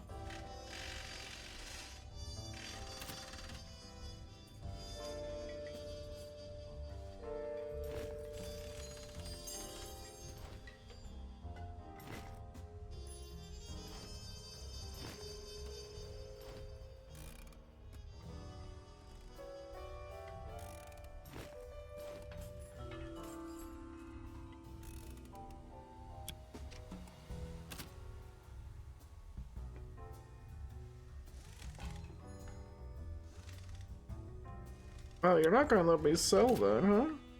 Okay. Probably hold on to the pistol in case I need it. I'll sell that for 40. Actually, no. I just said it and I realized, you know, it's probably dumb. Because I'll get more weapons later. Right? Yeah. I need the scrap and or money now. She works tirelessly on that arm of hers, obsessing over Gia. How'd you get this garage started anyways? Saved up some pennies while working someone else's garage. Eventually, I found this place and bought it for a song. Yeah? Let me guess. Cole Porter. Bet you got a lovely singing voice. Very funny. Seriously, if you had a good thing going, why give it up? Why take a big risk down here in the hole? I really got to explain that to you, of all people? I wanted my own space, Gia. My own business. So what if it crashes and burns? I earn my own money doing what I'm good at. And damn anybody who tries to stop me. Fair enough. And you are good at it. Too damn right I am. Now, was there something else you wanted? You ever miss the Aether life? Would you? I wake up and my time is my own. I get to see the stars at night. Sure, but your family, your friends? You must have some good memories. I don't know. Yeah, there were happy times. Playing wrench ball with the other kids. Listening to music with my folks. But we had to fight for every little moment like that. As she recalls her upbringing in the free homes beneath the city's islands, Cress's face takes on a solemn focus, like she's holding a hand over a candle flame to protect it from the wind. You grow up an Aether rat. You grow up hoping someday you'll make it out. And you keep that hope alive, no matter what. Both hands on the wheel, yeah?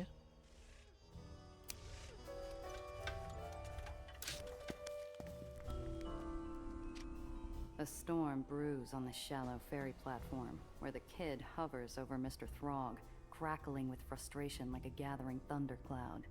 The old ferry master, like stone, resists the squall. Maybe I'm not articulating myself properly. You can hear me, can't you? Loud and clear, girl. Well, okay then. Let's cast away, or whatever the expression is. Sorry, but no. Ferry's closed. Oh, Gia, thank goodness you're here. You gotta help me talk some sense into this man. He won't. She wants to visit the well. And Miss Reinhardt might have a death wish, but I most certainly do not. She balls her little fists, barely suppressing her frustration. A new tempest is about to erupt when I steal the wind right from under her. You were going to run off without me, kid?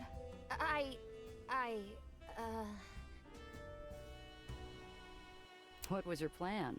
Run into the storm and hope it didn't tear you apart?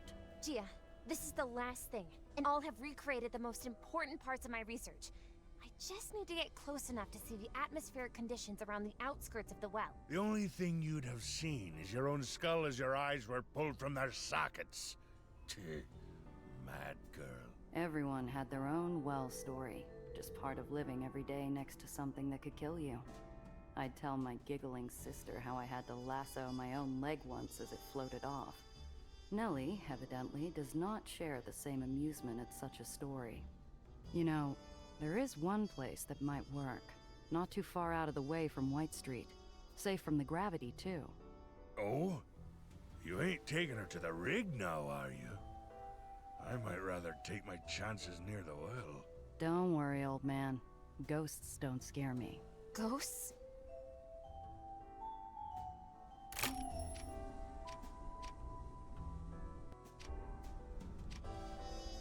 Good day.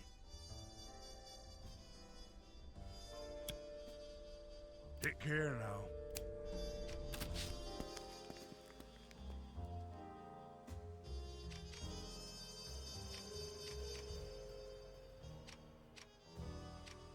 I can last one more day. Hi, Gia. You've been in the lowers a while now. Can't imagine it stacks up to what you're used to. Well, it's different. I've experienced culture shock before, when I went from the uppers to live in the heights, but it wasn't quite like this. Like what, exactly?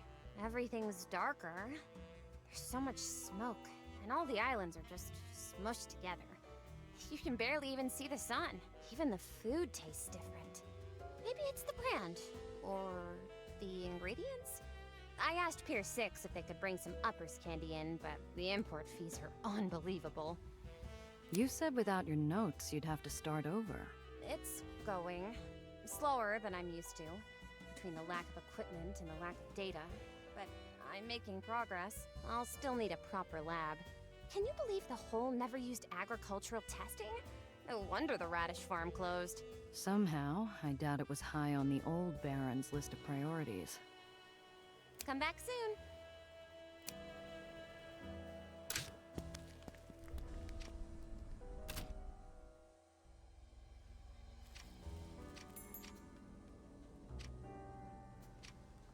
Tiana, my black market fence, is as sharp as they come.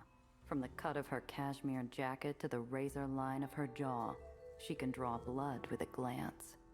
Even the scent of her hand-rolled cigarette, redolent with caravan spices, slices through the air with a dangerous edge. When I walk in, she pulls the nib of her fountain pen away from an account ledger like an assassin retrieving a dagger, and honors me with an inscrutable smile. Tiana. Giovanna, how's business? Can't complain. That's a lie, I could, but I won't. This is why I like you Italians. Always with your heart on your sleeve. You know, a short swim across the Adriatic and we might have been sisters. I like to think of us that way, which is why you're going to help me patch up my new car with some better defenses. Am I now?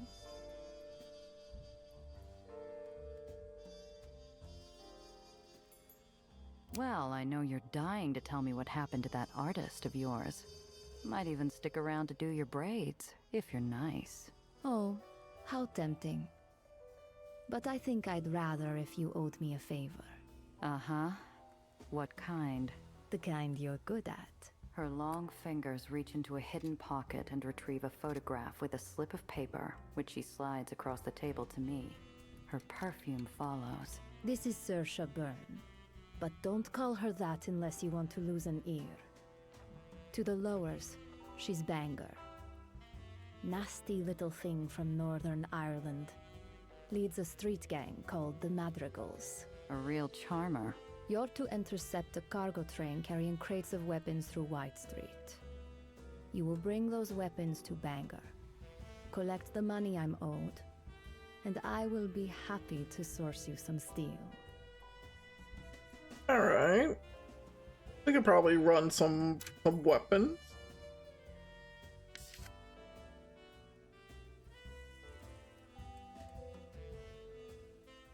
Hey, get rid of the locked ones. Is that all? Okay. Was it trying to tell me about my crew? Is there something I haven't done? Rearranged crew order? I don't think I need. She has caltrops as well, so she has some defenses, but she is mostly utility.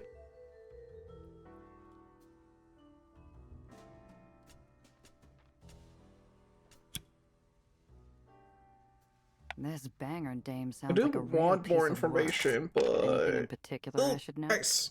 Got it.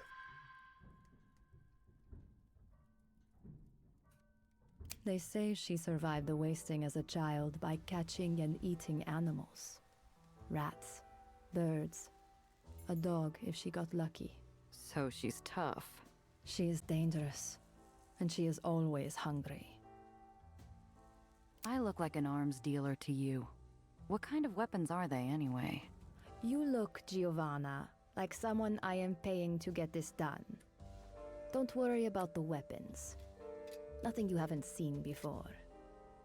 How exactly am I supposed to catch this train and grab its cargo? You do not tell me how to conduct my business, and I do not tell you how to conduct yours. This is equitable, no? You figure it out. All I know is the rail runs along the left side of the road the whole route. Do with that what you will.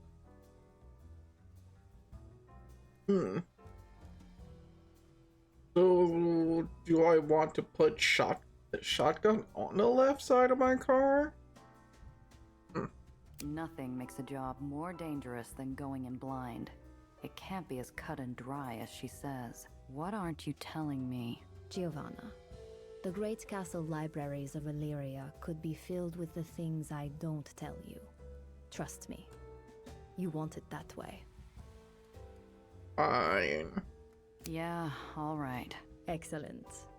Be sure to bring along that little scientist friend of yours. What? Why? Last thing I need is the kid slowing me down. Indulge me. And if I say no? Ha! Come. I need this done correctly.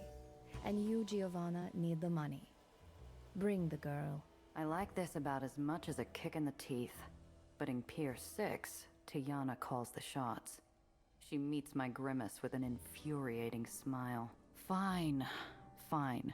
If it means that much to you. But my armor better be ready when I get back. Her eyes are lidded with shadow as she waves goodbye.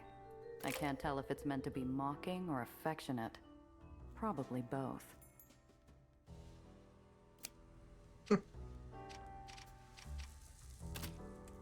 What do you have for me to buy?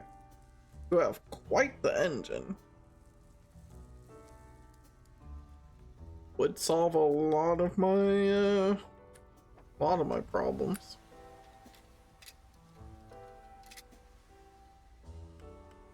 The Weight 3 engine. I can't compare.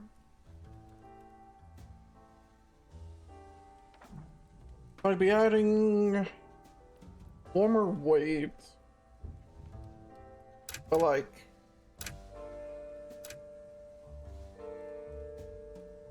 isn't that really good for me? Just having more action points just fucking matters so much.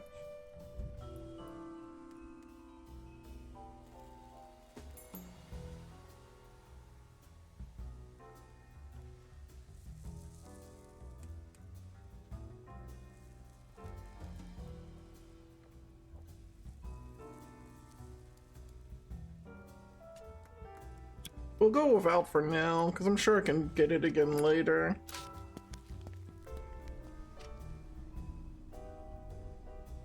So, what I should do is clear my inventory.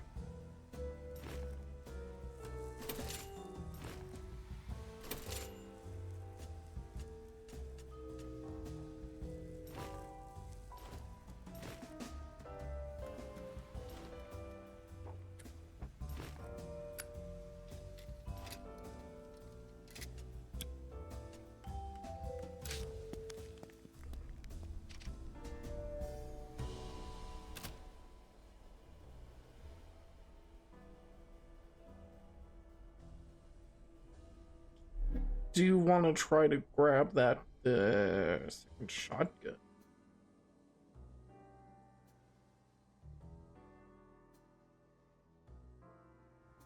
Slap that into my car.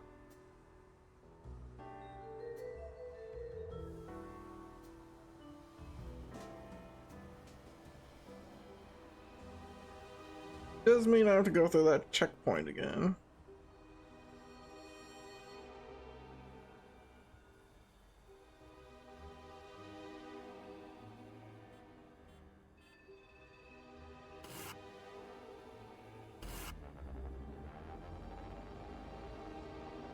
But I'd rather do that now. A trio of ants excitedly making themselves busy around a chunk of fruit. The whitecaps ahead harass some poor soul in a dinged-up flatbed. Too busy with their current treat, they wave me on. You don't look like trouble. You're fine to go through.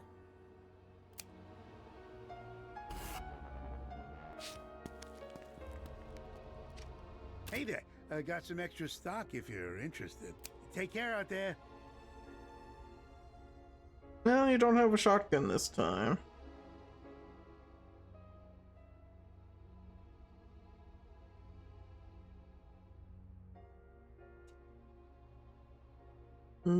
Could help on her car, but no, I'd rather keep my money. That's fine.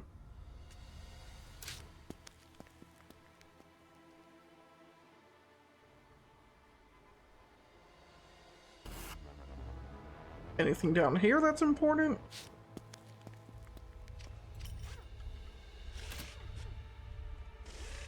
There's the shotgun I was looking for.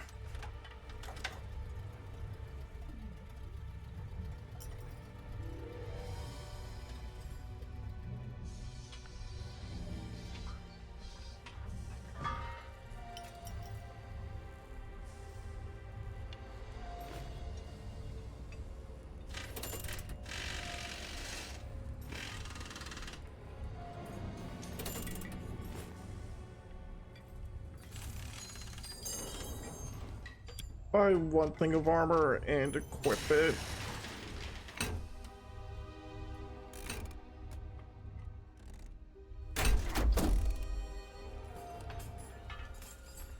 Our weight's still good.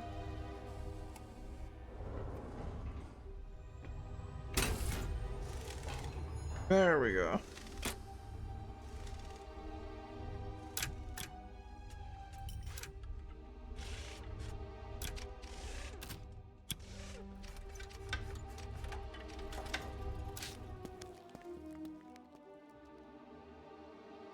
Where'd that pistol end up going?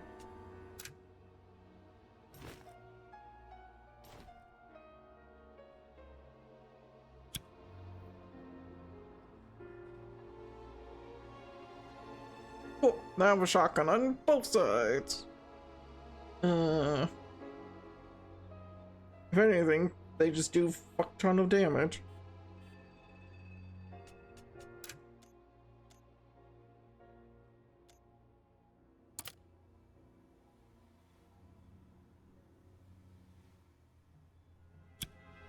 Clear my side quest right now? Sure, we'll do that first then.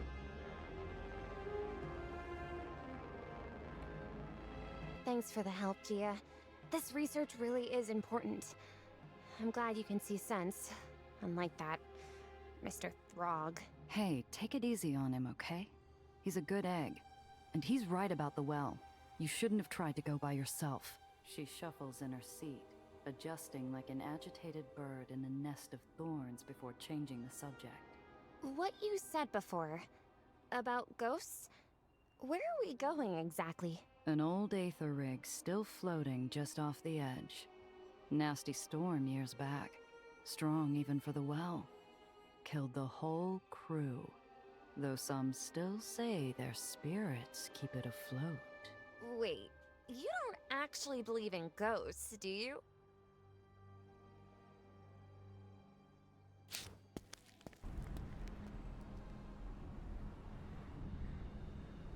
Well, that's terrifying there. The vast hulk of the abandoned Aether Collector rusts in the crisp air, its looming broken silhouette stark against the swirling mass of the well. They're not just scientifically possible, Gia. What do I have to say to prove to you? Shh! What was that? Lights in the mist, forms in the dark, and sounds in the silence. Science be damned. I can feel the dead. They're here. Oh, please. There's nothing out there, Gia. The place is coming apart. Those sounds were just... She sees it first, and I follow her line of sight where the fog pools heaviest in the gloom. There, from within the creaking metal and whispering winds, a specter appears.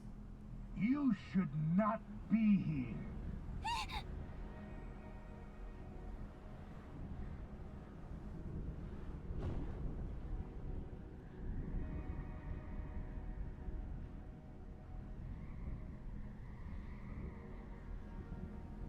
Yeah, let's try. Nice. Like water down a cliff face, my hand flows quickly to my sidearm. The pistol slides out just as easily. A whispered click stops the shadow where it stands. That's close enough. Oh, now look at that. What do you think, Newsom? Real pretty. Italian made. 7 shots. Real pretty. No, I'm not gonna ask to hold it. That's not polite. Who else is there?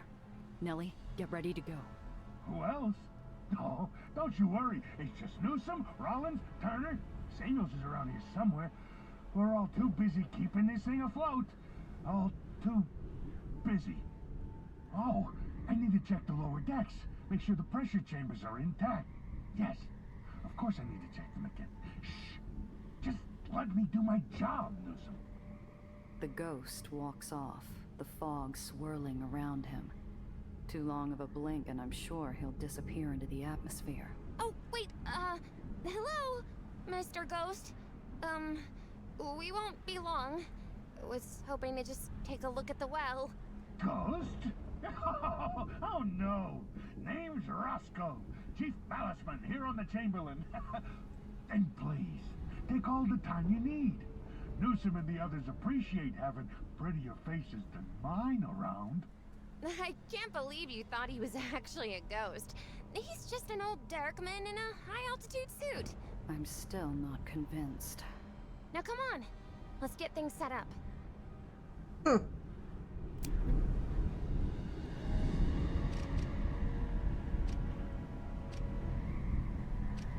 My childhood superstition looms above like a meteorite, frozen in space, but always on the brink of crashing to the Earth. Maybe there is something to what the scientist is saying. Maybe it's memories of old stories, or the rusted corpse we're standing on. But the door strikes me with a dread reserved for a coffin lid. Who knows what ghosts lie sealed behind it? Let's try. That should do it. Aw, hell. I never back down from checking the closet for monsters. I get out my lockpicks. Every click and twist, I hear nothing but the creak of metal. By the time I yank the door open, it's almost anticlimactic. The only shadows to find are a bundle of crates. Hey, we'll take crates though. Extra money. The motionless Aether rig stands as a lonely grave marker to a dead era. A eulogy to our first stumbling steps into the sky.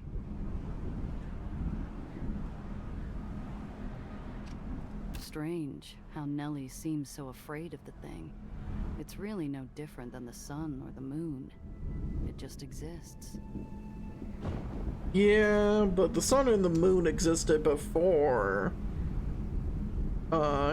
humans did anything. The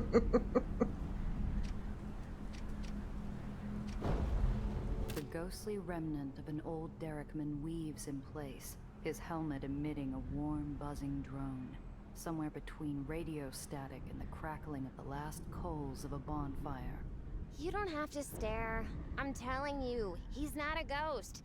The dead can't talk, Gia. They don't have functioning vocal cords. Stranger things have happened. He's just a person. Probably been suffering the deleterious effects of living so close to the well. Sir, do you have headache and delusions? Shh! I want to hear what the little lady has to say. I can't hear with you droning on about birds. What was that? I like this guy. How are you still kicking out here all by yourself? By myself? I'm not alone. We all take care of each other up here. All of us. The Baron doesn't give you any trouble? No. Mr. Broderick is quite kindly. Keeps us well fed.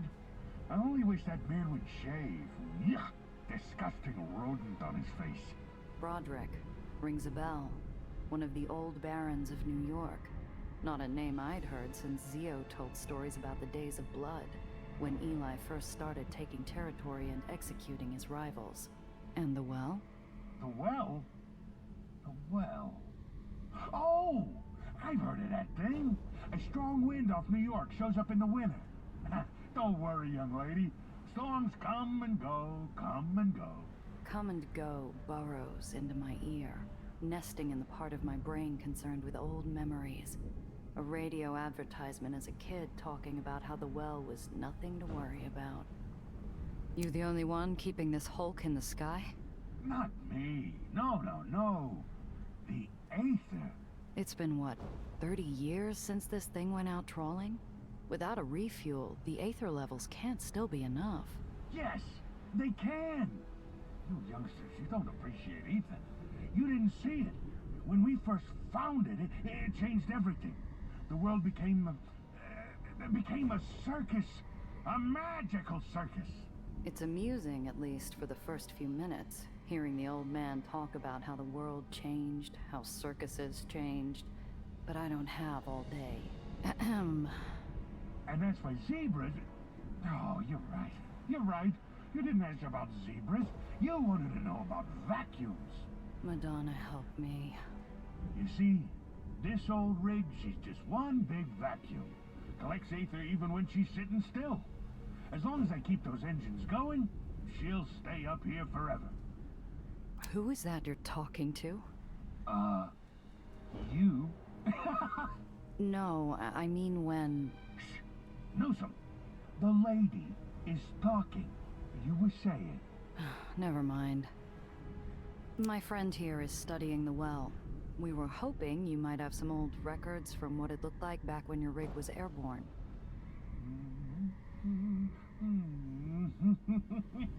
Yes! Well, I was quite the dancer in my day. A real aficionado of the old ragtime. Of course, it was new back when I was on the prowl. Pardon? Oh, don't worry. I don't have any dance left in me. But I still have a few of the old records left.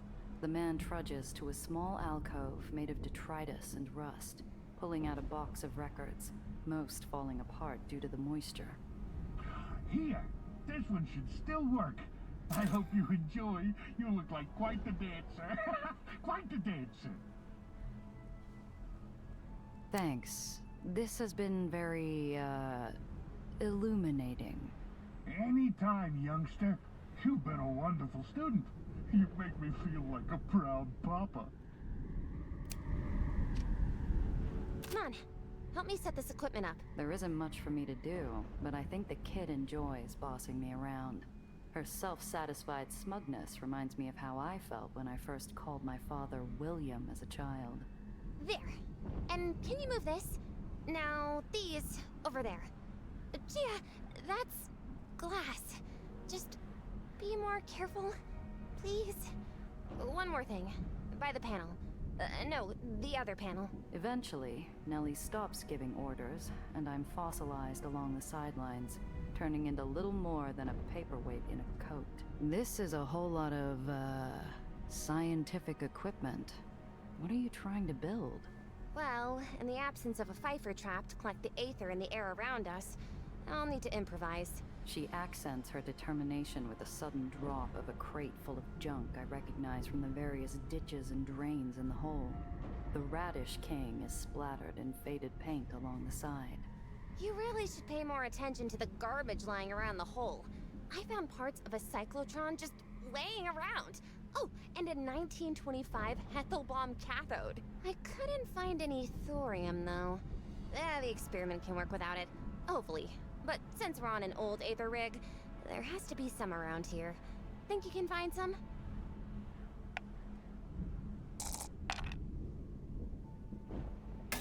Well, that was an absolutely shit roll. I don't think it's important enough to re-roll, though. Snippets of memory flutter through my mind, glimpses of puke green in the snow. I can't recall if that has anything to do with thorium, or my sister losing her lunch on the ice. Easy. I bet the stuff's all over the place. Kick a panel and it's just there, waiting for the taking. You think that you can find radioactive, Aether-attractive material everywhere, just for the taking? There's enough glowing around here. I'm sure some of it is useful.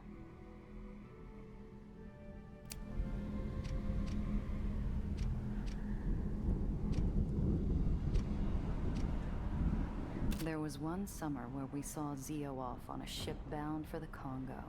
The captain allowed us on the helm for a peek, and I can't remember ever feeling more ready to explore the world. Unfortunately, the only adventure this mausoleum inspires is one that takes place entirely inside a dusty graveyard. There's barely anything other than mangled junk buried here. A well-worn captain's chair tilts sadly in the center of the room, disappointed at a life now stationary and unburdened. Maybe just a quick... I gingerly sit down, bracing myself for the thing to collapse. It holds, and for a moment, I imagine soaring across the Atlantic to some foreign shore and away from here. Ah, it was almost a critical success. Hidden under an old coat that has lent its life supporting generations of moths, I find a beat-up spyglass with a cracked lens. The smallest tint of amber indicating the presence of thorium. This should work. How the fuck do I find thorium in spike? Well, whatever. It didn't really explain what thorium was either. It just kind of is.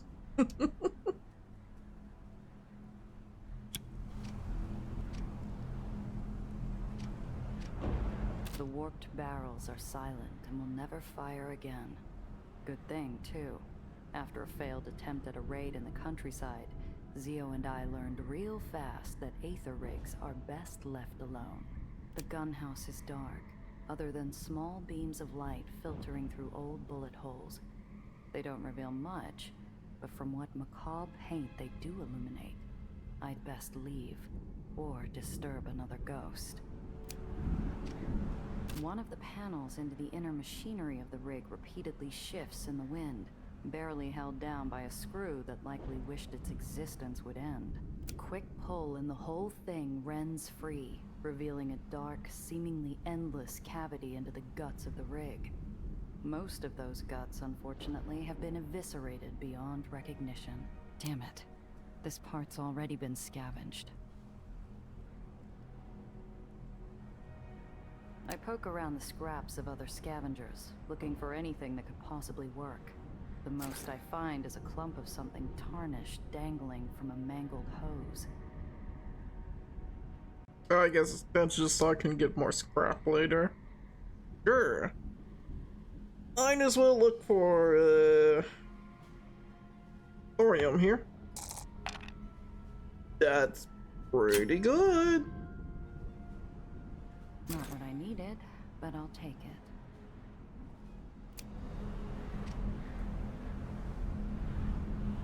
Anything on the right? Nope. Find anything?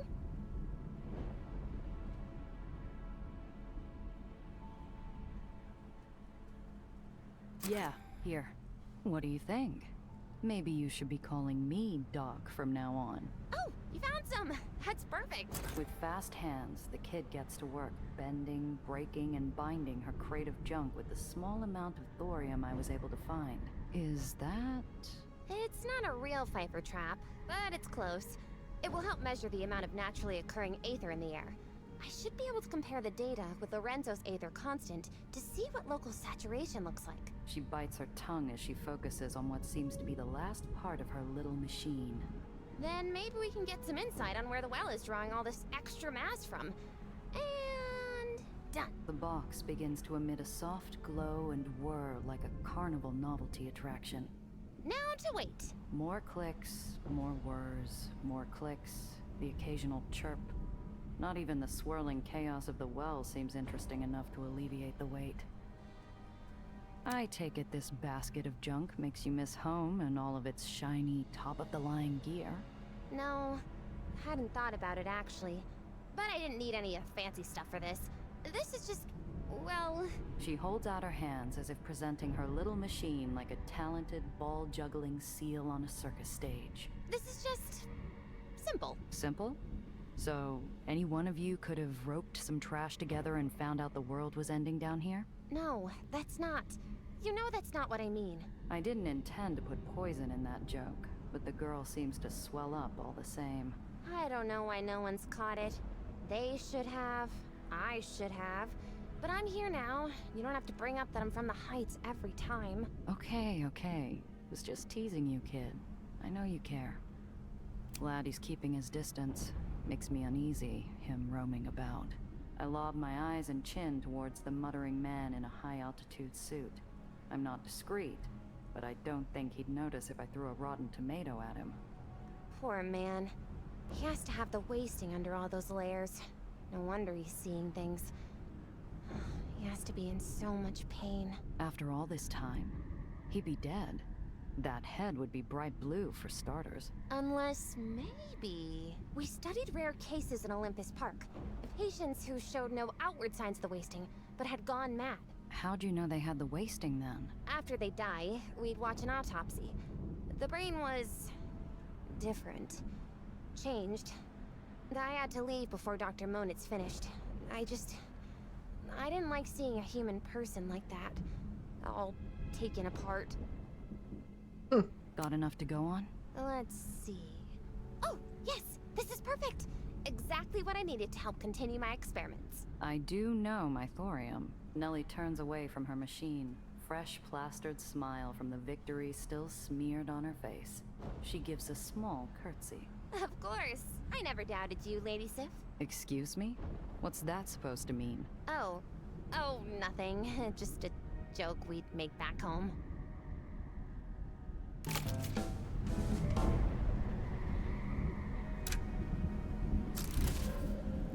Well, hey, free level up means some free talent. What do I want to work towards first?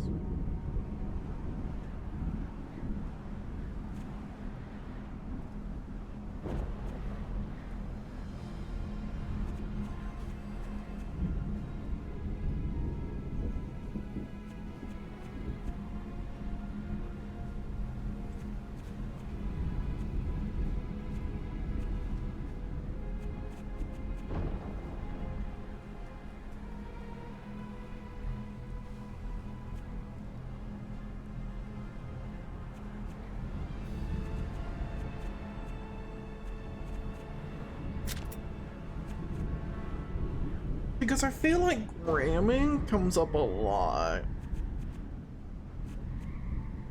But I like Smooth Talker.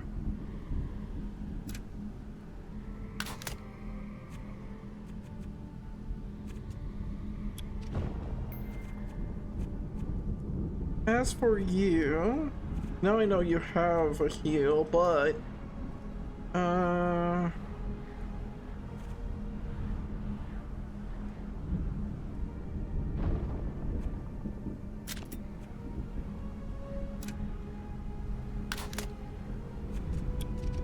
tell her to do that.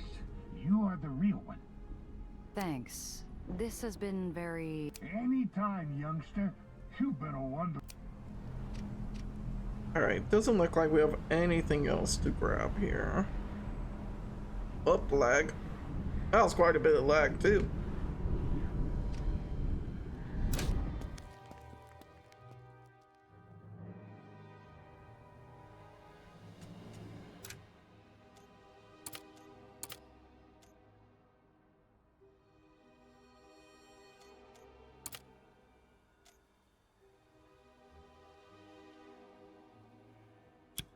I think we work towards getting the armor.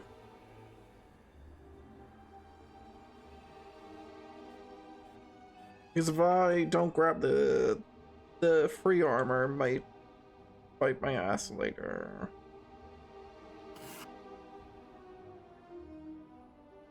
Yeah, we'll go for it. There's the train, just ahead. All right, what's the plan? We get alongside, we steal the weapons, we get out. Okay, I'm ready. I think.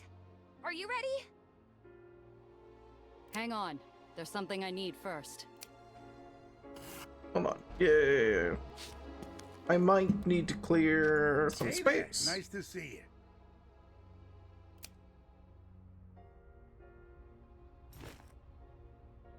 I should probably keep that. I will sell off these.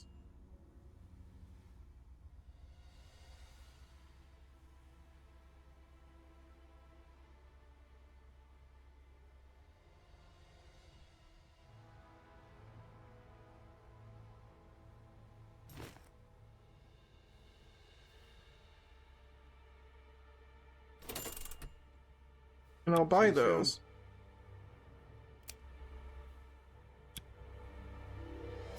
Because having a reroll when I think it's actually something important will matter. So having extra rerolls is always a good thing. There's the train, just ahead. All right, what's the plan? We get alongside. Okay, I'm ready. I think. Are you ready? Born that way, kid. Let's train let's leaps down rob the a track fucking like a train. greyhound foaming after a jackrabbit. Its rattling cars sway like bulky charms on a long, ugly bracelet. Far below us, I spy the spark and glow of White Street's ashen wasteland. I come to a grim realization. We're above the burn pits. This isn't good. Honeybee won't last long in this heat. The what pits? Past the pits, the tracks go into the Undercity.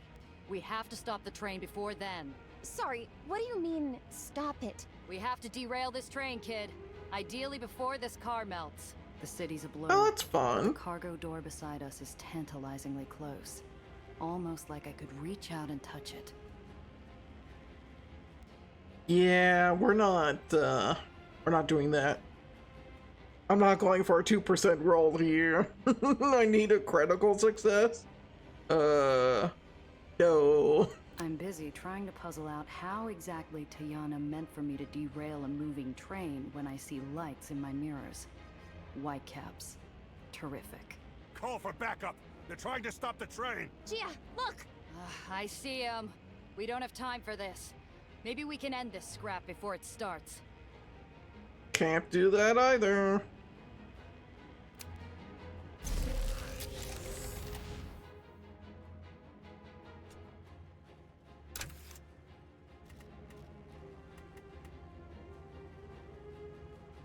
Well, no.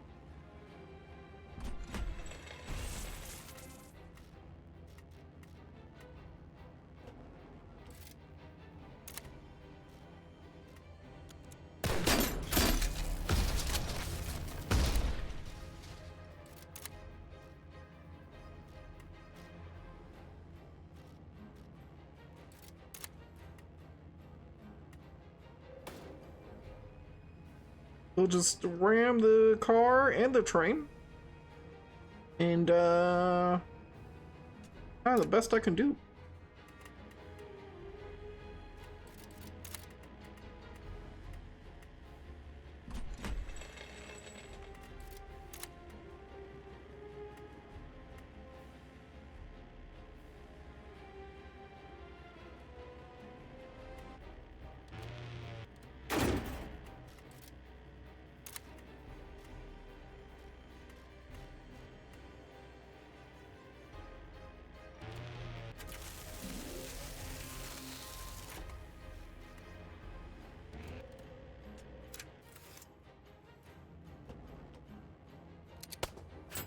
At least their cars are burning as well.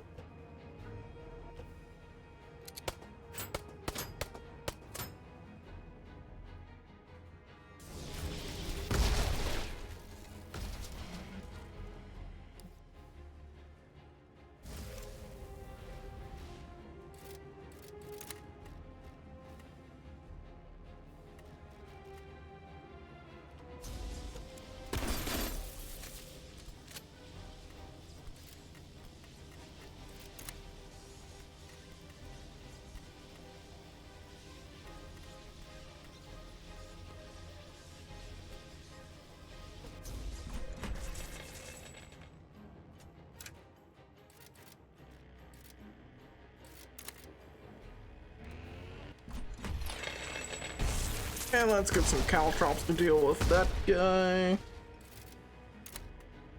And, prepare ourselves.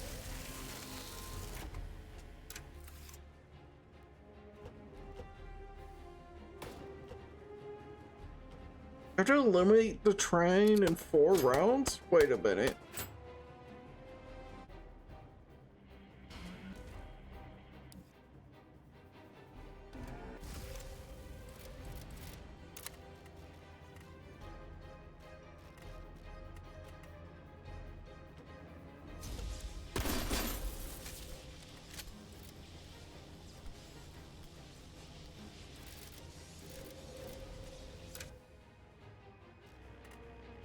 I didn't realize what the requirement was here.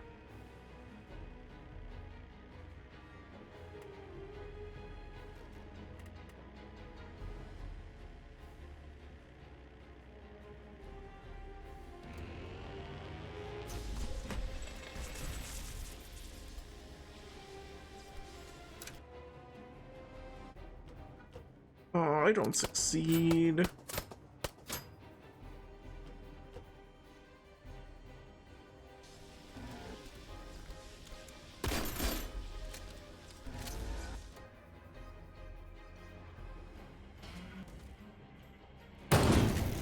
Oh, damn.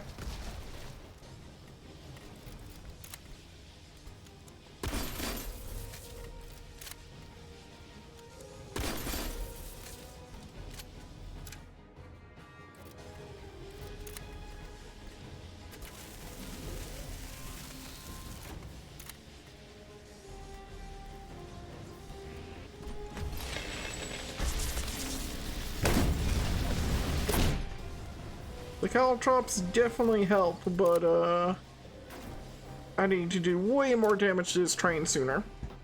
The train pulls ahead, outpacing us. Gia! I know. We'll catch up with it again. Hey, Gia. Thought you might want these. Knowing the way you drive.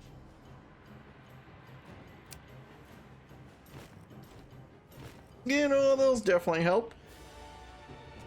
They got away.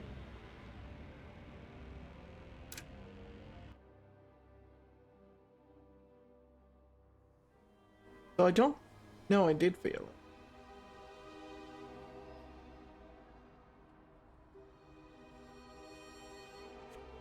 But I kept the HP that I lost? Did I? Alright. I'll bite.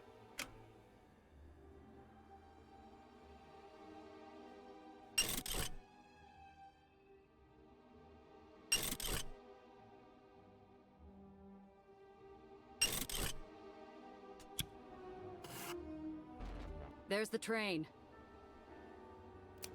We'll try again. I gun it through the railway district until we can see the train again just ahead. There she is. We gave her a good licking already, but it'll take more than that to force her off the tracks. Okay, be careful. Aren't I always? It didn't give me heat, but they are damaged. Okay. So I didn't have to rush, but it's probably a good thing that I did extra damage.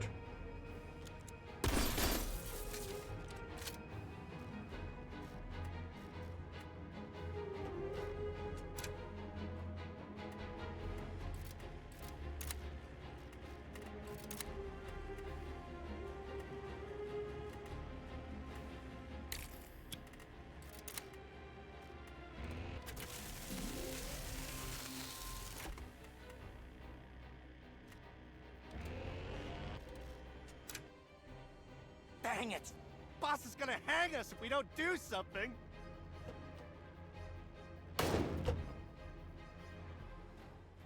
We have to stop them!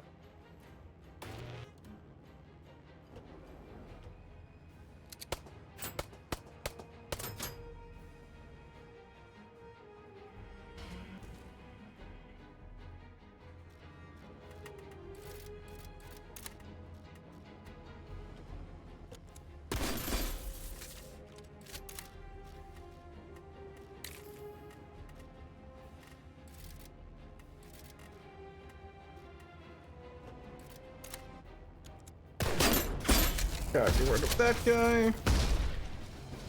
I think. I don't actually know. Maybe I didn't need to do that.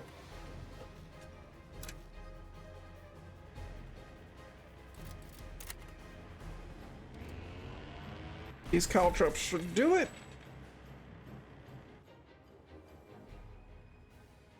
The train's repulsors finally give up the ghost, and it bounces off the track with a sickening lurch.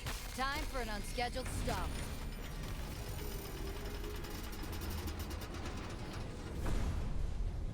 Wowzers. I can't with her.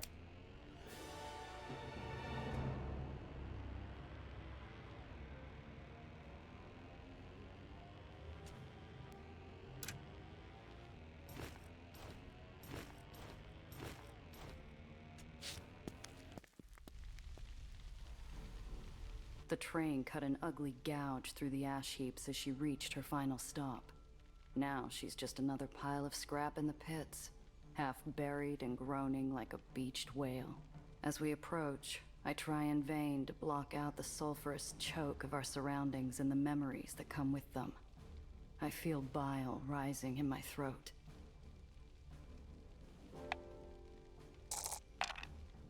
That was terrible. We'll use the brass knuckles.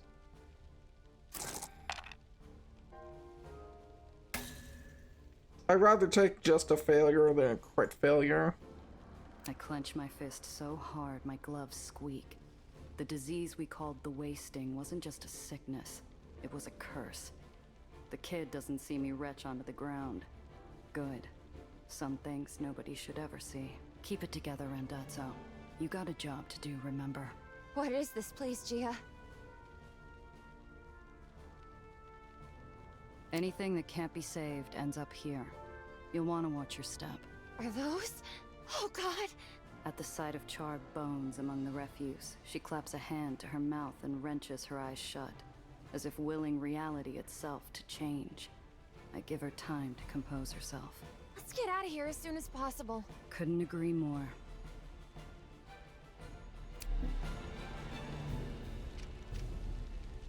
Industrial smelting vats for metal and scrap. But when the wasting ripped through the lowers, White Street couldn't get rid of all the bodies fast enough. I fight the urge to shield my mouth against the falling ash. Ah, okay.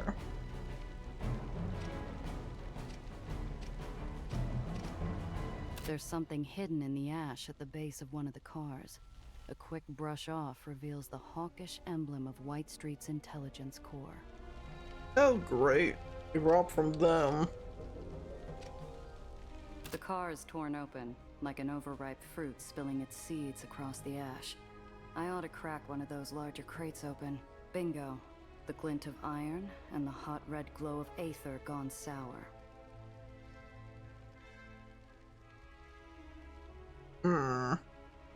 To my eyes, the ordnance looks a lot like that cockamamie Aether cannon General Eli had strapped to his truck. Only these are handheld, ready for his goose-stepping goons and their itchy trigger fingers.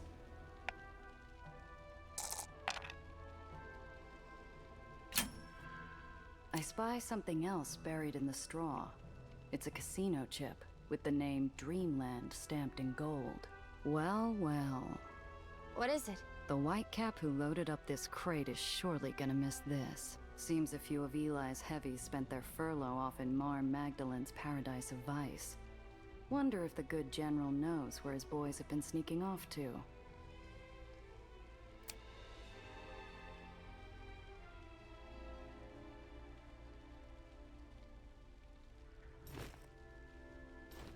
we'll hold on to that. The guns pulse with a steady red glow.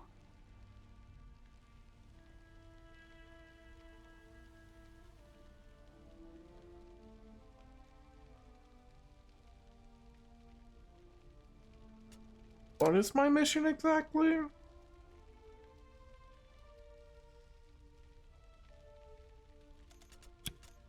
Probably don't want to cross my supplier.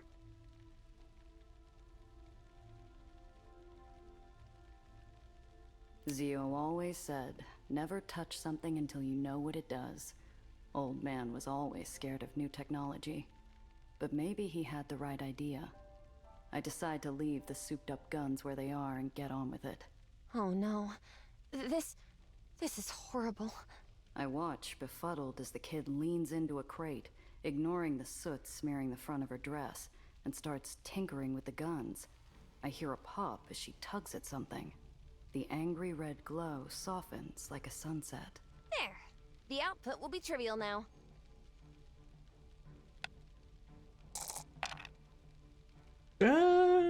Damn it.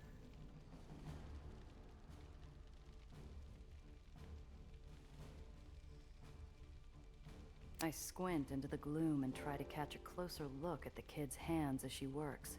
What the hell is she up to? I must have played hooky on the Aether Guns 101 day of primary school.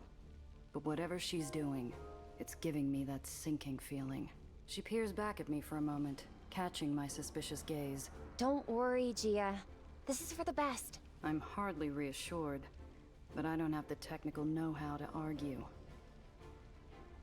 She continues her fiddling, and the I mean, she hasn't been wrong with her fiddling or adjusting of things so far. Her eyes burning with sudden fire. I want you to trust me. What do you mean?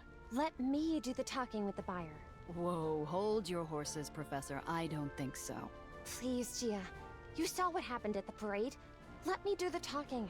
Trust me. She's tense, her teeth gritted. Doing this means something to her, something real. I feel a hot pressure behind my eyes.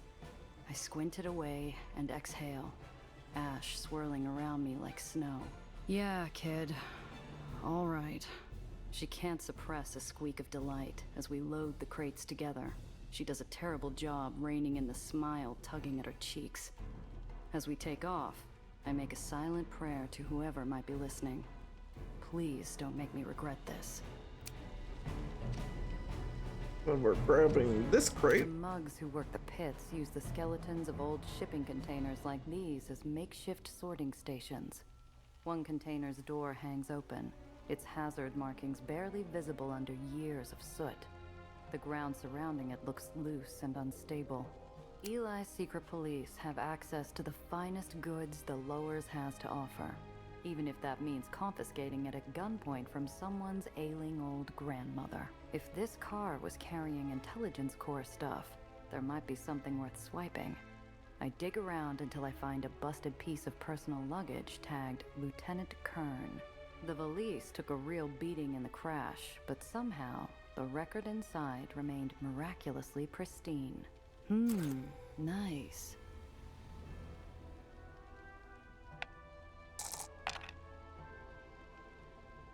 I need a 12?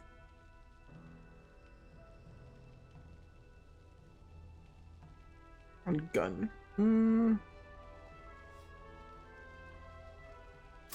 We'll do it. Ah, fuck, I got what was even worse. Fine. I'm knee-deep in ash and debris when the ground lurches under my feet. The unstable pile of detritus I'm standing on starts to slide, dragging me towards a nearby pit. I scramble backward, my boot dislodging something heavy, and probably valuable, that tumbles down into the darkness, swallowed by toxic smoke. Oh, great. Well, might have been useful, but it's gone. My gumshoe sucks.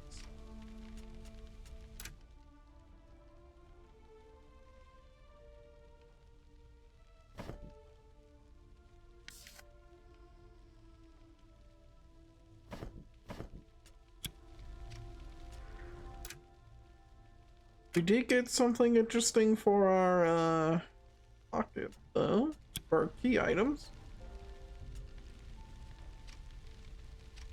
Doesn't look like there's anything else for me to interact with.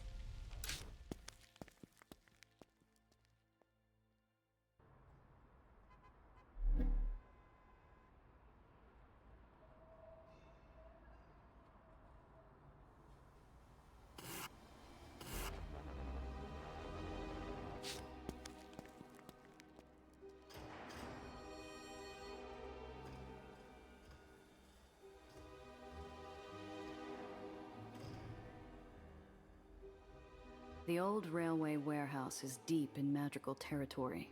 It stinks of stale booze and dangerous boredom. Violence is crouched and ready to leap out from every crevice in this den of riveted steel and stacked crates. Last chance. You're sure you want to do the talking? I'm good at talking. Don't be so tense, you worrywart. I have a foolproof plan. Just promise me you'll let me handle it. I look over at our buyer, scarred by daggers and disease, and her goons flanked around her like prize steer. Oh, crap. I did want to just thing that I remembered I can address.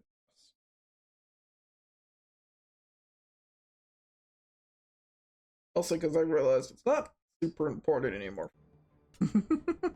There we go. Then I glance back and marvel at the kid's placid smile.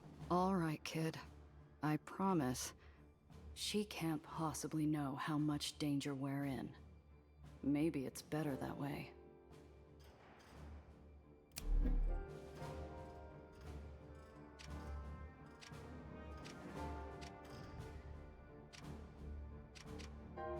Oh, you're who I'm interacting with? Bullet holes. Erratic pattern, no consistency. Suggests maybe a rat problem. Or chronic psychosis and an imaginary rat problem. Those are Dreamland colors. So Banger and her boys are working for the infamous Mar Magdalene. Banger's cocky to be flying this flag openly on the General's Island. A rat-chewed couch marks this as a comfortable place to relax. And if you believe that, I've got a bridge you might like to buy. Hard to tell if that copper tang in my nostrils is rusted iron or dried blood, until I spot the brown splotches on the floor. I watch Nellie's eyes dart from stain to stain, absorbing the remains of the last deal the Madrigals conducted here. Imported Irish whiskey. No surprise the Madrigals prefer the nectar of their fair Emerald Isle to the swill poured here.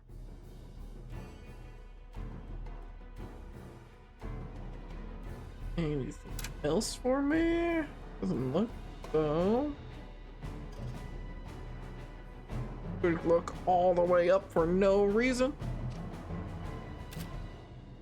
Banger taps her boot impatiently on the steel gangway, her temper rising with her foot's tempo. When she speaks, her voice barks out like a Belfast crow. 8 shot? Before I can do anything, the kid jumps in front of me. Yes, that's me. Hello? You're joking. Madonna. This was the foolproof plan? I never joke about murderous ordnance. No, ma'am. You're 8 shot Randazzo. You're the one who tossed Nikki Grayson's place. Yes. Yes, I sure did. Tossed it all up. Nellie's joints are frozen in place, and Banger's mug has twisted into a mask of suspicion. Did you know? And where is that again? You'll remember, of course, as you were there. I like to think my judgment's pretty good. Better than most, anyway. But despite it, when Nellie shoots me a solicitous glance, I keep quiet and just nod silent encouragement. Oh, that Nikki Grayson. Tisk, tisk. It's a trick question. Nikki never actually owned the place himself, did he? I amaze myself with my ability to keep a straight face. Banger's less composed, squawking out an astonished cackle. You've got me there. He never did pay it off, the poxy bastard. Fine then.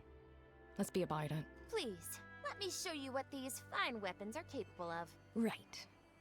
Be quick about it, or I'll skin you both with me pocket knife. Well, you see, what's extraordinary about these particular Well, you see, what's extraordinary about these particular firearms is, well, how much do you know about Aether dispersal? It's quite a basic demonstration of the Cherenkov effect, but unless you're familiar with the latest journals... Anyway, what's neat is... The confusion on the Madrigal's faces shares a border with rage, and the map lines are quickly blurring. Nellie looks to me desperately for a lifeline.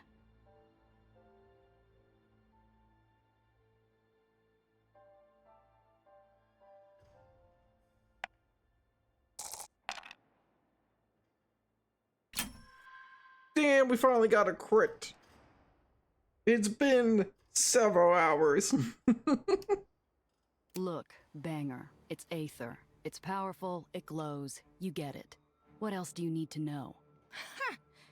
Didn't take you for a scientist, Eat Shot. Just tell me this. The guns, do they kill people? Well, yes, technically, but the industrial applications are... Good. Okay. So we've got a deal? Hold your horses, you mule and Pratt. I won't be rushed. The kid and I watch in horror as Banger grabs one of the Aether guns. She hefts it with a cocky flourish, drawing guffaws from her mates. I try to run interference. So you're sourcing shooters from Marm now, eh, Banger? How's the old Frau looking these days? I hear she's on a drip feed of pure schnapps. What'd you say? Couldn't help but notice your Dreamland colors. Does the General know White Street's got a mole problem? Fierce clever, this one. No, the big man's none the wiser. For now, that is. But when we rock up on his veranda with these beauties... Banger spins around, aiming at a nearby crate and pulling the trigger. There's a pause, a weak puff of pink Aether exhaust, and... nothing. The crate stands resolutely intact. The silence that follows is heavy enough to crush the lungs. We're cooked. What's this now? You trying to pull one over on us? The Madrigals grip their iron tighter. Banger drops the Aether gun and hefts her steel cleaver. I've got half a second to make my move. It's now or never again. Every nerve in my body is screaming at me to move. But damn it, I made the kid a promise. I keep my stupid yap shut. Please, Miss Banger. You're a rational person. Let's think about this. No need. I believe I've made up my mind. Wait, don't you realize what we're offering you? Sure, these might not be ideal as weapons, but with energy output like that, you could power half a city block. She leans down and gingerly lifts the gun Banger dropped. We all watch with dumb astonishment as she jams a cable from the gun into the motor of a nearby crane and connects the leads with the touch of a metal tool, which sets the crane whirring in a sudden screeching burst of electrical power. Like an ape tossing a beach ball, the crane flings the crate it's carrying across the warehouse. The Madrigals recoil as it smashes with terrific force against a metal bulkhead behind them, shattering into splinters. Nellie returns to Banger and tosses her the gun, which she catches only by automatic reflex. She doesn't speak. Nobody does. With the cash you'll earn by selling these, you could buy enough guns to fill this entire warehouse. But I do hope you'll consider an alternate path. Right. Well, fine then, I suppose. Quick as silver, Banger's boys shuffle the crates away, and I find myself accepting a wad of cash from Banger like we're both in some kind of dream. The gang waves us off, and we start back to the car. The deal went off without a hitch. You did wonderfully, Gia. And thank you. Huh? For trusting me. Well, we all gotta start hustling somewhere. 8-shot. Those things are effectively useless, so I don't feel too bad about it on the whole. Right. Let's get out of here before Banger figures that out. Job's done. Let's get back to Tiana. That should not have worked out as well as it did. That should have gone horribly wrong for us.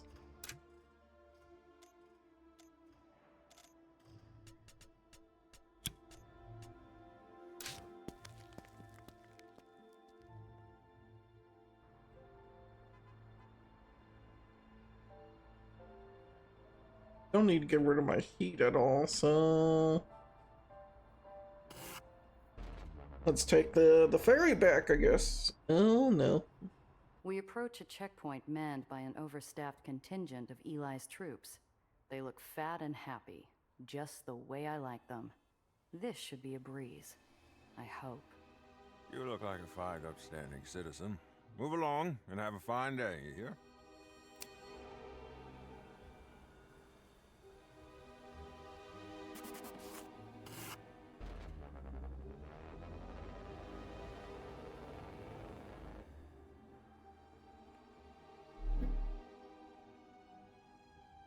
So far, we're lucking out on these encounters.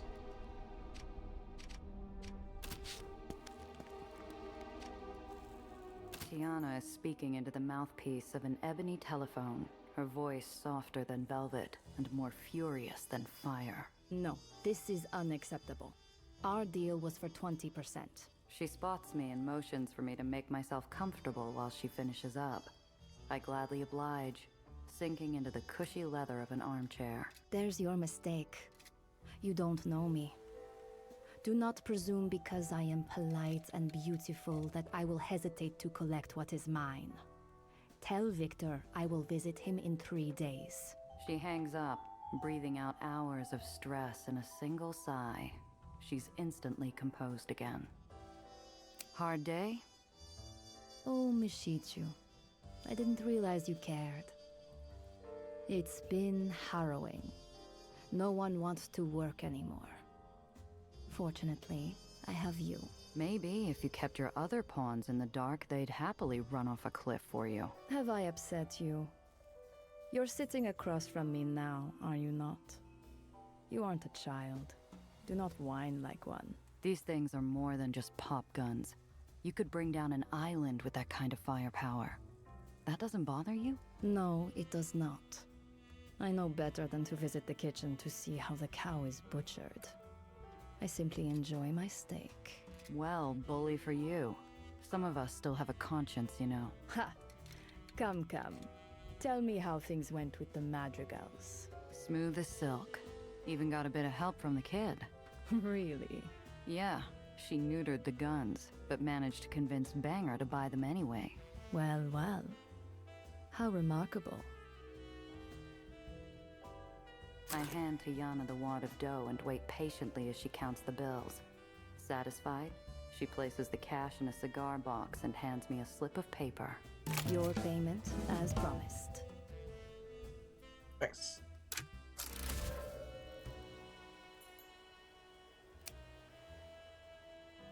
And we get medium armor.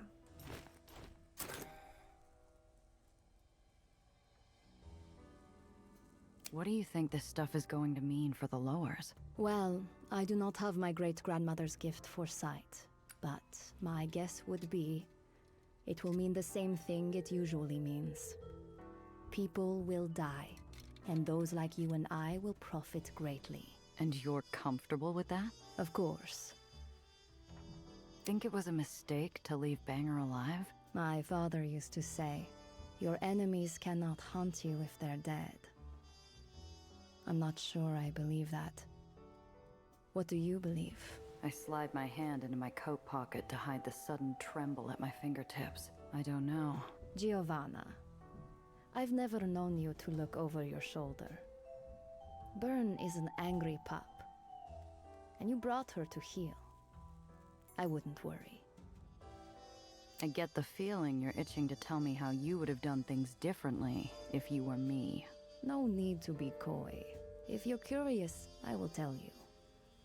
The truth is, what's done is done. Everything else is smoke in the wind. Gotta get going. Always a pleasure. We're overdue for a proper chat.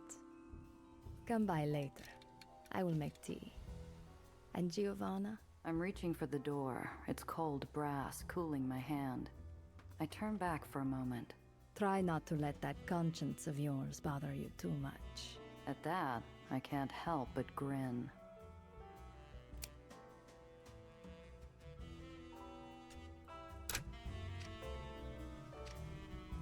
Well, well.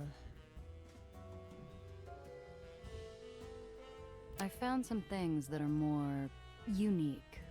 Mind taking a look? And pray tell, what diamonds in the rough have you found, Mishichu?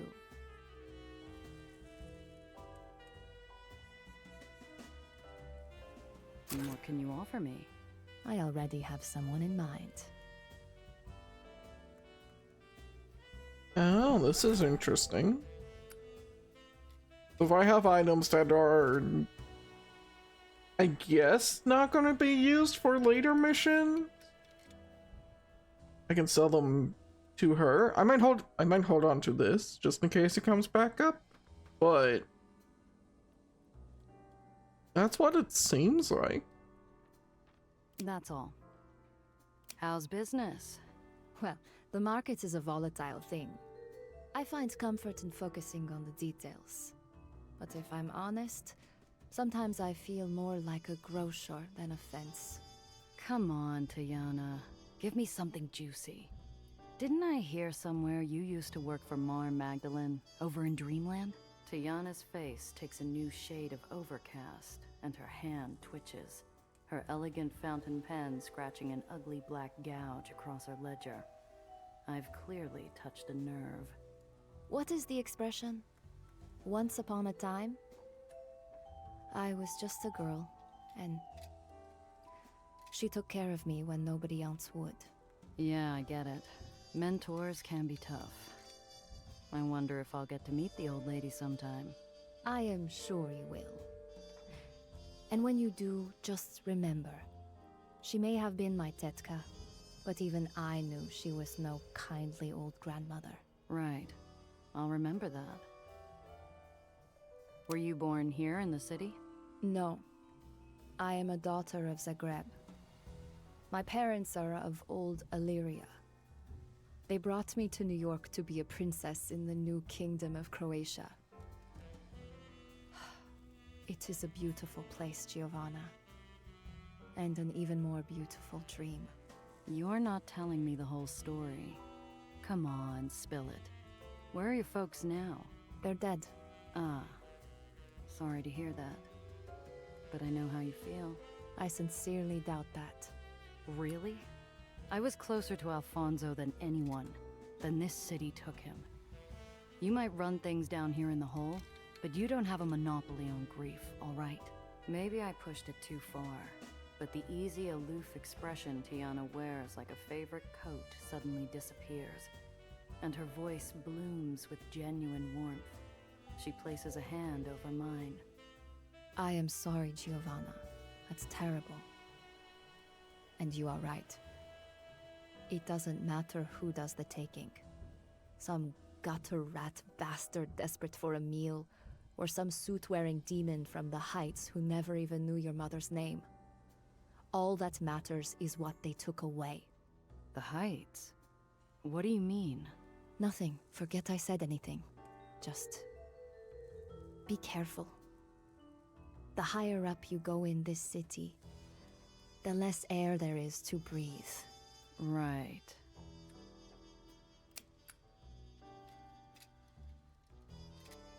Interesting.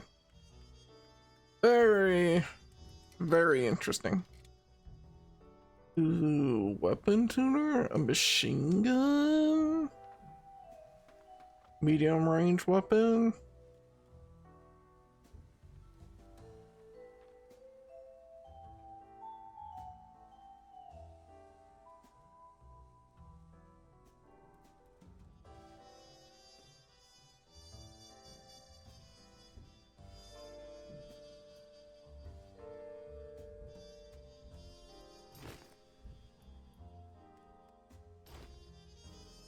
I mean, I'm not going to be any closer to that part.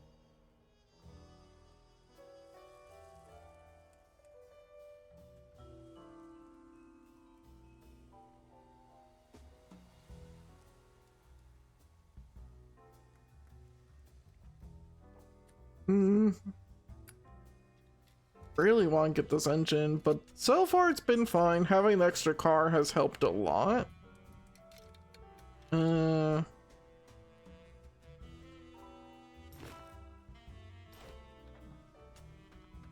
Yeah, I think we're Just fine got for a new now. shipment in. See you soon. We're going to repair our vehicles and get the new armor in.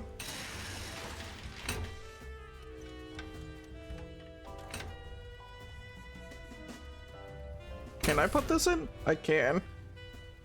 Maxes out my armor, but I don't think we're going to change anything else here. I was confusing the parts anyways. Oh, okay.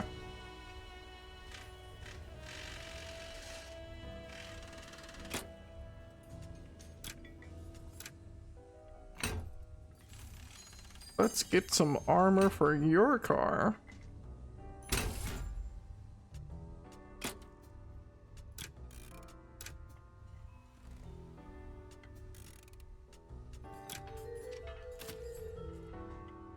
And then I can stash away this armor part and this gun.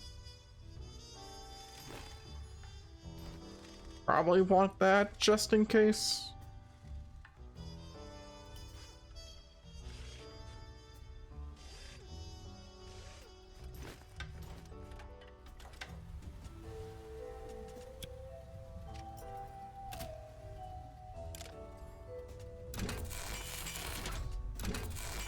Okay, so if I bring it back here to repair, I don't have to spend money, just scrap.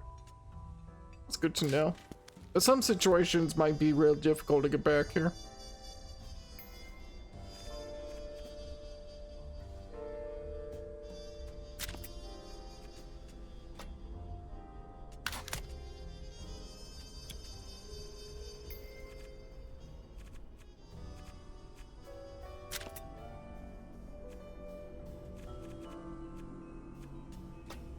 Well, let's get our new abilities unlocked here.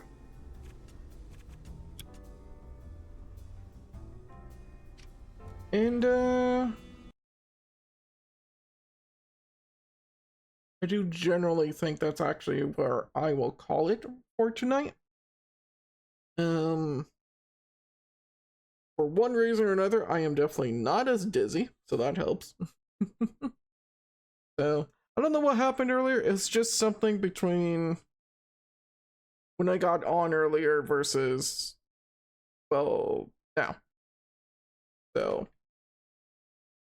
it's just what it is. I am enjoying the game. There's definitely some things that are off. It's weird to say that because if I go to the Steam page, they haven't disclosed if they've used AI for anything. But like some of the prompts are just like not as well polished with both the audio and the transcript of the messages. It's not enough to like pull me out of the game, but it has been very noticeable. Especially the transcripts, as someone with who pays attention to that stuff a whole lot more. But no, the game has been great. I will definitely be aiming to try to finish this game in full. I just don't know how long that's actually going to take. But for now, we're going to wrap up here. Tomorrow I will likely try to be live. If I'm not live tomorrow night, I'll be live during the week. I just can't promise days or times as work is all over the place and, well, the household's still kind of all over the place. I think we're going to go ahead and try to raid friend here. Since they stopped by earlier. And I know they're on their own kind of stream grind as well.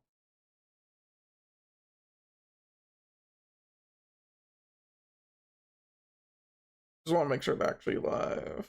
Okay, yeah, they are. Cool. We're going to go ahead and give my friend a raid. Yeah, I just want to say thank you guys for stopping on by. If you would like to stick around for the raid, we're going to head on over to Asteri's stream. Looks like they're doing a co-op play, playing Whisper Mountain Outbreak. But outside of that, I will catch you all later. Have a good one, everybody.